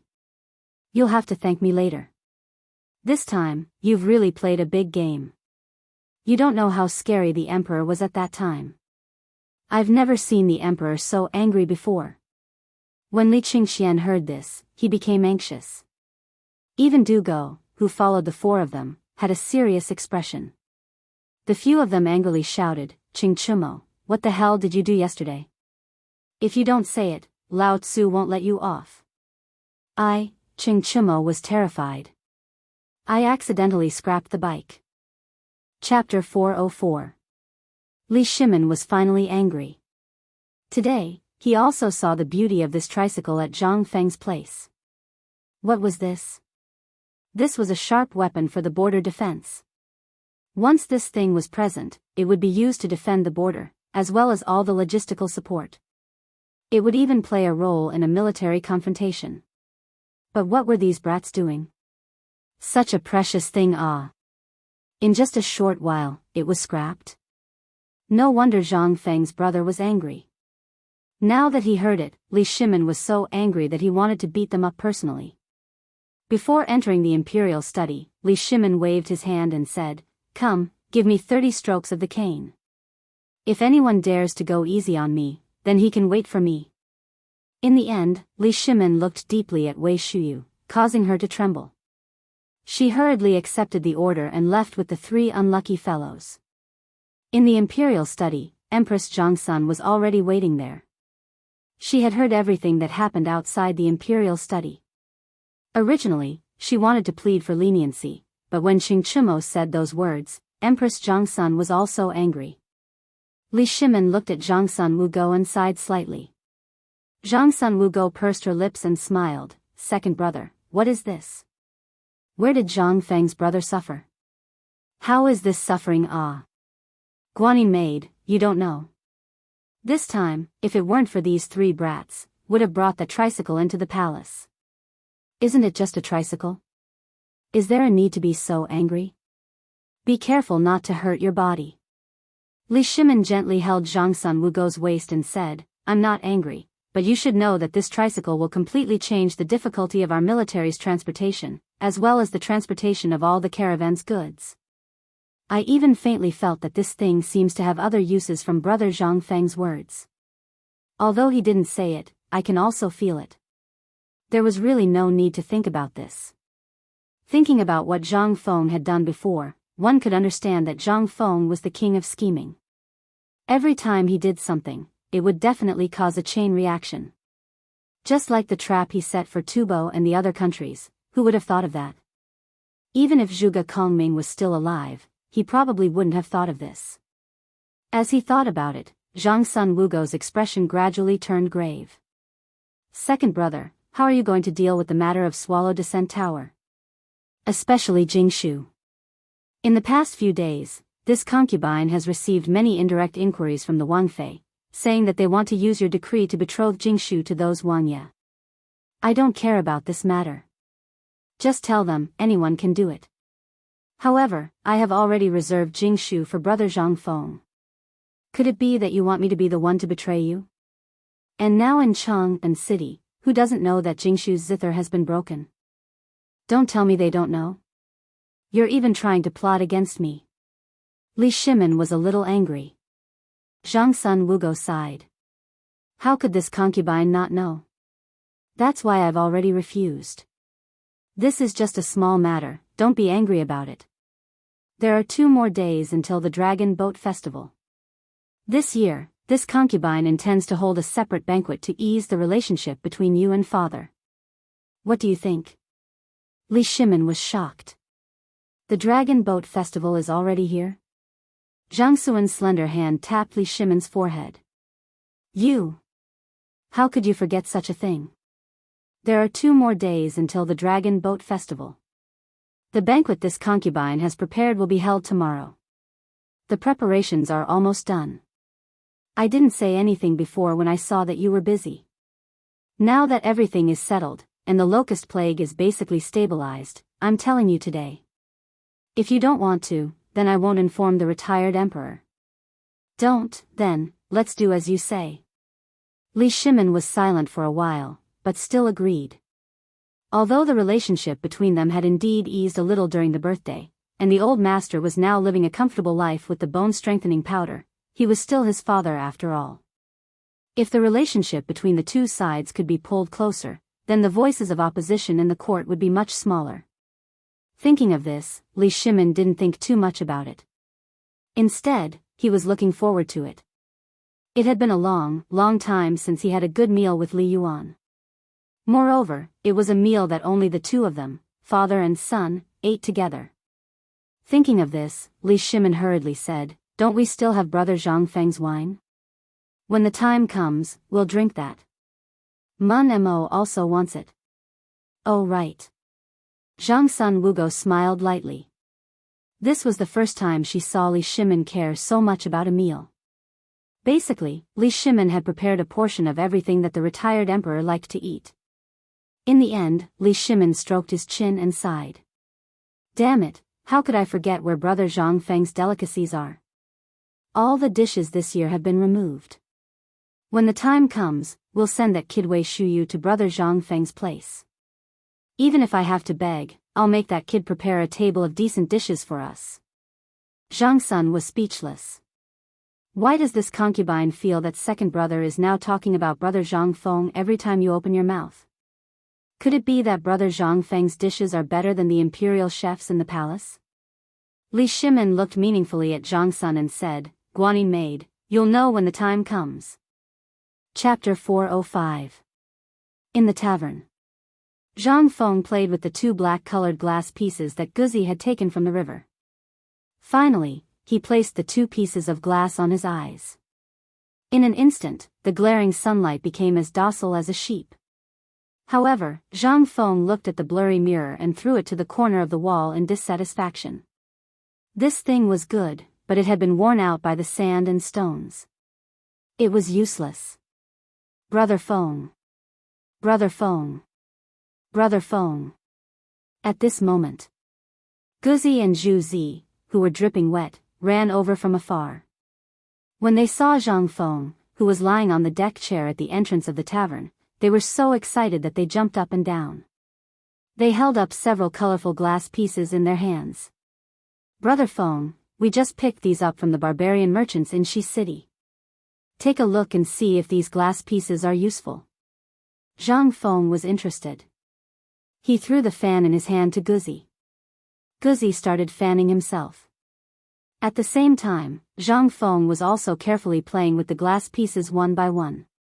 This thing, to put it bluntly, was glass. It was just called differently in the Tang dynasty.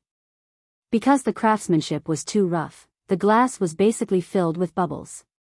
Although it looked harmless after being made into handicrafts, Zhang Feng was not satisfied. He took 2 pieces of glass that were either burnt or covered with black dye and covered his eyes again. This was the last piece that looked decent. It was only the size of a palm, but it was enough to make sunglasses. Not bad, this thing works. Zhang Feng put the glass pieces in his pocket with satisfaction.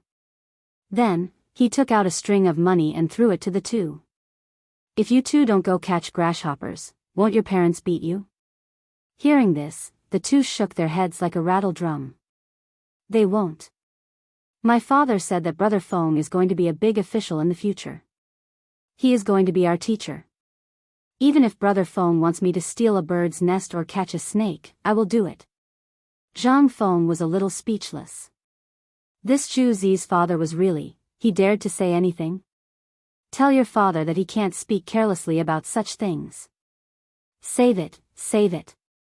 Dad said that there's something wrong with Brother Feng. He doesn't want to be famous. As he spoke, Zhu Zi pointed at his head. Zhang Feng was so angry that he took off his shoes and hit him. After playing around for a while, Zhang Feng was so hot that he lay back down on the recliner. He looked at the barren crooked tree and mumbled to himself before entering the tavern. As for the two fellows who had just received the money, they had already run off to buy snacks. Zhang Feng was too lazy to care about them. Besides, he couldn't do anything about it even if he wanted to, so he simply stopped asking. Instead, he was thinking about how to make sunglasses. Suddenly, Zhang Feng seemed to have thought of something. Fan Ting hurried to the door and picked up a few useless pieces of colored glass. From the counter, he took out the 2 natural pink diamonds he had bought from the Hu merchants. This thing was a treasure. Although this thing was not valued in this world, its rarity was not inferior to any kind of gemstone. More importantly, this thing was a diamond. Cutting glass was as easy as cutting tofu. Zhang Feng tried 3 times and finally cut out a lens of the shape he wanted from a piece of emerald-colored glass. Looking at the lens, Zhang Feng grinned. This was the first prototype of Lao Tzu's sunglasses from the Tang dynasty. As he thought about it, Zhang Feng suddenly felt sad. Unconsciously, tears welled up in the corners of his eyes. I say, Feng, if you want colored glass, just tell me. Even if I give it to a Hu merchant who knows how to make colored glass, it won't be a problem. You're crying just from looking at colored glass? At this moment, Wei Shuyu's surprised voice rang out from behind Zhang Feng. Only then did Zhang Feng come to his senses. He rubbed his eyes and mumbled, a bug blew into my eyes. Why is Lao Tzu crying? Wei Shuyu had a strange expression. However, she did not fight with Zhang Feng for anything.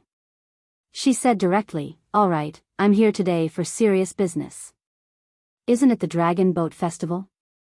Lao Li was thinking of preparing a table of good dishes for his father. That's why he sent me here to take a look and ask you to prepare a table of good dishes. That's it? Zhang Feng pointed at his nose in confusion. What do you think I, Zhang Feng, am? Everyone deserves to eat Lao Tzu's dishes. I won't do it. Get lost. A table of dishes? You just blurted it out as soon as you opened your mouth. Why don't you think about how tiring it would be on such a hot day? Sigh. Lao Li was still wondering if he should give you a set of prefaces to the orchid pavilion that he collected. Now it seems. What did you say? Zhang Feng interrupted Wei Shuyu in disbelief. His heart almost jumped out of his chest. A set of prefaces to the orchid pavilion. What the hell, apart from the palace, there were also such things among the commoners?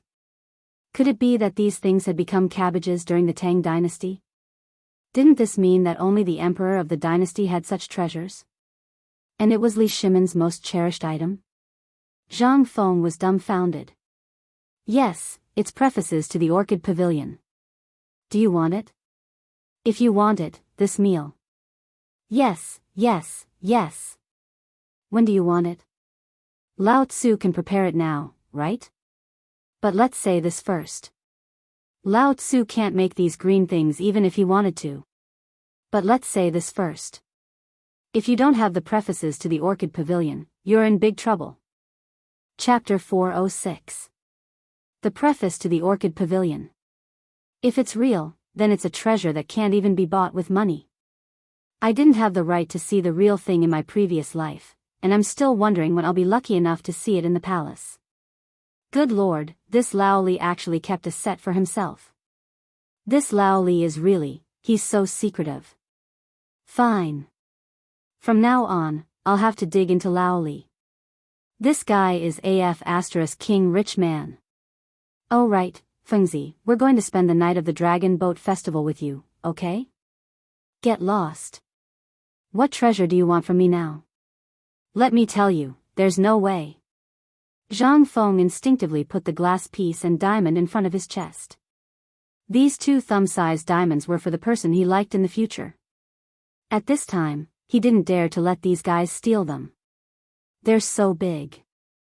Not to mention now, even in the future, they'll be worth hundreds of millions. As long as he kept them well, they'll be passed down as family heirlooms. How could he let these idiots be greedy for him? Wei Shuyu felt a little disappointed and couldn't help but feel sorry for Zhang Feng. What kind of situation had he become after being cheated by those guys? Wei Shuyu couldn't help but sigh. Sigh. Brother, you don't know. Do you know that Tai Niu and the others were beaten up miserably when Old Li went over today? They can't even get out of bed for the next half a month. Really? You're not lying to me? Zhang Feng was stunned for a moment. Why would I lie to you? But can you stop calling me idiot Wei in the future? How am I an idiot? Can you call me by my name? Okay, idiot. Wei Shuyu left. When Zhang Feng saw that there was no one around, he closed the door and squatted in the backyard. He lit up the crucible and broke off a piece of a brass horse spoon that had been scrapped in the shop. He threw it into the crucible and started to prepare the tools. If one said that the sunglasses were easy to make, then it was. If one said that it wasn't easy, then it really wasn't easy at all. He squatted on the ground. Zhang Feng used charcoal to draw several frames of sunglasses on the ground, but in the end, he rejected them one by one. In the end, Zhang Feng couldn't help but think of the foldable reading glasses from the Republic of China. Yeah. Lao Tzu used 2 groove-shaped copper troughs to fix it in place with sheep tendons, and then poured the copper juice over it. Thinking of this, Zhang Feng couldn't help but thank the TV series that had become a little fuzzy in his memory. Once this thing was manufactured, it would be a treasure that could sweep the entire world. When he thought about how the sunglasses would have a wider market than table salt and tricycles, Zhang Feng almost didn't want to become an official in the imperial court. Instead, he wanted to be a real businessman. This thing. Once it was fully displayed, the market would be huge. Why didn't I think of this earlier? On such a hot day, if everyone had a pair of sunglasses, how would they moisturize themselves? Waving a fan and wearing a pair of sunglasses, it was simply too cool. As he thought about it, Zhang Feng chuckled. But after a while, when he poured the copper juice into the grinding tool, he couldn't laugh anymore. Because no matter how he did it, in the end, the thing he grinded out would become King unbearable to look at. There was no possibility of repairing it. Again. No. Again. Your mother. In the end, Zhang Feng kicked over the crucible. He wasn't a patient person, let alone such meticulous work. After 5 times in a row, Zhang Feng was dismayed to find that he wasn't cut out for this line of work. Don't talk about making a fortune or sweeping the entire world. Damn, he couldn't even make a frame, let alone a hammer. When he left the tavern, he didn't know when he had been pacing around outside the shop for a long time, and his face was full of worry. Zhang Feng didn't notice He's expression, but asked, He? You came at the right time. Let me ask you, do you know where to find an experienced locksmith in Chang'an City? He was confused. Originally, he had something important to do today, but when he saw Zhang Feng in such a hurry, even his face and body were covered in black paint, he thought that Zhang Feng had encountered something big. He hurriedly said, I know a locksmith, but he's a little old. He does meticulous work, and now he mainly helps people to open locks for a living. Well, it's him. Zhang Feng excitedly pulled He into the tavern, took out a banknote worth 10 taels of silver, and gave it to He. Then, He hurriedly drew something that old he couldn't understand on the paper, and added a lot of words. Old he, this is what this thing looks like. If he is literate, he will be able to understand this thing. If he is illiterate, you can ask the old scholar to go with you. As long as this thing is done, I will treat you to some good wine. Too much money. Although old he couldn't understand the words on the banknote, he heard that it was only the size of 2 fingers. It was black, red, and palm-sized. That was 10 taels of silver. So much money, just for this? Not much, not much. I'll just take it as buying clothes for Mantu. Hurry up, I'm in a hurry. Old he saw this, gritted his teeth, and left. Okay, I'll go now. Chapter 407. In the past 2 days, the locusts in Chang'an city were wiped out in an instant. The people of Chang'an city were all in high spirits. Even the old man who was over 70 years old was squatting under the tree with his walking stick, looking for locusts with wide eyes. The locusts were a treasure at this time.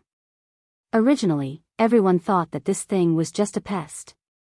Who would have thought that in this half a month, not only did this thing not cause them any losses, but they also made a final calculation. Good heavens, this thing earned them more than what they usually earned in a year. And this was a cost-free business. Now, the people in Chang'an city were rich, and their waists were straightened a lot. Even the meat stalls that few people cared about before were surrounded by people picking with their hands behind their backs. That was nothing. The most terrifying thing was the restaurants and tea houses. Good heavens. The Dragon Boat Festival made everyone have an illusion that it was much livelier than the New Year in previous years. All the stalls on the street were crowded with people buying things. This time, as long as the merchants saw the newcomer, it was as if they had seen their ancestor, and they all laughed heartily. In this lively atmosphere, everyone suddenly felt that this was not a calamity from the heavens. This was simply a stroke of good fortune from the heavens. Now, those who spread the word that the locusts were pests did not dare to go out. Once they went out, they were afraid that today would be the last time they saw the sun. In the palace, it was also very lively at this time.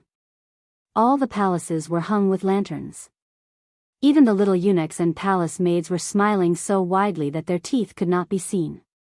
Not for anything else, but because the plague of locusts had been stopped, the emperor was happy. After the worship ceremony, hundreds of officials and even everyone in the palace were rewarded by the emperor with a banquet of 10 taels of silver. 10 taels of silver, that was their annual salary.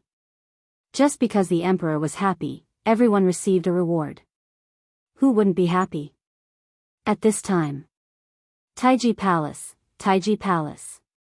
In Li Shimon's bedroom. But it was a little lonely. In the enormous palace, there was only Li Shimon and Li Yuan, 2 people. And at this time, Li Yuan somewhat lost his composure. Looking at the table full of things that she had never seen before, she didn't even use chopsticks. She used her hands to grab a little from this plate, a little from that plate. What dish is this? This is called fish with pickled cabbage. What about this? Salted duck in soy sauce.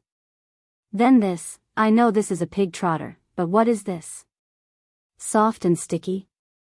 Li Yuan was like a curious baby, pointing at the exquisite dishes on the plate, or the dishes that looked incomparably crude. The dishes were good dishes, and it could be seen from Li Yuan's mouth and face that he was full of them. Li Yuan ate to his heart's content. He ate while drinking to his heart's content. Li Shimon was also in a particularly good mood. He introduced it to Li Yuan over and over again, and at the same time, he was busy pouring wine for Li Yuan. At this time, the palace maid standing at the door secretly glanced at the scene inside and was instantly stunned. Was this the normally dignified emperor? Shouldn't the emperor be high and mighty? What was going on? But in Li Shimon's view, this was what he should do. Over the years, the conflict between him and his father was too deep.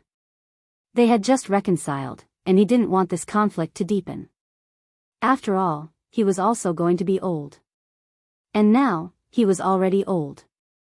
Even though he gave Li Yuan everything within his power that could make his imperial father happy, he could also see that Li Yuan still had people in the imperial court. Moreover, he often paid attention to the matters of the imperial court.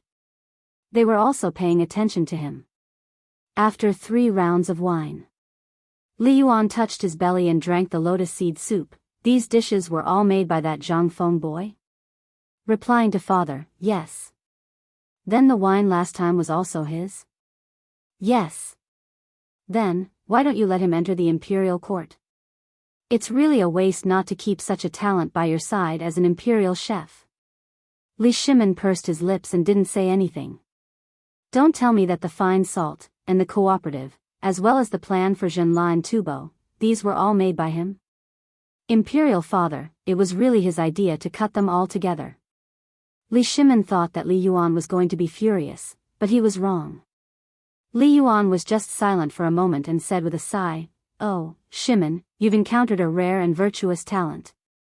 Originally, I thought that these things were definitely not what Fang Xianling and the others could come up with, and it was even more impossible for that old faker Yuan Tiangang to come up with the idea. I didn't expect that it was really made by that god."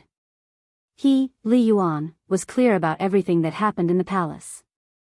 Not to mention the people around him. Just take Zhang Xuan's daily greetings as an example. He would tell him some things, especially the matter of Li Shimin leaving the palace.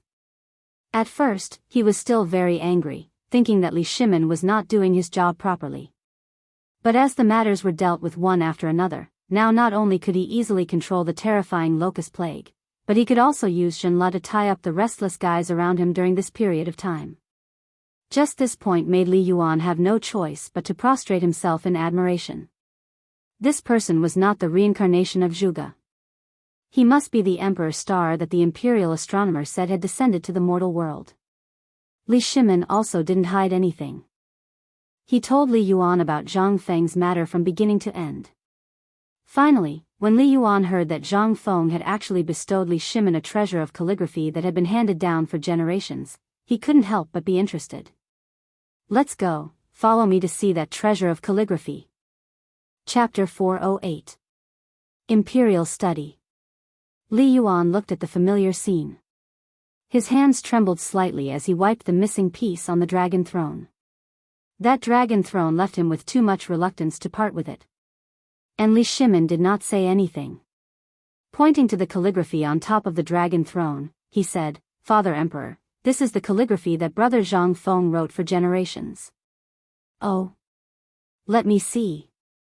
However, when Li Yuan saw that word, he could not help but curl his lips. "This word is also too ordinary, right?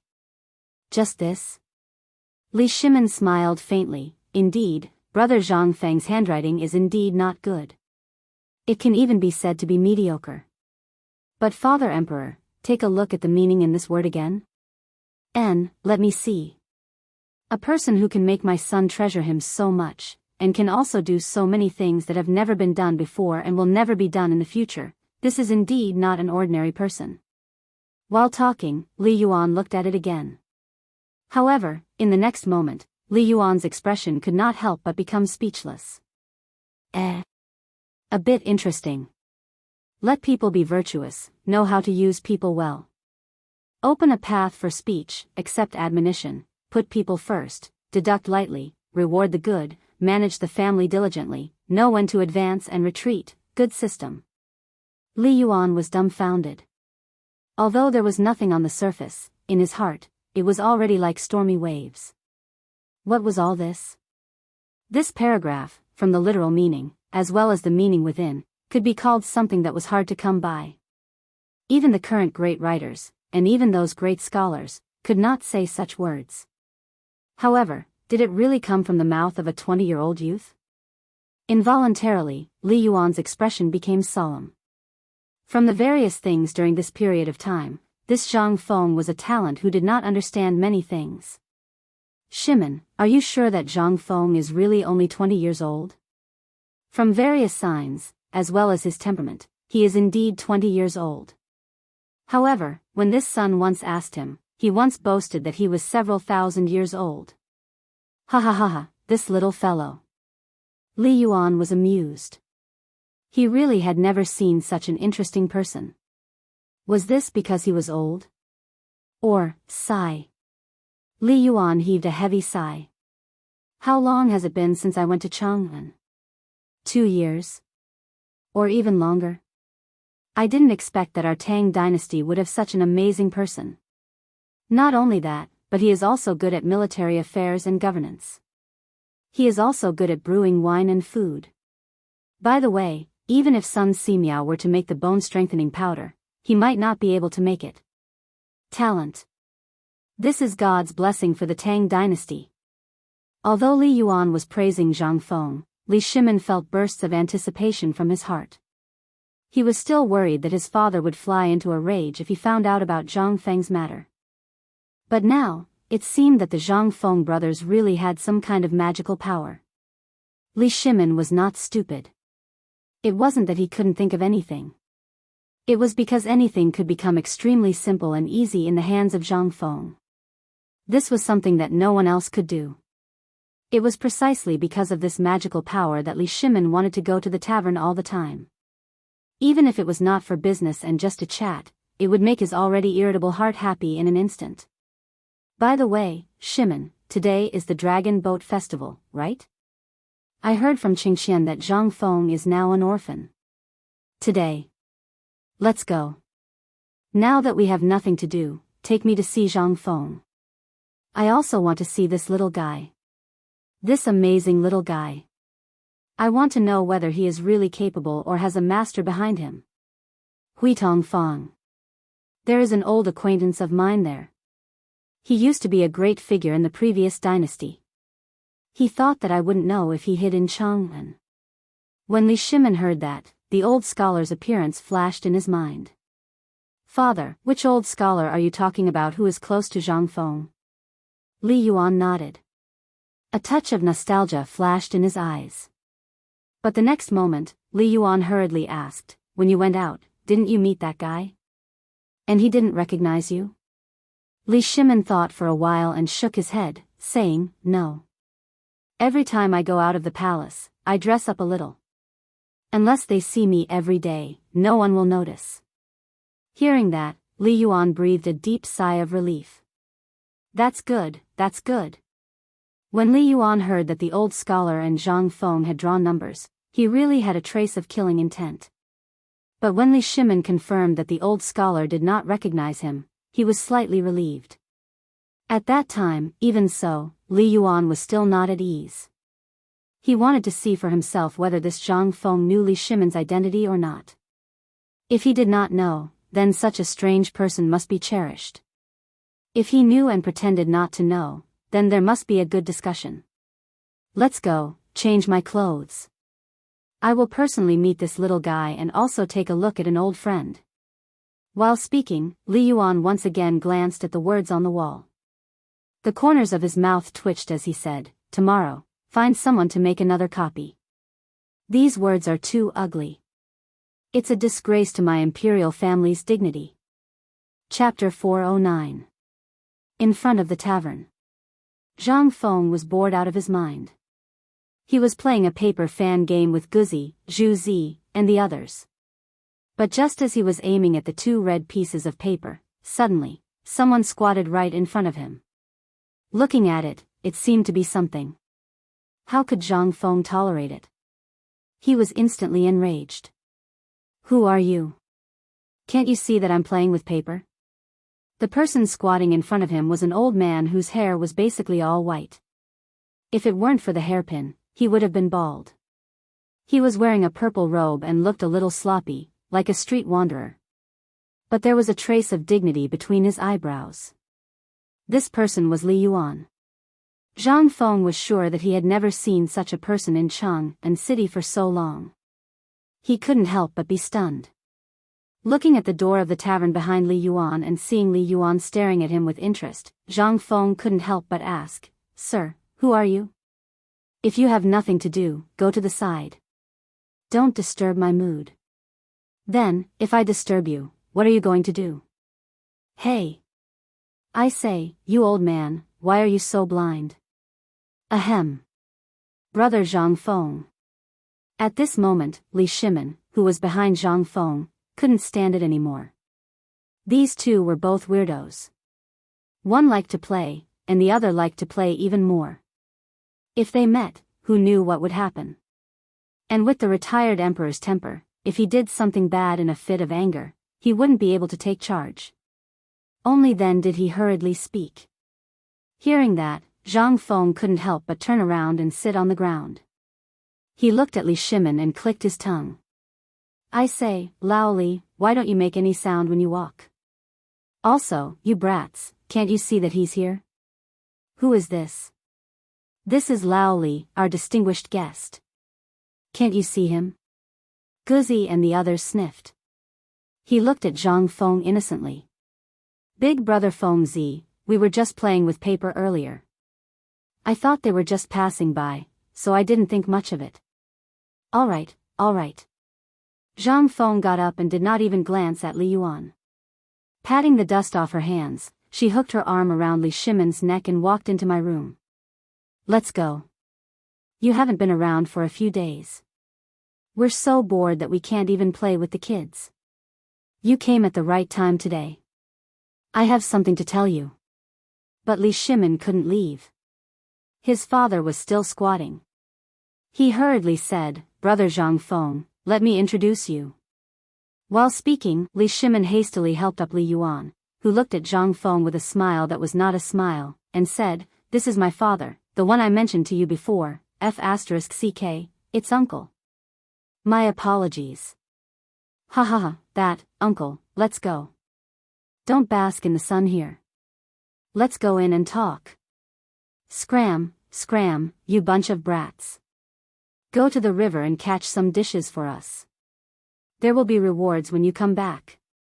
Hearing that, Guzi and the others scampered off as if they had received an imperial edict. Only then did Zhang Feng resolve the awkwardness. Letting go of Li Shimin, he respectfully made an inviting gesture and let Li Yuan enter the pub. Li Yuan did not find it strange. Instead, after entering the door, he looked here and there as if he was inspecting his own property. Zhang Feng did not mind. After all, he was an elder. And since Lao Li could bring his father here, it meant that what happened before, this Lao Li was a good brother and told his father everything. Then what could Zhang Feng do? Of course, he would greet him with good wine and good food. There was still some leftover smoked tiger meat from before. He believed that this bone-strengthening powder, this Lao Li and Lao Tzu would definitely eat it every day. He did not make that thing anymore. Instead, he made a plate of deep-fried crabs, a plate of deep-fried salt and pepper grasshoppers, and some braised meat. Together with a big pot of mutton, everything was complete. And when Zhang Feng finished preparing all of those dishes and then took them out, Li Yuan actually looked at the words on the wall and started to comment on them. Little brother, these words were written by you? Yes. Old man, come. Try my cooking. It's not that I, Zhang Feng, want to brag, but this thing, outside of our pub, you can't eat it even if you want to. Hee, good. Your cooking, we've all tasted it today. It's really not bad. Even better than that mutton, cough, Dad, come and try this pub. Look at the wine on the wine cabinet. Every one of them has a different taste. Even the degree of spiciness and sweetness are different. When Li Shimin heard what Li Yuan blurted out, he hastily stopped Li Yuan and personally poured wine for the two of them. Then he sat down and fiercely winked at Li Yuan. Zhang Feng was somewhat baffled, but he did not think much about it. Instead, he introduced it with some pride. Old man, Lao Li is right. This wine is called wine. It's much better than the wine from the western regions. Come, try it. We had enough wine and meat last night. Good. I was worried that this wine would not be enough. But looking at your wine, I don't know, little brother, where did you get this wine? I think I've drunk all the good wine in the world. But only this wine, this old man, is drinking it for the first time. This wine is even better than the imperial wine in the palace. Could it be that this is the legendary god's nectar?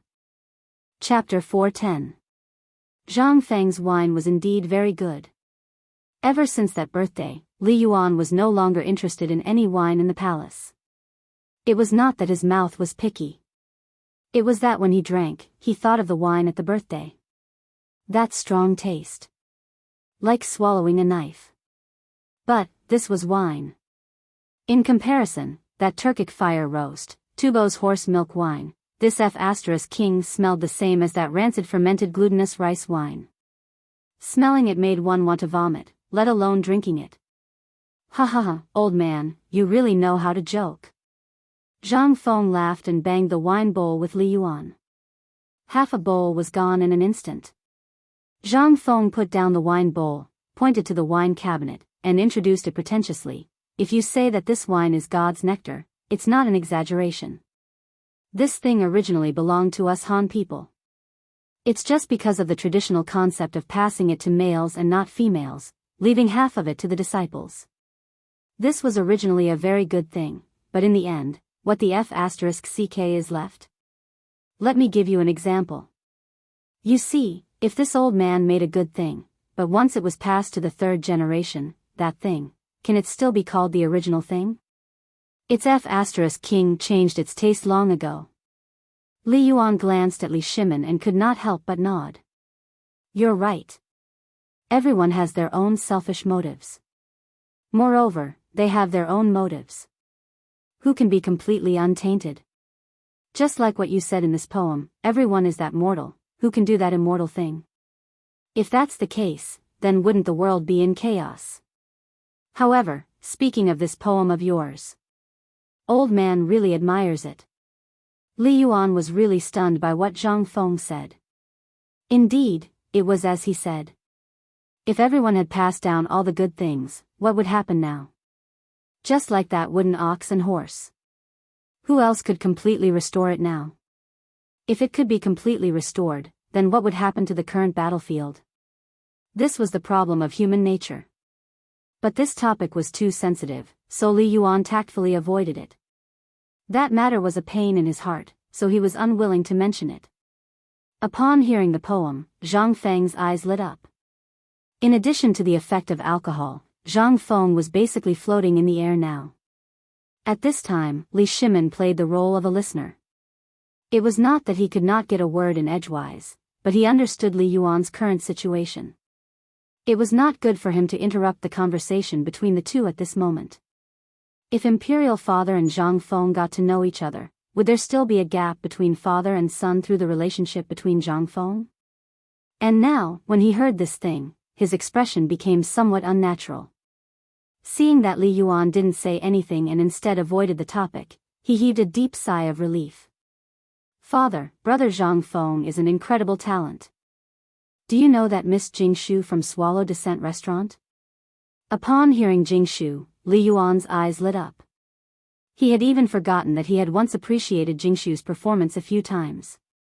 At that time, he and Li Shimin were like fire and water. He originally wanted to summon Jingshu into the palace, but he couldn't bring himself to do so. In the end, after this conflict was resolved, he also forgot about this matter. Now that Li Shimin mentioned it, he couldn't help but ask, Miss Jingshu's music is indeed blessed by the heavens. Why are you mentioning her now? Let her come to my place another day. No, father, let me finish first. How could he not know Li Yuan's plan? Hearing that, he hurriedly explained, Lord Father may not know, but do you still remember Miss Jingshu's zither music? I remember. What does that have to do with anything? That has a lot to do with it. Zhang Feng patted his chest and said, Old Master is also a sentimental person. You don't know, Miss Jingshu has mastered a zither music that has long been lost. It's called Huga 18 Beats. It was composed by that Kai Wenji. And this kid is untalented, but he finally cracked it for us. Hearing that, a hint of disbelief flashed across Li Yuan's eyes. He hurriedly asked, You mean, you cracked that zither music? That's to say, that Miss Jingshu is now your concubine? Hearing that, Zhang Feng's smile couldn't help but stiffen. He originally wanted to brag, but now, as he bragged about himself? He couldn't help but rub his nose in embarrassment.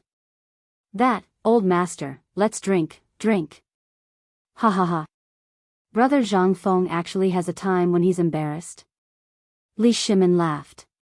He teased. Father, let me tell you about the interesting things. Lao Li, if you're a brother, shut up for me. If you dare to say it, we won't be brothers in the future. Zhang Feng was anxious. It was better not to let the elders know about this kind of thing. If he knew about it, where would he put his old face? Although it looked like Zhang Feng was only 20 years old now, adding up the 2 lives, he was already in his 40s. Seeing this, Li Shimin and Li Yuan looked at each other. Then, suddenly, a burst of hearty laughter erupted. Ha ha ha, the little guy is actually shy. I heard that the daughter of the Zhang family's pastry shop is your legal wife. This is a good thing. Good things come in pairs, ha ha ha. Not bad, young and promising.